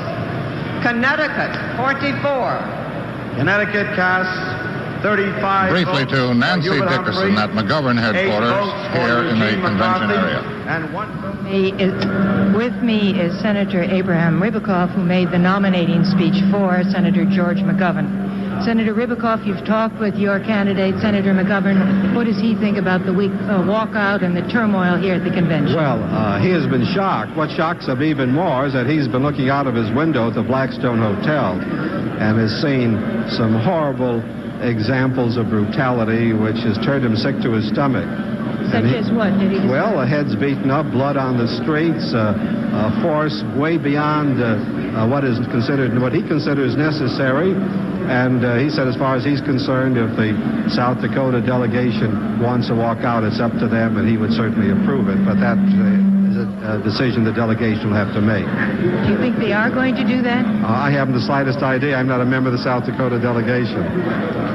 Thank you very much, Senator Ribicoff. And now back to the balloting.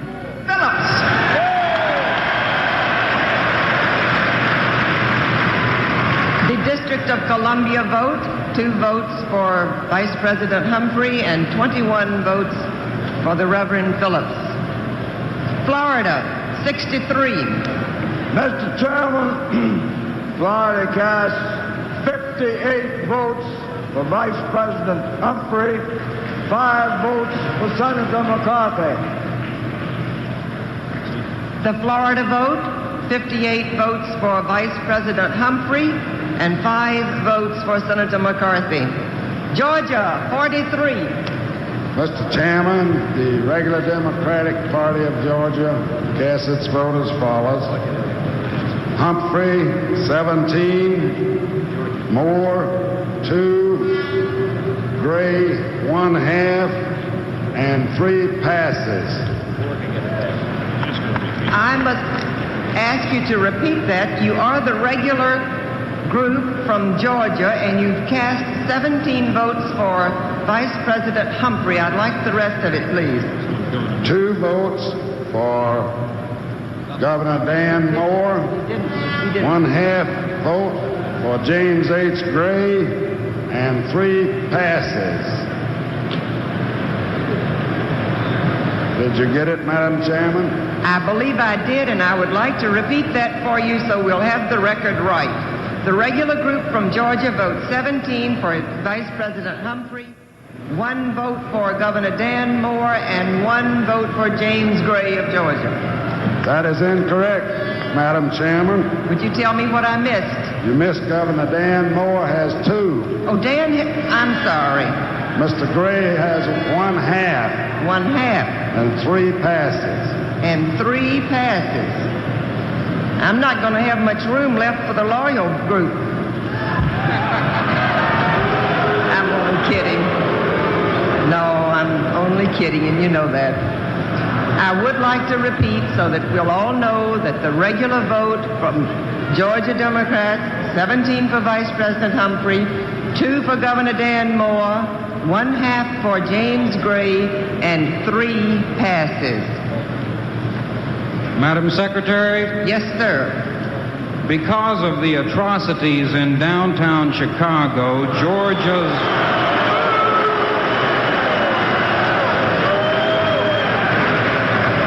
Georgia's loyal National Democrats cast their votes only with reluctance. That vote is Senator Eugene McCarthy, 13 1/2 votes. Senator George McGovern, 1 vote. Reverend Channing Phillips, 3 votes. Senator Ted Kennedy, 1/2 vote. Vice President Hubert Humphrey, 2 1/2 votes.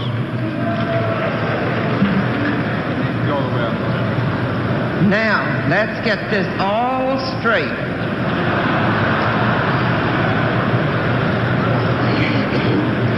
Would you like the vote repeated? No, I think I have it. But I want to be sure. The loyal Democrats of Georgia vote 2 1/2 votes for Vice President Humphrey, 13 1/2 votes for Senator McCarthy, 1 vote for Senator McGovern, 3 votes for Reverend Channing Phillips, and 1/2 vote for Senator Ted Kennedy. That's right. Guam, 5. Guam casts its total votes of 5 for Vice President Hubert Humphrey. The Guam vote 5 for Vice President Humphrey. Hawaii. Madam Chairman, Hawaii casts 26 votes for Hubert Humphrey. Hawaii votes 26 votes for Vice President Humphrey. Idaho, 25. Idaho cast 1/2 vote Senator McGovern, 3 1/2 votes Senator McCarthy, 21 votes Vice President Humphrey. The Idaho vote, 21 votes for Vice President Humphrey, 3 1/2 for Senator McCarthy, and 1/2 for Senator McGovern. Illinois, 118 votes. Illinois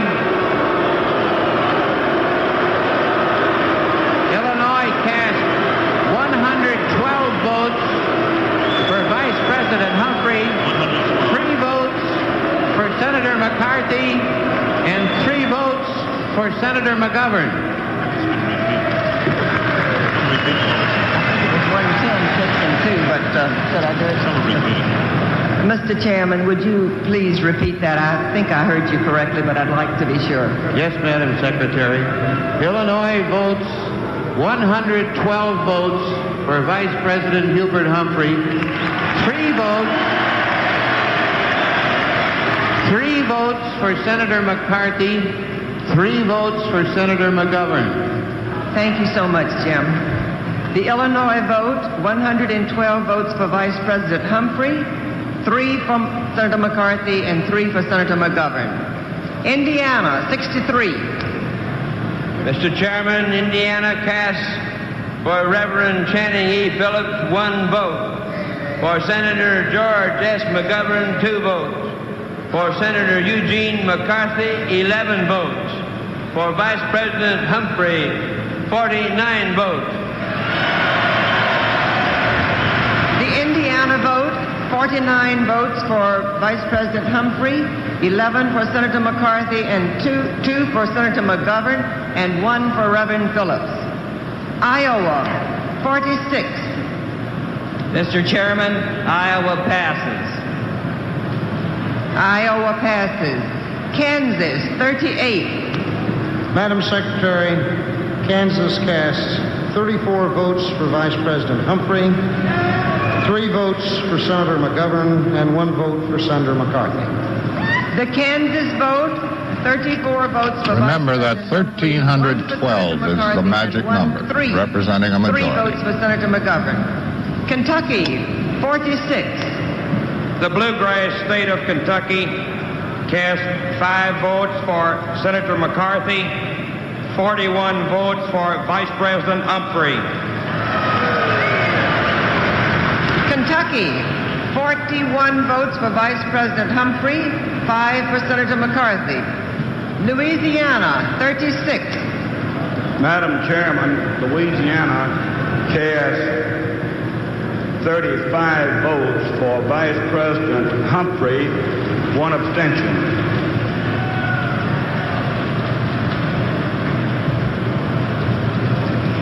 The Louisiana vote, 35 votes for Vice President Humphrey and 1 abstention. Maine, 27.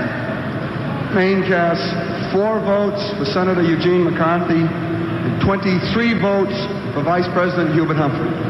The Maine vote, 23 votes for Vice President Humphrey and 4 for Senator McCarthy. Maryland, 49. Maryland cast 2 votes for George McGovern, 2 votes for Eugene McCarthy, and 45 votes for Hubert Humphrey.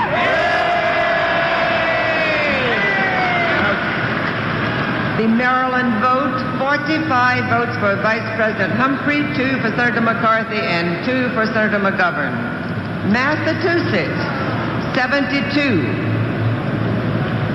Madam Secretary, in accordance with the laws of the Commonwealth of Massachusetts, no indication of release having been given by the candidate, Massachusetts elected delegates cast 70 votes for the distinguished Senator Eugene McCarthy.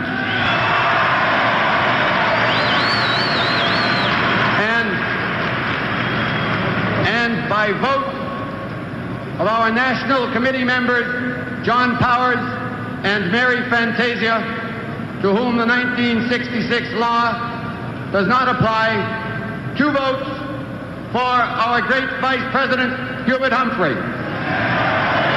Mr. Chairman, we challenge the accuracy of that count.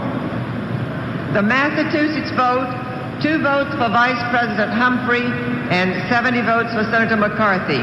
Michigan, 96. Mr. Chairman, Michigan cast 7½ votes for Senator McGovern, 9½ votes for Senator McCarthy, 6½ votes for the Reverend Phillips, and 72½ votes for Vice President Humphrey.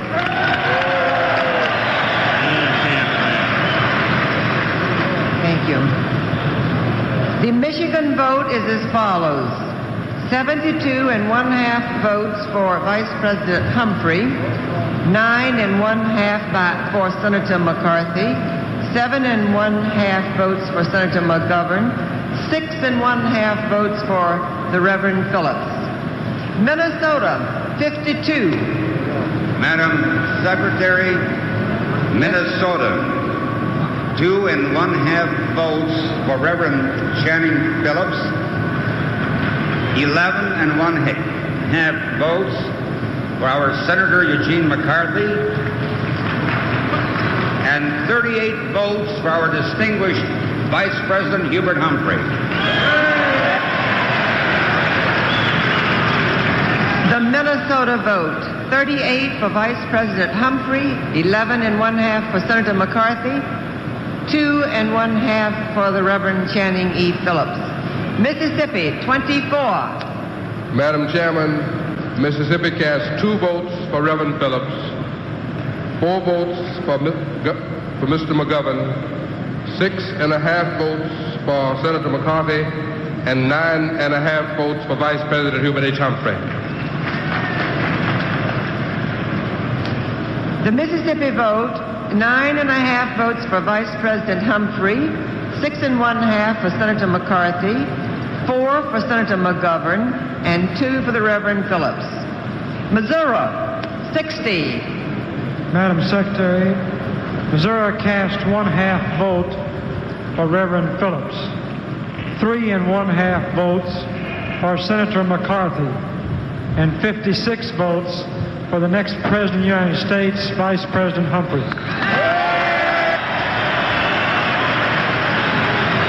The Missouri vote, 56 for Vice President Humphrey, 3½ votes for Senator McCarthy, and 1/2 vote for Channing Phillips, Reverend Phillips. Montana, 26. Madam Chairman, Montana casts 2½ votes for Senator Eugene McCarthy and 23½ votes for Vice President and the next President of the United States, Hubert Humphrey. The Montana vote, 23½ votes for Vice President Humphrey and 2½ votes for Senator McCarthy. Nebraska, 30. Madam Chairman, Nebraska, in the memory of our beloved Chairman James Green, casts 9 votes for McGovern, 6 for McCarthy, and 15 for Vice President Hubert Humphrey. The Nebraska vote, 15 for Vice President Humphrey, 6 for Senator McCarthy, and 9 for Senator McGovern. Nevada, 22. Madam Secretary, Nevada casts 18½ votes for Vice President Humphrey, 2½ votes for Senator McCarthy, 1 vote for Senator McGovern. The Nevada vote, 18½ votes for Vice President Humphrey, 2½ votes for Senator McCarthy, and 1 vote for Senator McGovern. New Hampshire, 26. New Hampshire, a free state, casts 20 votes for Senator Eugene J. McCarthy and 6 votes for Vice President Humphrey.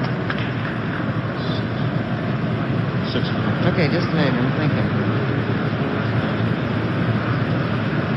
The New Hampshire vote, 6 votes for Vice President Humphrey and 20 votes for Senator McCarthy. New Jersey, 82. Madam Secretary, New Jersey cast these votes. For Reverend Channing Phillips, 1 vote. For Senator McCarthy, 19 votes. For our next president, Vice President Humphrey, 62 votes.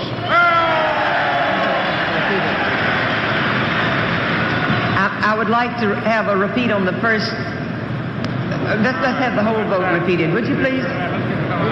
Wait, she wants me to... The New Jersey vote repeated, if you will, please. Madam Secretary, if you wish me to repeat the vote, it's for Channing Phillips, 1. Good. Senator McCarthy, 19. Vice President Humphrey, 62. Thank you very much. The vote of New Jersey, 62 for Vice President Humphrey, 19 for Senator McCarthy, and 1 for Channing Phillips. New Mexico, 26. New Mexico casts 15 votes for Vice President Humphrey, 11 votes for Senator McCarthy. New Mexico votes 15 votes for Vice President Humphrey and 11 for Senator McCarthy. New York State. New York votes 2 for Channing Phillips, 3 for Senator Edward Kennedy, 1.5 for Senator McGovern, 87 for Senator McCarthy, and 96.5 for Vice President Humphrey.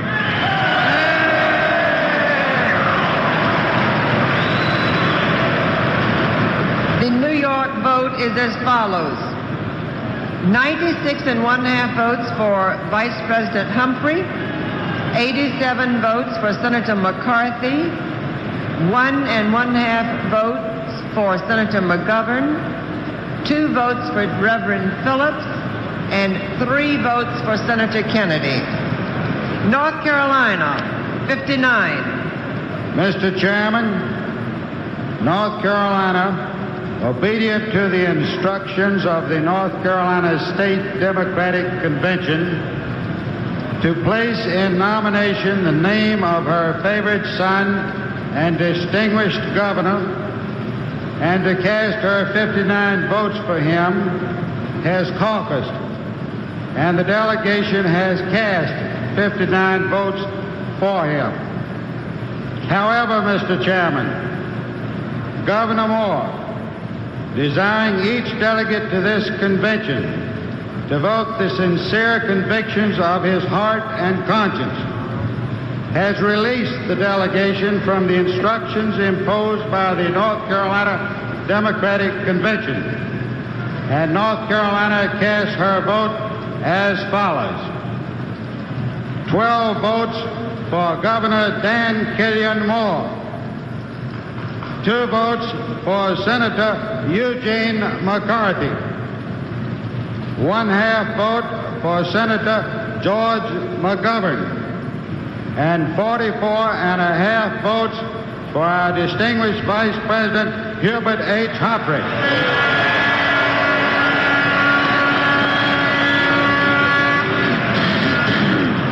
The North Carolina vote is as follows.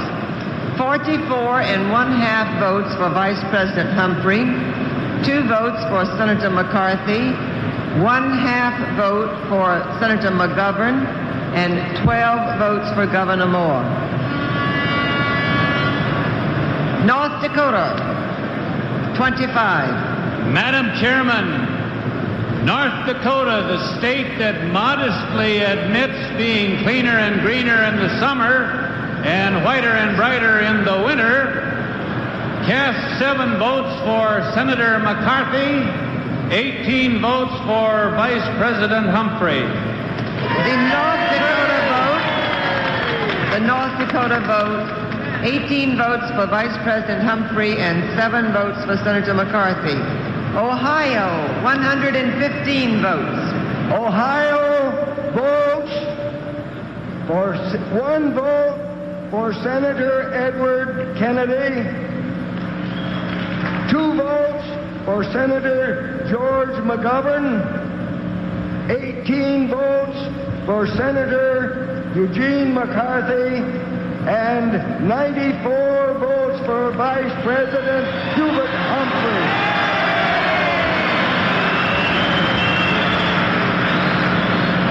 The Ohio vote is 94 votes for Vice President Humphrey, 18 for Senator McCarthy, 2 for Senator McGovern, and 1 for Senator Kennedy. Oklahoma, 41.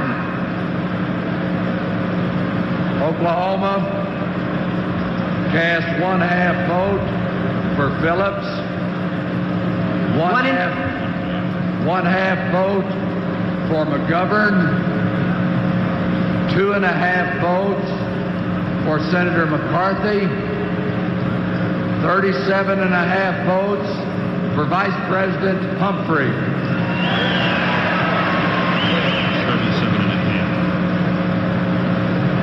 The Oklahoma vote is as follows. 37.5 votes for Vice President Humphrey, 2.5 votes for Senator McCarthy. It takes 1,312. And 1/2 vote for Channing E. Phillips. I think we'd better ask for some order. A lot of people, I can't hear very well. A lot of them have voted, but no, just not make so much noise. So many of them. Oregon, 35.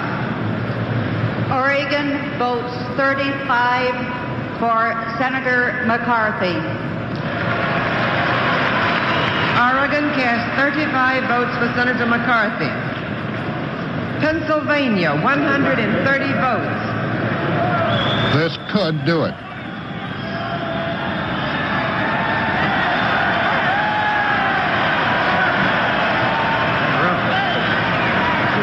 Pennsylvania cast 1.5 votes for Reverend Phillips, 3/4 of a vote for Senator Ted Kennedy, 2.5 votes for Senator McGovern, 21.5 votes for Senator McCarthy, and 103 3/4. That's it.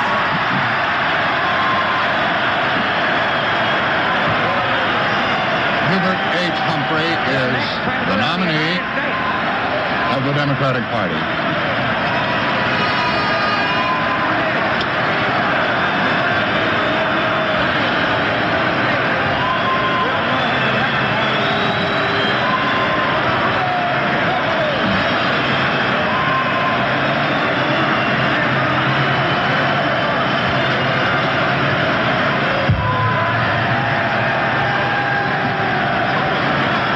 Mrs. Humphrey being congratulated by friends, well-wishers, relatives.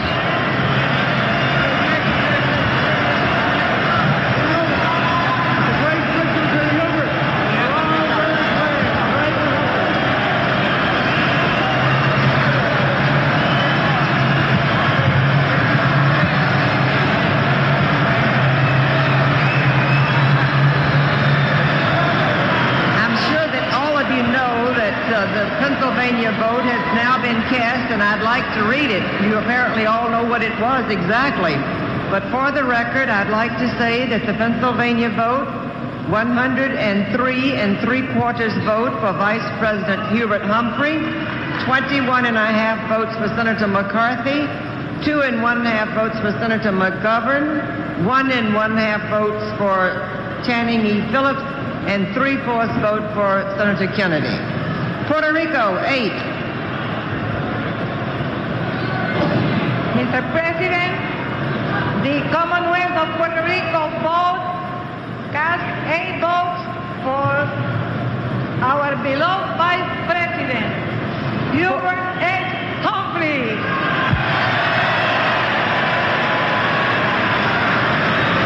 Puerto Rico cast 8 votes for Vice President Hubert Humphrey. Rhode Island, 27. Lift the flag.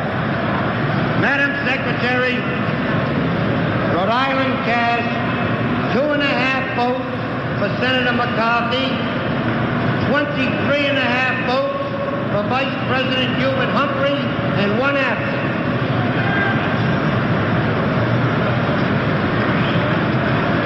The Rhode Island vote, 23.5 votes for Vice President Humphrey, 2.5 votes for Senator McCarthy, and 1 absent. South Carolina, 28. Mr. Chairman, South Carolina proudly cast its 28 votes for the next President of the United States, the Honorable Hubert H. Humphrey. South Carolina cast 28 votes for Vice President Humphrey. South Dakota, 26. South Dakota, 26. Madam Chairman, the National Committee Man and Committee Woman of South Dakota cast 2 votes for Vice President Humphrey. The duly elected primary delegates cast 24 votes for George McGovern. The South Dakota vote, 2 votes for Vice President Humphrey and 24 votes for Senator McGovern. Tennessee, 51. Madam Chairman, Tennessee cast 1/2 vote for Senator McCarthy, 1 vote for Senator McGovern, 49.5 votes for Vice President Hubert Humphrey. The Tennessee vote, 49.5 votes for Vice President Humphrey, 1/2 vote for Senator McCarthy, and 1 vote for Senator McGovern. Texas, 104. Madam Chairman, Texas cast 1 vote for Reverend Channing Phillips, 2.5 votes for Senator Eugene McCarthy, and 101.5 votes for the next President, Hubert H. Humphrey.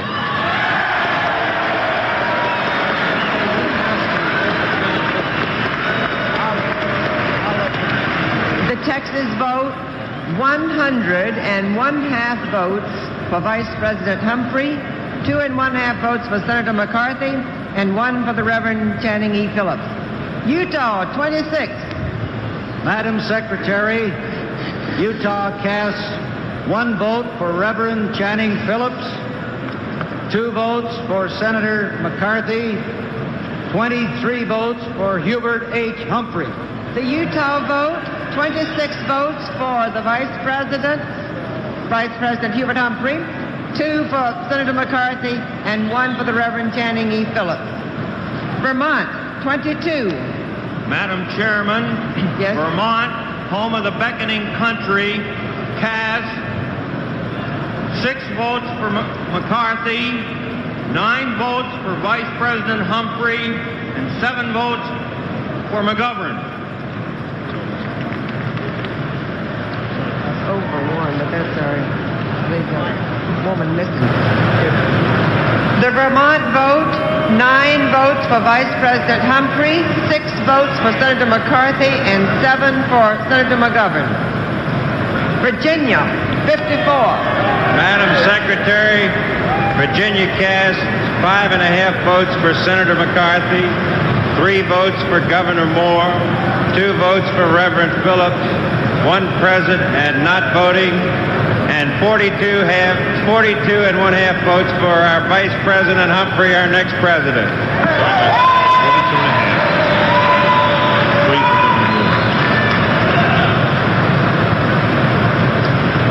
The Virginia vote, 42.5 votes for Vice President Humphrey, 5.5 votes for Senator McCarthy, 2 votes for the Reverend Channing E. Phillips, and 3 for Governor Dan Moore.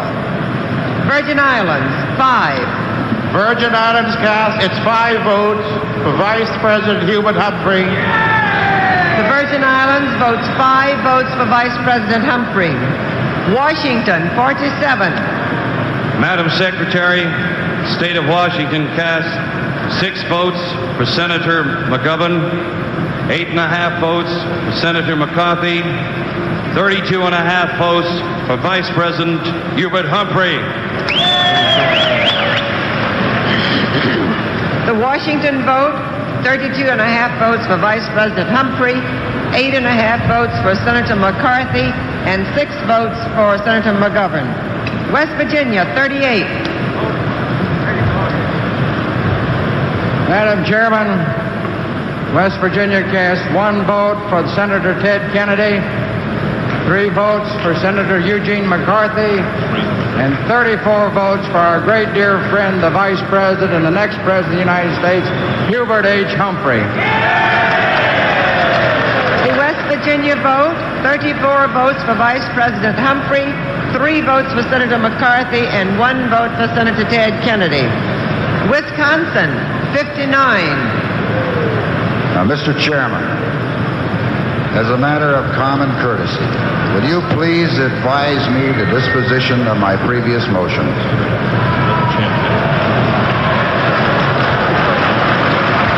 The motion to suspend the rules is within the discretion of the chair. It cannot be exercised during a roll call, and it is therefore out of order. That was the motion to adjourn for 2 weeks. Another suit. Thank you, Mr. Chairman. That's all I 59 have. votes. Wisconsin cast 1 vote for Channing Phillips, 1 vote for George McGovern, 8 votes for Vice President Humphrey, 1 of which was cast by our Democratic National Committee woman, Jeanette Swed, and 49 votes, very gratefully and with deep abiding faith, in Eugene McCarthy. The Wisconsin vote. The Wisconsin vote, 8 votes for Vice President Humphrey, 49 votes for Senator McCarthy, 1 for Senator McGovern, and 1 for the Reverend Channing E. Phillips. Wyoming, 22. Madam Secretary, Wyoming cast 3.5 votes for Gene McCarthy, 18.5 votes for Hubert Humphrey. The Wyoming vote, 18.5 votes for Vice President Humphrey, 3.5 votes for Senator McCarthy. Alabama, 32.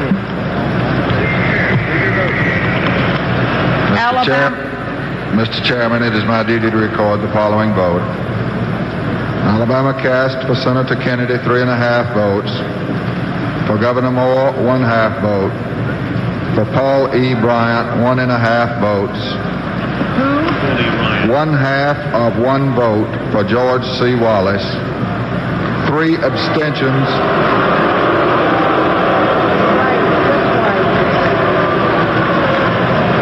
For Vice President Humphrey, 23 votes. Senator Kennedy.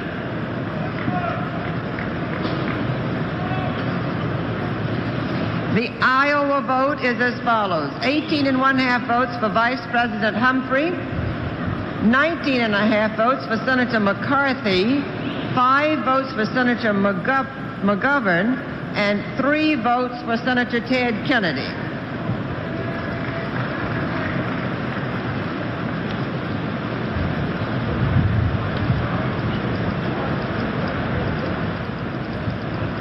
Somebody going to move to make it unanimous or not?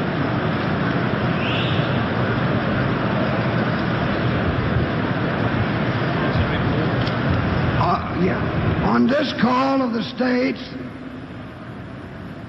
Vice President Humphrey has 1,761 and 3/4 votes. Senator McCarthy, 601 votes. Senator McGovern, 146.5 votes. Reverend Phillips, 67.5 votes. Senator Kennedy, 12.5 votes. And Governor Cleland, 17.5 votes. And the chair declares that Vice President Hubert Humphrey is the Democratic President candidate of the United States.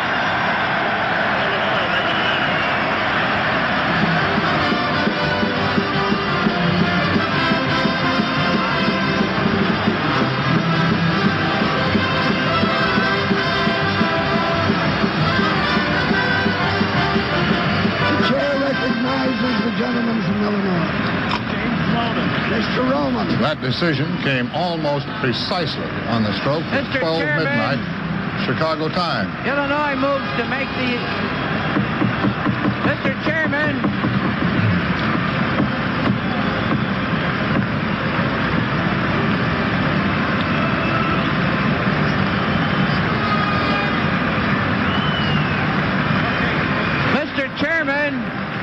number of states are trying to be recognized, perhaps to move that the vote be made unanimous or that the vice president be nominated by acclamation. But let's see.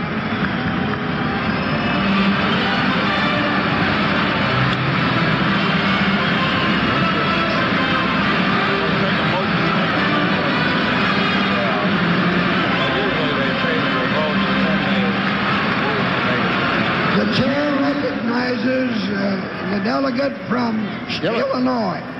Mr. Chairman, Illinois would like to move that the nomination of Vice President Humphrey be declared unanimous.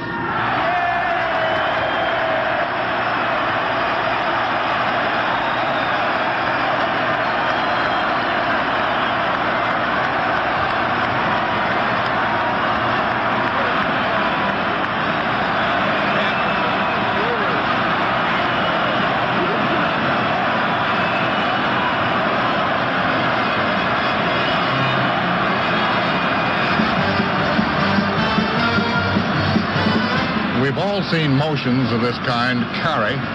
By what process of logic? I've never been able to figure out. Well, this one is not going to it may carry, and they may declare it unanimous. But it's declared unanimous by a majority vote, and it is not declared unanimously.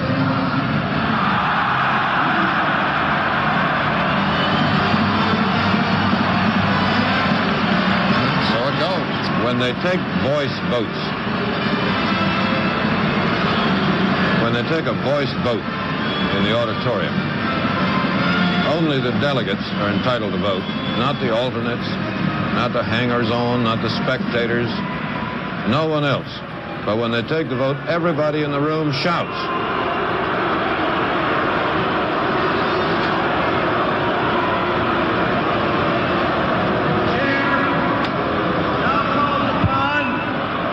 Bishop Thomas M. Pryor of Northern Illinois' area of Methodist churches, who will give the benediction. Let us pray. O God, as we come to the close of this busy day, we ask thy blessing upon the proceedings of this convention that have been in keeping with thy holy will, upon the sincere wrestling with the issues of the day, upon the awareness of the world's need, upon the sense of responsibility that we feel as a nation to do the right and just thing in this critical day. Forgive our failures and our short-sightedness. Undergird our courage in leading into new paths of greatness for our nation.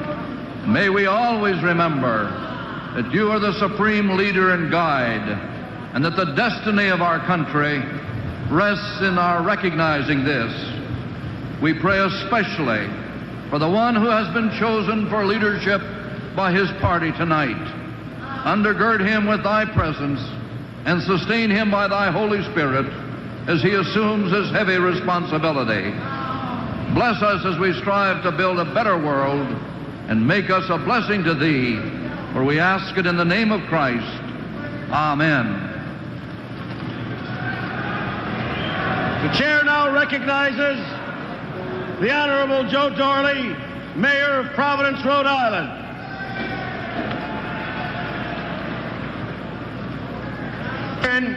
Until 7 and to start again at 7 p.m. this evening. The question is on the motion offered by the gentleman from Rhode Island. As many as are in favor will signify by saying aye. Aye! As many as are opposed will signify by saying no. In the opinion of the chair, the ayes have it, and this convention is adjourned until 7 o'clock tomorrow evening.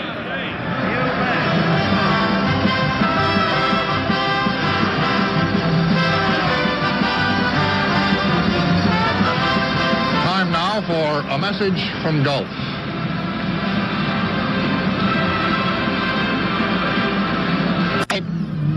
Is Vice President Hubert H. Humphrey, and now, of course, the attention centers on the function of this convention for tomorrow, namely the choice of a vice presidential nominee. And we'll have a little bit of discussion about that in a few minutes. Earlier in the evening, you may recall, we reported that Mayor Daley suddenly rushed out of his seat in the Illinois delegation and with a squad of men around him entered the platform area.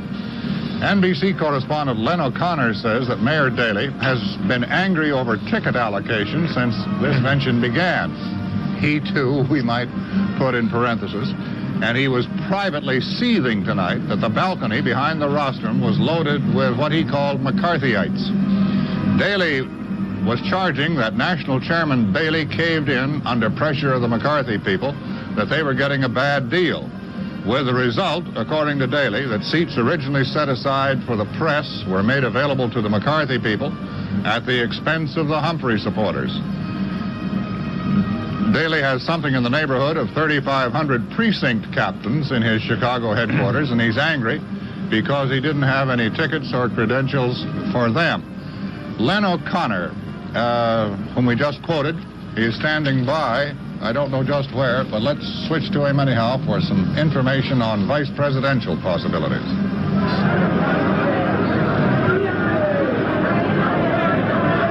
NBC News has learned from a reliable source that Senator Muskie of Maine has been chosen to be the running mate of Vice President Kennedy, Vice President Humphrey, let me say, in the 1968 campaign. The decision was reached at a secret meeting of the party kingmakers Tuesday afternoon. Mr. Humphrey is completely in accord with having Muskie as his number 2 man. The decision that it would be Muskie has been the top secret of the 1968 convention. The blackout was dictated by the fact that Muskie had previously been chosen to lead the fight for the adoption of the Platform Committee's controversial plank on Vietnam. The fear was that if the anti-Humphrey delegates had advanced word that Muskie was to be the running mate of Humphrey, the fear was that the Vietnam plank might touch off the explosive fight on the convention floor that both the Humphrey people and the Johnson administration feared. The possibility that several other potential candidates for the vice presidency were considered to be in the running was calculated by the kingmakers on the basis that it was a device necessary to avoid a serious floor fight on where Humphrey stands on the question of Vietnam. Muskie was also considered to be progressive, articulate, and a man who has few enemies. In addition to getting elected governor and then senator in a state which is regarded as Republican territory, Muskie is of Polish ancestry. This was the clincher insofar as Chicago's Mayor Daley was concerned. Next to Warsaw, Chicago has the largest Polish population in the world, and a number of Chicago and Chicago area Poles in Congress are running for their lives in the November election. The same is true in other northern cities, in states with high count electoral votes. In short, the kingmakers settled on Muskie because not only could he run on his own merits, he brings great strength to the Democratic ticket in one election year when it needs it. Humphrey sat with 6 key members of the Illinois delegation at the Hilton at 7 p.m. tonight. Daley was not present. Humphrey said several men were under consideration for the vice presidency, but he told the Illinois people he has a special interest in the state of Illinois and that he's anxious to be helpful in the re-election of the new governor, Sam Shapiro. But most importantly, he does not intend to choose a running mate who is not acceptable to Mayor Daley. That is what he said. As of 10:20 Chicago time tonight, the source for this information came up with a confirmation that this was still the case, that Humphrey wants Muskie. And when asked if this were still the case, the source of this information said, "You can go with it. The vice president who will run with President Humphrey will be Senator Muskie."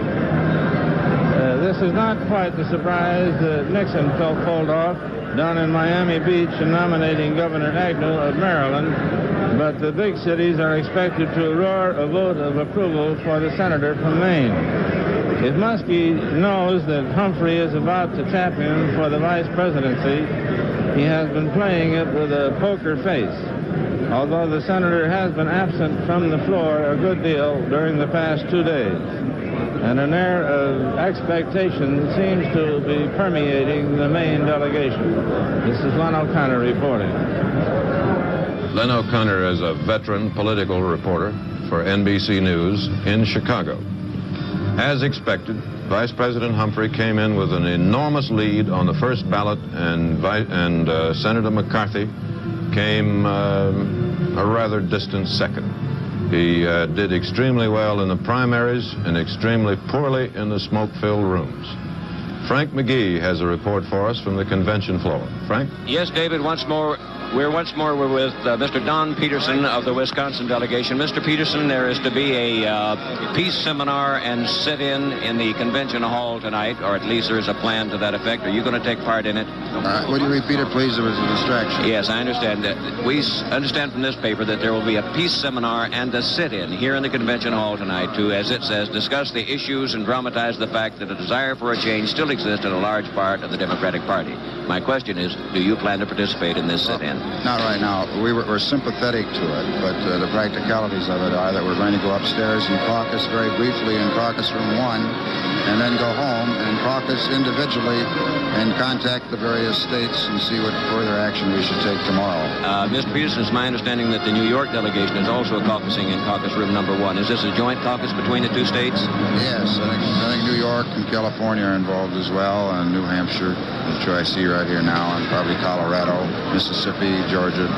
There's scattering of delegates from all over. We understand already from upstairs in the caucus room that there's a great deal of unhappiness and apparently strong support for sitting in here tonight. Should that be the decision of this joint or common caucus, would you participate under those circumstances? Yes, I'd like to, but the buses are waiting. You know, and when you rig a convention and you hold the bus transportation out there and you can leave all these... I don't want my wife to have to walk from down here back down to downtown Chicago. I don't think it's safe on the streets of this city. Well, if you don't sit in tonight, what can you do further? Well, as I indicated, I think all we can do is caucus as individual states tomorrow in whatever hotels we're located. And we communicate fairly well with one another. I think we can take a course of action. We haven't done too badly so far. Okay, thank you very much, Mr. Don Peterson, chairman of the Wisconsin delegation. Now to John Chancellor. And I'm with Allard Lowenstein, the man who, more than any other, tried to organize a stoppage of this convention tonight. Mr. Lowenstein, we've just heard that Don Peterson from Wisconsin, who is your associate through part of this, your colleague, is going to get in the bus and go back downtown. He will not go to that New York caucus upstairs. What are your plans? Well, I don't know about the caucus except by hearsay. We've had the problem of communicating that we've discussed all week in this convention. We don't have the phones or the other necessary means of getting in touch, so there's always chaos about meetings. I heard you say that we were trying to organize a stoppage. What we were trying to do was to raise in the convention an orderly process the question of whether a Democratic National Convention can suitably continue to meet while American citizens are being beaten and maced uptown, and whether that process doesn't destroy the notion that the Democratic Convention has meaning. We didn't want to stop anything. We wanted an orderly process in the hall to produce an opportunity to discuss these questions that are of primary concern to Americans. We were not given that opportunity. That speaks for itself. I think it's fair to say that in view of the process in the hall and out of the hall, that what's happened today makes it very difficult for anyone to believe this is in fact a Democratic National Convention. Let me ask you a practical political question, and from your statements all year long, I think I can anticipate the answer. Do you believe the Democrats after this evening can win the election in November? Well, they elected Richard Nixon tonight, which is a feat that I would have thought was impossible. A couple of years ago, I'd have thought that Nixon couldn't beat Arthur Goldberg for mayor of Cairo, and now they've made him president of the United States. I think that's quite an achievement for one night, and I hope they're proud of it. I happen to have great respect and admiration for Vice President Humphrey, and I'm sorry that the people who have carried this affair on have done it in his name, because it's not worthy of what he stood for all of his life. But it's been done. It's been done at the cost of an enormous amount of bloodshed uptown, which is something that I never thought I'd live to see in this country. And at the whole sense, the delegates here are participating in a convention of which they can be proud as elected officials should be. That price is too high to exact for the kind of of discipline that Mayor Daley wanted and for the kind of brutality that his police have enforced. I think it's, well, if you can call that nomination of Humphrey unanimous tonight, you can call this a Democratic convention, but I think each is about equally accurate. Thank you very much. Allard Lowenstein still speaking strongly and receiving the congratulations of some of his supporters who are leaving the hall. Now Edwin Newman. I am with Alan Millage of the Florida delegation. Mr. Millage, you're planning to make a protest here tonight. What form will it take, and why are you making it? A number of times during the evening, we tried to have this convention, and the delegates express a concern for what was happening to the children downtown. Mayor Daley ruled us out of order time and time again. We were first discussing walking all the way to town with the delegates who are concerned for the children. We're now going to have a peace vigil in this hall to express the concern of us for what has happened to the children in this community. Well, Mr. Millage, when you say a peace vigil, what exactly are you going to do? Well, as I understand it, we are going up into caucus room 2, get together, and then come back down onto the floor of the hall, and it will probably be singing. And you will hope to stay here for how long? If it is a vigil, how long will it run? I couldn't say. I do not know. Mr. Millage, what do you think happened to the Democratic Party tonight? It completely lost its soul tonight. It lost its soul. Right. There just wasn't a dealing with the issues. To my point of view, it became an irrelevant convention. Thank you, Mr. Millage. This is Edwin Newman. Here's Sander Van Oker. I'm down in the New York delegation with Mr. John Burns, the chairman, who was formerly a close associate of the late Senator Robert Kennedy, was for Vice President Humphrey after the senator's death.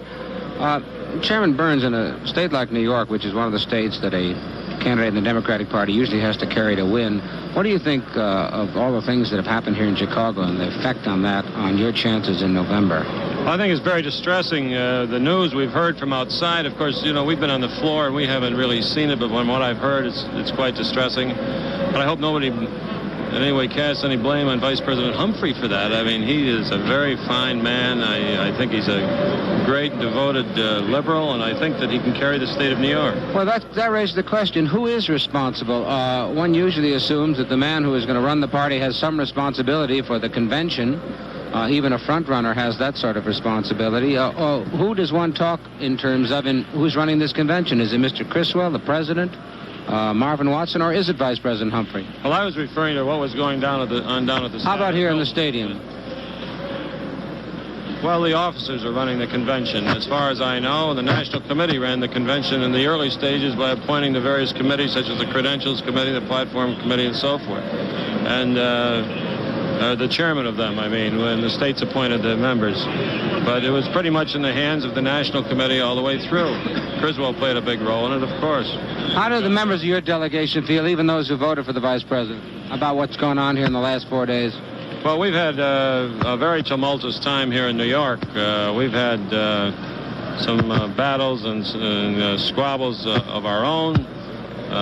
We voted solidly on a number of the resolutions for minority reports on credentials, as you may recall. We voted quite strongly for the minority report on the platform, about 3-1. But we did carry for the vice president. But it's going to be tough in November. I think it'll be a tough fight, but I think we'll win. Thanks very much, Chairman John Burns of New York. Now back to Chet and David. In just a moment, but first, this message from Gulf. Earlier, while we were covering the disturbances downtown, a seconding speech in behalf of Vice President Humphrey was delivered here from the podium by Mayor Carl Stokes of Cleveland. We have it on videotape, and here are parts of it.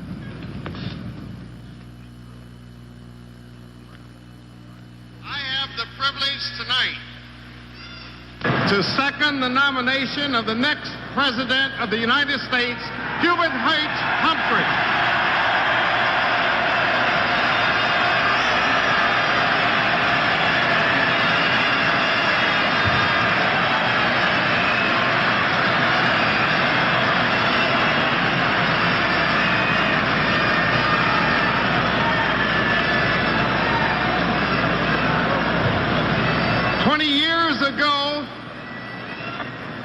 Hubert Humphrey Humphrey stood before our convention and spoke to the conscience of the Democratic Party, to the conscience of America.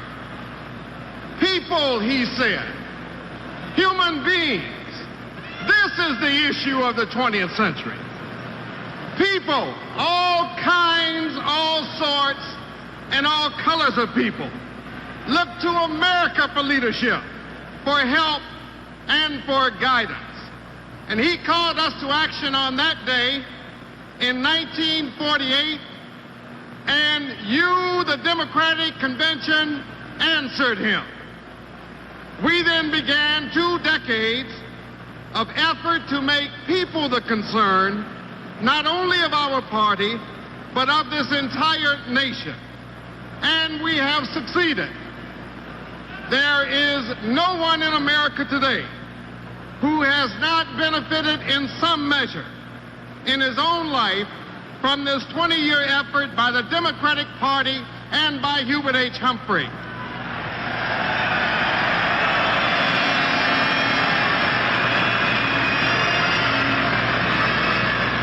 There's a whole litany of things: Medicare, civil rights, aid to education, job training, minimum wage, farm price supports, arm control, the nuclear test ban treaty. Hubert Humphrey didn't just support those struggles, he led them.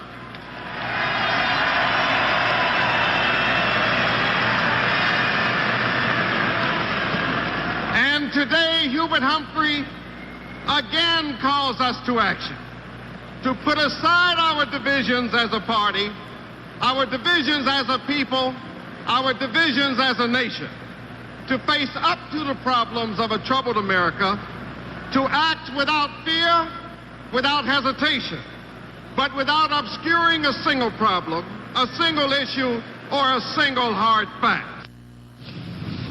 The president of NBC, Julian Goodman, invited Vice President Humphrey and Republican candidate Richard Nixon to join in a 2-hour joint television appearance on the NBC network on Sunday, November 3rd at 9 to 11 p.m. That is subject to suspension of the equal time requirement of the Communications Act. And in identical wires, he also proposed that the 2 candidates meet for 2 one-hour joint discussions in prime television time on earlier dates to be selected later. And that also would be subject to suspension of the equal time provision. That is a provision in the law requiring all of approximately 20 to 30 splinter candidates to be included in any kind of broadcast time. Without the suspension of the equal time, any sort of debate or discussion among presidential candidates is a practical impossibility. We'll be back in a moment after this word from Gulf. Vice President Humphrey, he did say he would support Senate candidates whose views are similar to his, and he also said he thought Chicago was a bad choice for a convention city. Now down to Frank McGee on the floor. Yes, I'm with Julian Bond of the Georgia Loyalist. And Mr. Bond, does this group have any plan to participate in this, what's being called a peace vigil here in the convention hall tonight? Well, we don't know. I think most of us are tired and just want to go back to our hotel and go to sleep. Some of us are disappointed that the man we supported didn't win. Maybe those who did support the vice president are elated and want to go and celebrate. And I think we'll probably just leave. You think you'll probably not take part in the peace vigil then? Right. I think we'll just pack up, run back to our buses so we can come back tomorrow afternoon. Is this a matter of tired feet over where the heart's will lies? Well, I think it's a matter of both. I'm naturally very disappointed that Senator McCarthy didn't win. All of us, I think, feel bound by the oaths we took to support the party nominee, and therefore a great many of us have mixed emotions. Well, I can certainly understand that. We thank you very much. It's getting late, and I hope you get a good night's sleep. Now to Nancy Dickerson. With me is Senator Walter Mondale, co-chairman of the Humphrey campaign. And this is the victory celebration. Is this what you call the politics of joy, Senator? I think it's more the politics of fulfillment. We've had 4 hard months, night and day, since the vice president announced. It involved so many efforts that it couldn't be described tonight. And tonight is the occasion in which we saw our candidate nominated President of the United States, and by a huge margin. And I think we have every reason to believe he's going to be elected. Well, Senator, you say a lot of things that couldn't be described. Many things at this convention were a mystery to most of us. Who ran this convention? Well, I'm glad you asked that, as a matter of fact. We were a candidate, that is, Vice President Humphrey was a candidate. We didn't run it. We were a You did not run it. No, absolutely we did not. Well, then who did? The Democratic National Committee did. We were a candidate along with everyone else. We received the same treatment as all the rest. We hired none of the officials, none of the guards, and we had to abide by the same rules as everyone else. The Vice President, insofar as he was treated neutrally, and I think fairly, by the officials of this convention. What about President Johnson? He's been the sort of mystery figure so far at this convention. Was he behind a lot of these arrangements?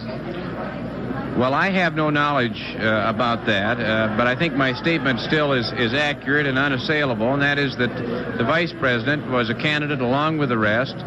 We were dealt with the same as they were, and we won, I think, in a convention which is as fair as any's ever been.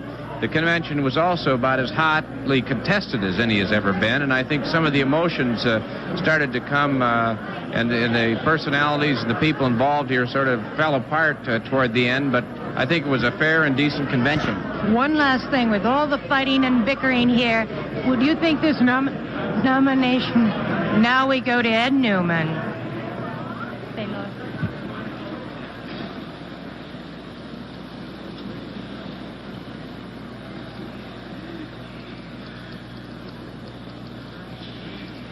Water's up here.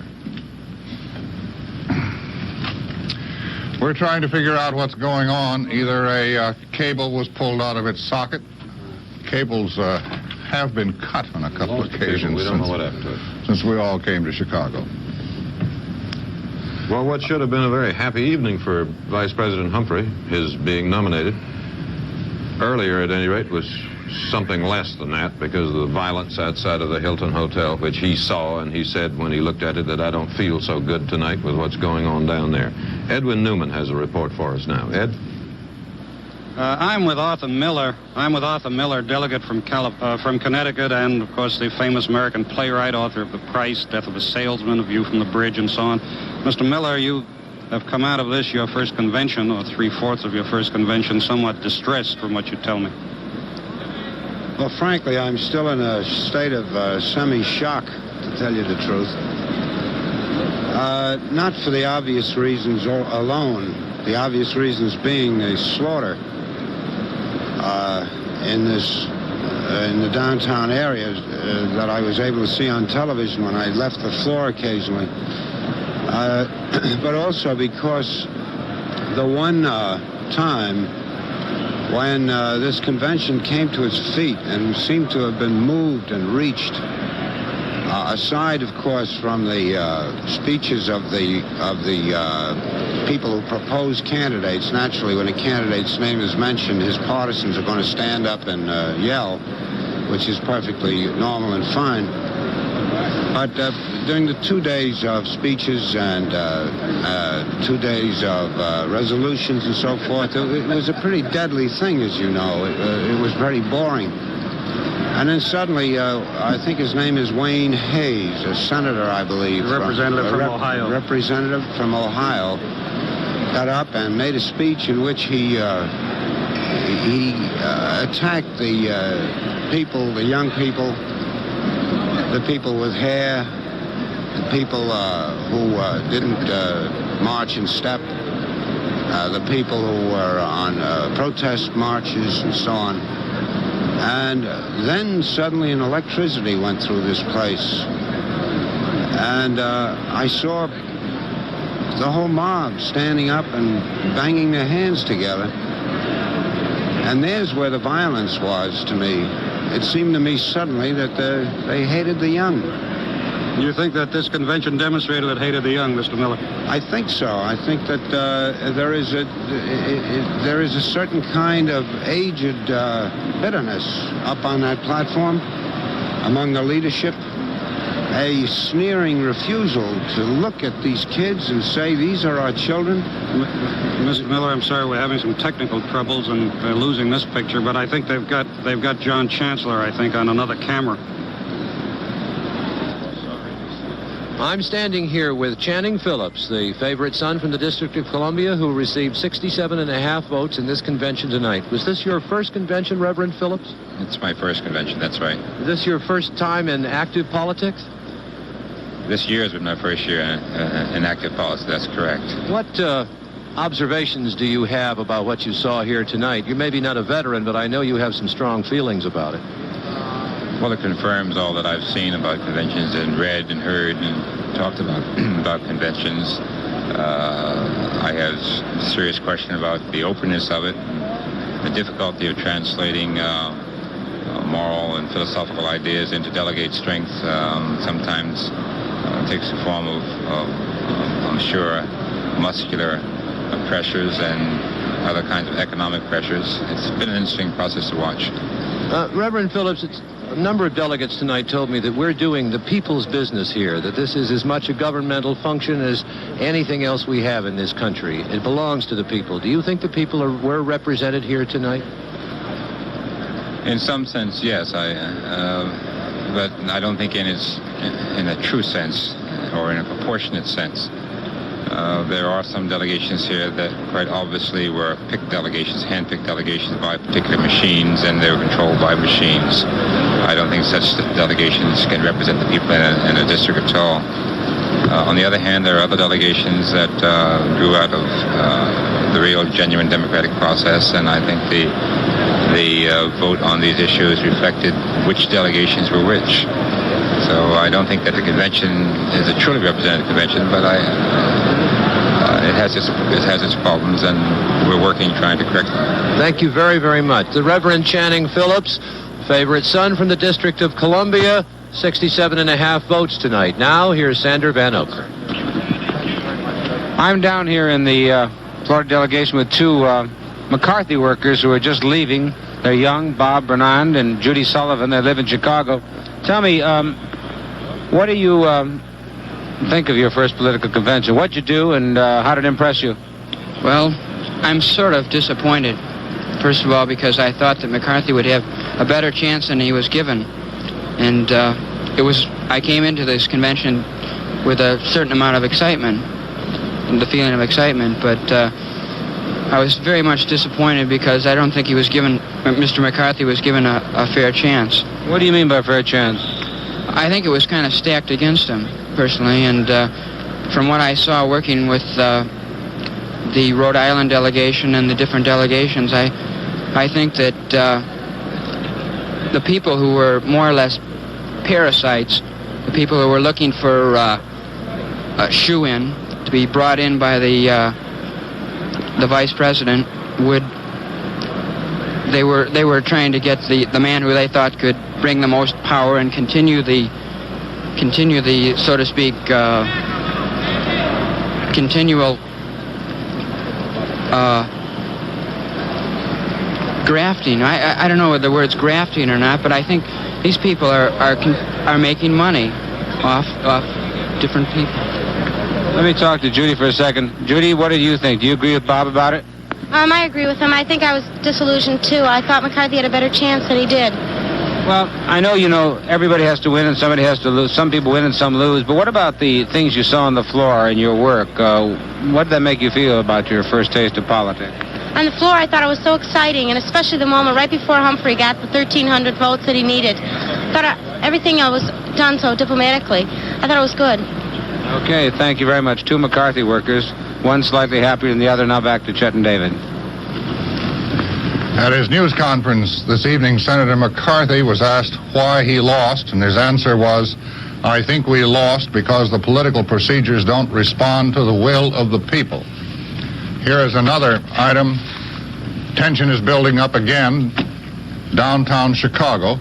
Demonstrators outside the Hilton Hotel have taken up a new chant, "Send the troops home now," they're shouting.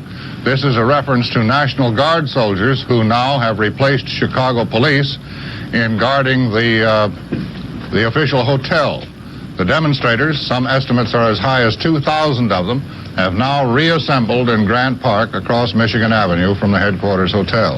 Those two young people who worked for McCarthy that Sandy was just talking to were two of I don't know how many thousands who started working for McCarthy in New Hampshire, and many of them, if not most, followed him from primary to primary and on up through the campaign till tonight. And it was one of the more interesting phenomena in recent American history. We saw during the primaries many cases of adults, middle-aged and older people, working for, say, Humphrey or somebody else, while their sons and daughters were working for McCarthy. And in one of the McCarthy headquarters, staffed mostly by 18, 20-year-olds, they had a sign on the wall, which I've never forgotten. It said, "Senator McCarthy is backed by the most improbable political machine in American history. It works for nothing. It runs on peanut butter sandwiches and soft drinks and spends the night in sleeping bags and empty warehouses." By the way, David, a moment ago when we lost a picture, I made a guess that maybe a wrong plug had been pulled or a cable cut or something. Well, I'm happy to report somebody did indeed just pull the wrong plug. No damage done. Well, they must be tired. The engineers have been at this all day, and they're entitled to make a few mistakes. We'll be back in just a moment after a message from Go. As you have seen and heard during the evening in our interviews on the floor, a great many of the delegates down here, or a number of the delegates down here, were seriously disturbed because they had seen here in the hall on television pictures of what we might call the Battle of Grant Park, the Chicago police and the peace demonstrators across from the Hilton Hotel and in the area of Balboa Street and Michigan Avenue. Well, the NBC's, and I assume the other networks, though I haven't seen them, particularly NBC's reporters and camera crews in Grant Park have turned in a performance that certainly is above and beyond the call. They've had their heads smashed. They've been sprayed with tear gas, their cameras grabbed and destroyed. That, plus the difficulties we expected, difficulties in live coverage caused by the telephone strike, has made this one of the most difficult assignments they've ever had. But in spite of all that and more, they have done their job anyway, and they got the news on the air anyway. And from all of us here, all of us, our respects and our thanks. And now some excerpts on videotape of some of what we had on the air a little earlier from Grant Park, downtown Chicago. They are coming, they have also crossed to the other side of Michigan Avenue, the side where the hotel is, rather than on Grant Park. They're coming right up toward the hotel, the headquarters hotel. The police had obviously expected that they would regroup back near the shell where the original afternoon's meeting had been held. But they made actually an ingenious maneuver by going north and then coming back up again.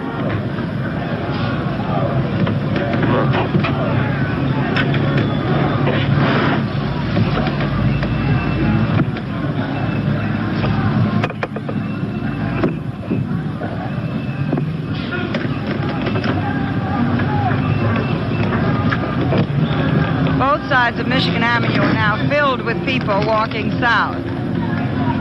The marches still seem to be on the Grant Park side, having massed in Buckingham Plaza.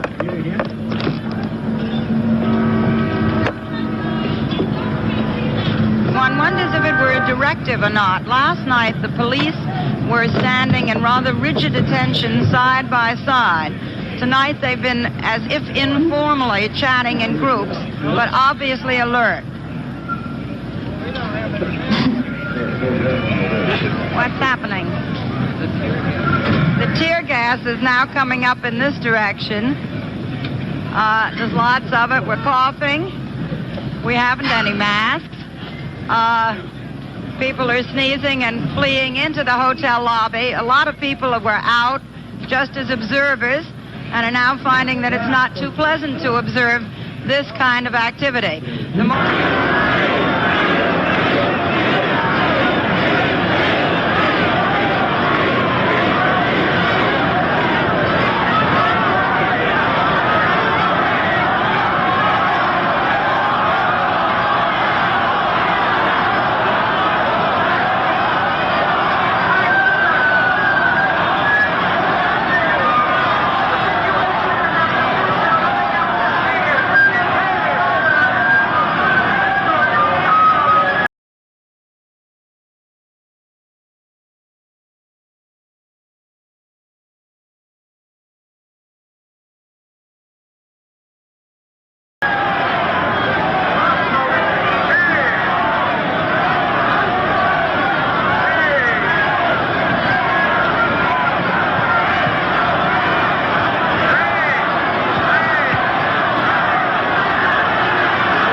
situation.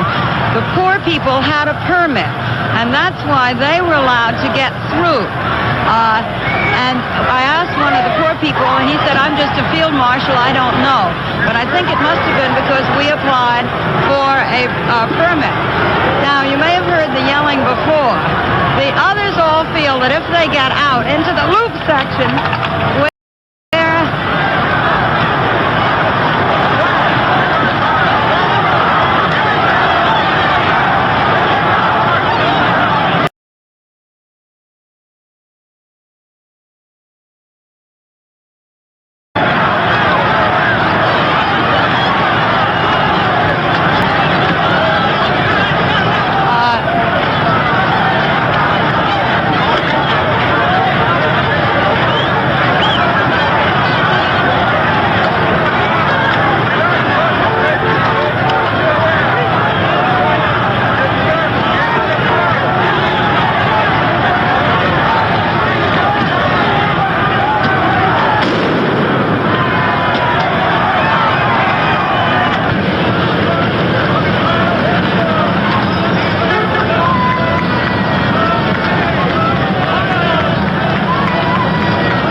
and the demonstrators screaming and cursing.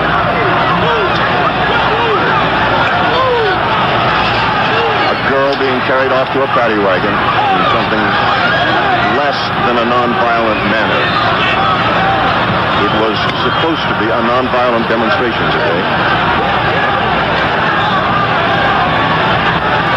And one will never know what it was that made it become violent. This is directly in front of what advertises itself as the world's largest and friendliest hotel, where at this hour people stand around and sit in their rooms with handkerchiefs over their faces from the tear gas. And the Chicago police are arresting demonstrators.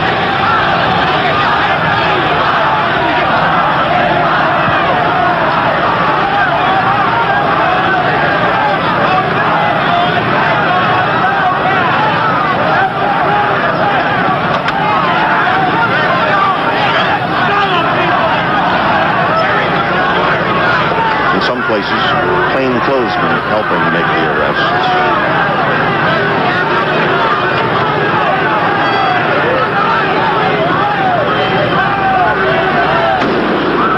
Shot of gas, is it? And more bottles being thrown here and there by the crowd.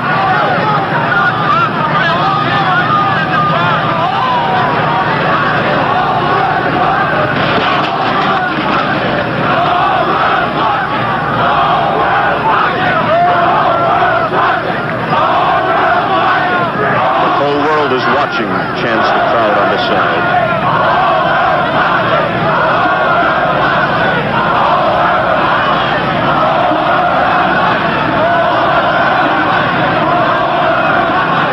There's a break in the arrests now. The police seem to be regrouping.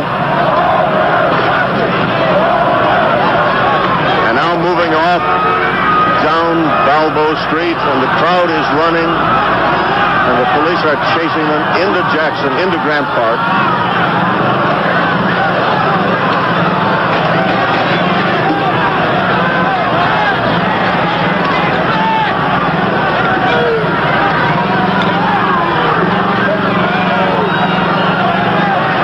This, once again, is at the corner of Balboa and Michigan Avenue, in the heart of downtown Chicago. There is an odor of tear gas still left in the air here from tear gas shells that have been going off periodically for the last hours. The demonstrators have their own medical corps set up. Volunteers who wear white jackets and bring medical supplies to assist casualties. That's what's happening in the gutter there out front of the Hilton Hotel.